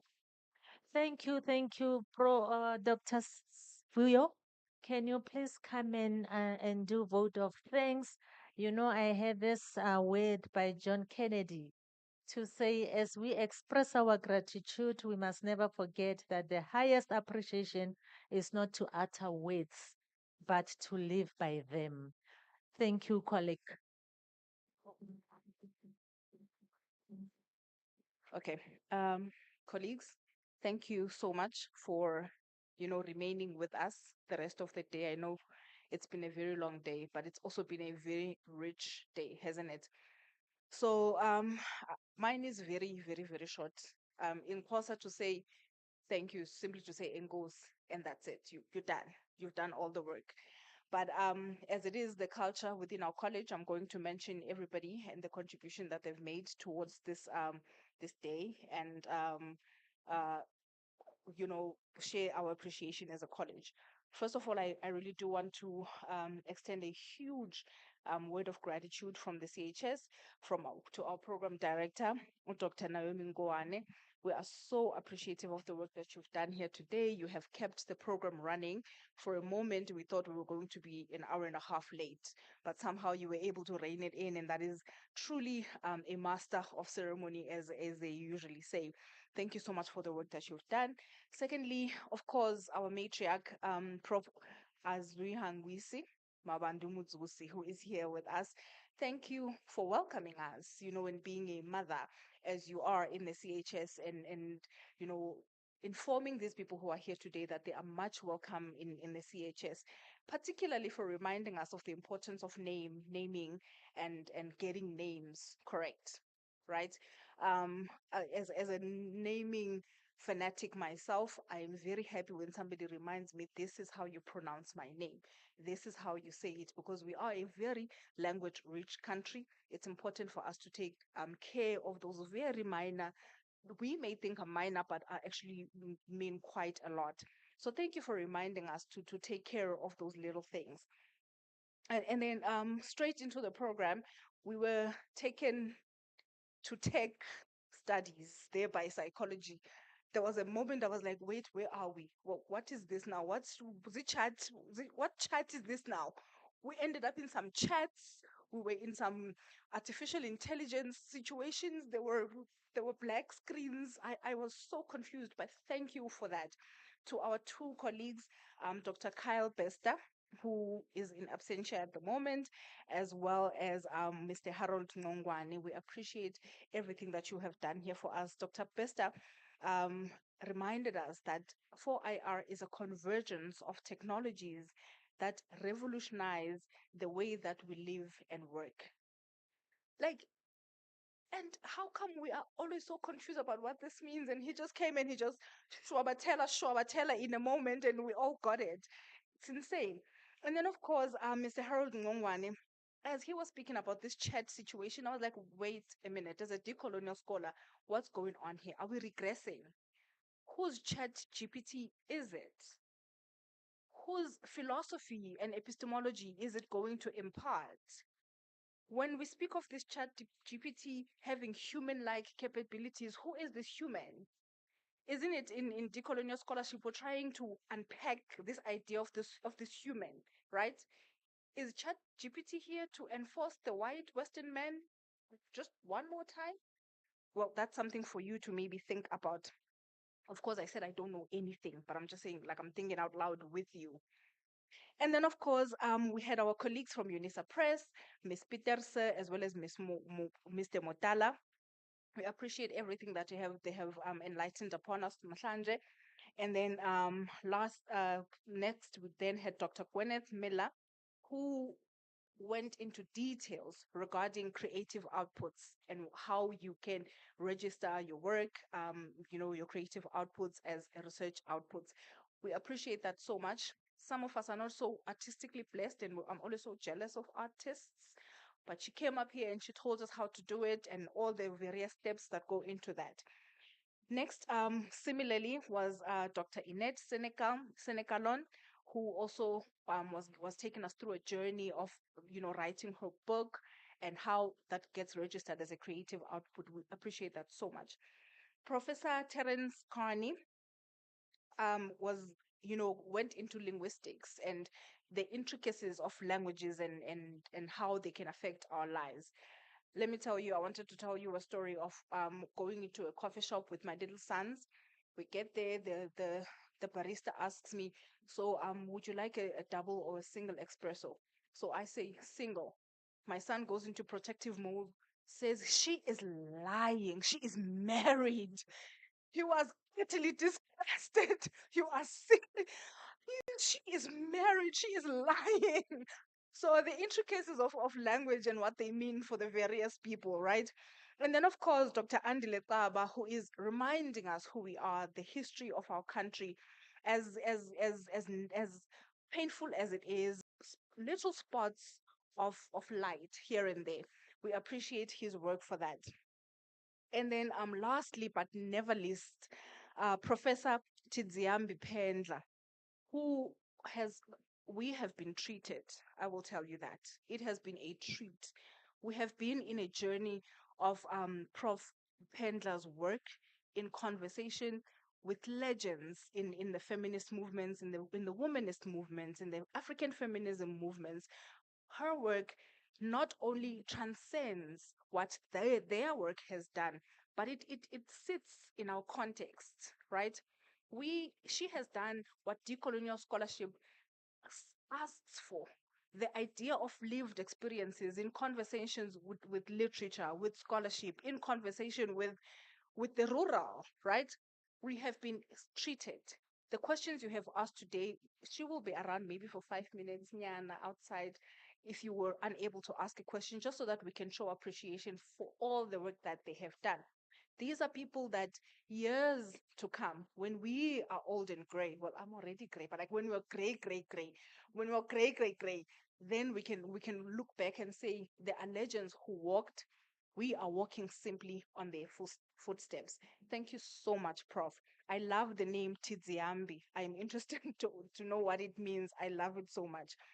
Prof went into details about what the theoretical framework is, right? I'm not going to rehash everything she said. It was absolutely brilliant. She says you must draw on existing theories. It must guide your research. It must ensure quality, rigorous, and relevant research.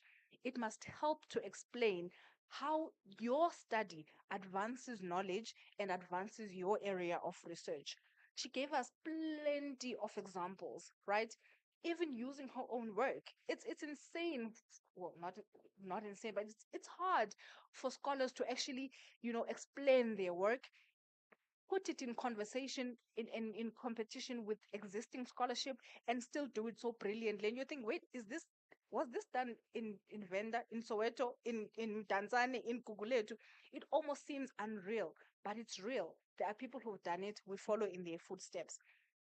So with that said, colleagues and friends of the CHS who are here with us, I also want to thank you for hanging around, for staying with us, for listening, for engaging, for just being present. We appreciate all of you for being here. Of course, Gadleho, as well as Ntabi Singh, I saw Tandega somewhere. Thank you so much, all of you, for all the hard work that goes into organizing these things. I know it's not easy, but you do it because we of the love of the CHS. So thank you so much for that as well. Our media team back there, thank you so much. I saw Mdu Katamzi. I saw him. Well, he's the only media guy I know, but all the other guys, thank you so much as well.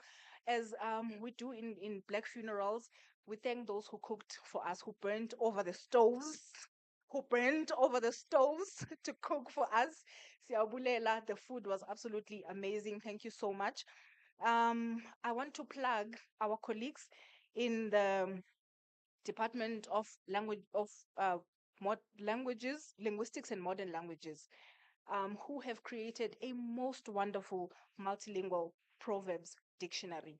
They have encouraged us to interact with it. Go in there and just see what the kind of brilliant work that they've done. They say, Ahuna ndila isina mifa. I hope my pronunciation is right.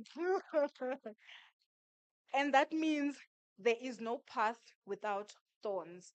So even with the chat GPTs, Prof, you were saying we're in danger, we're in trouble. Even with that, it's Ndila and Ali Mifa.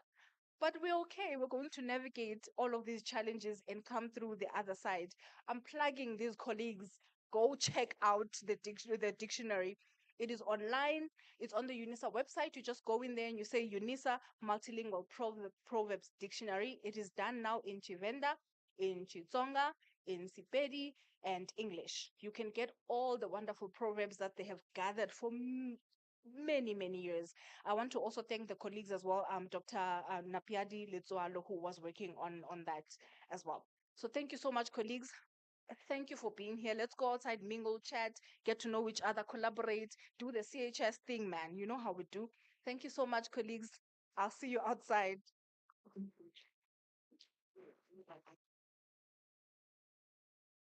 Session is closed. We are done. It's good. It's been a good day.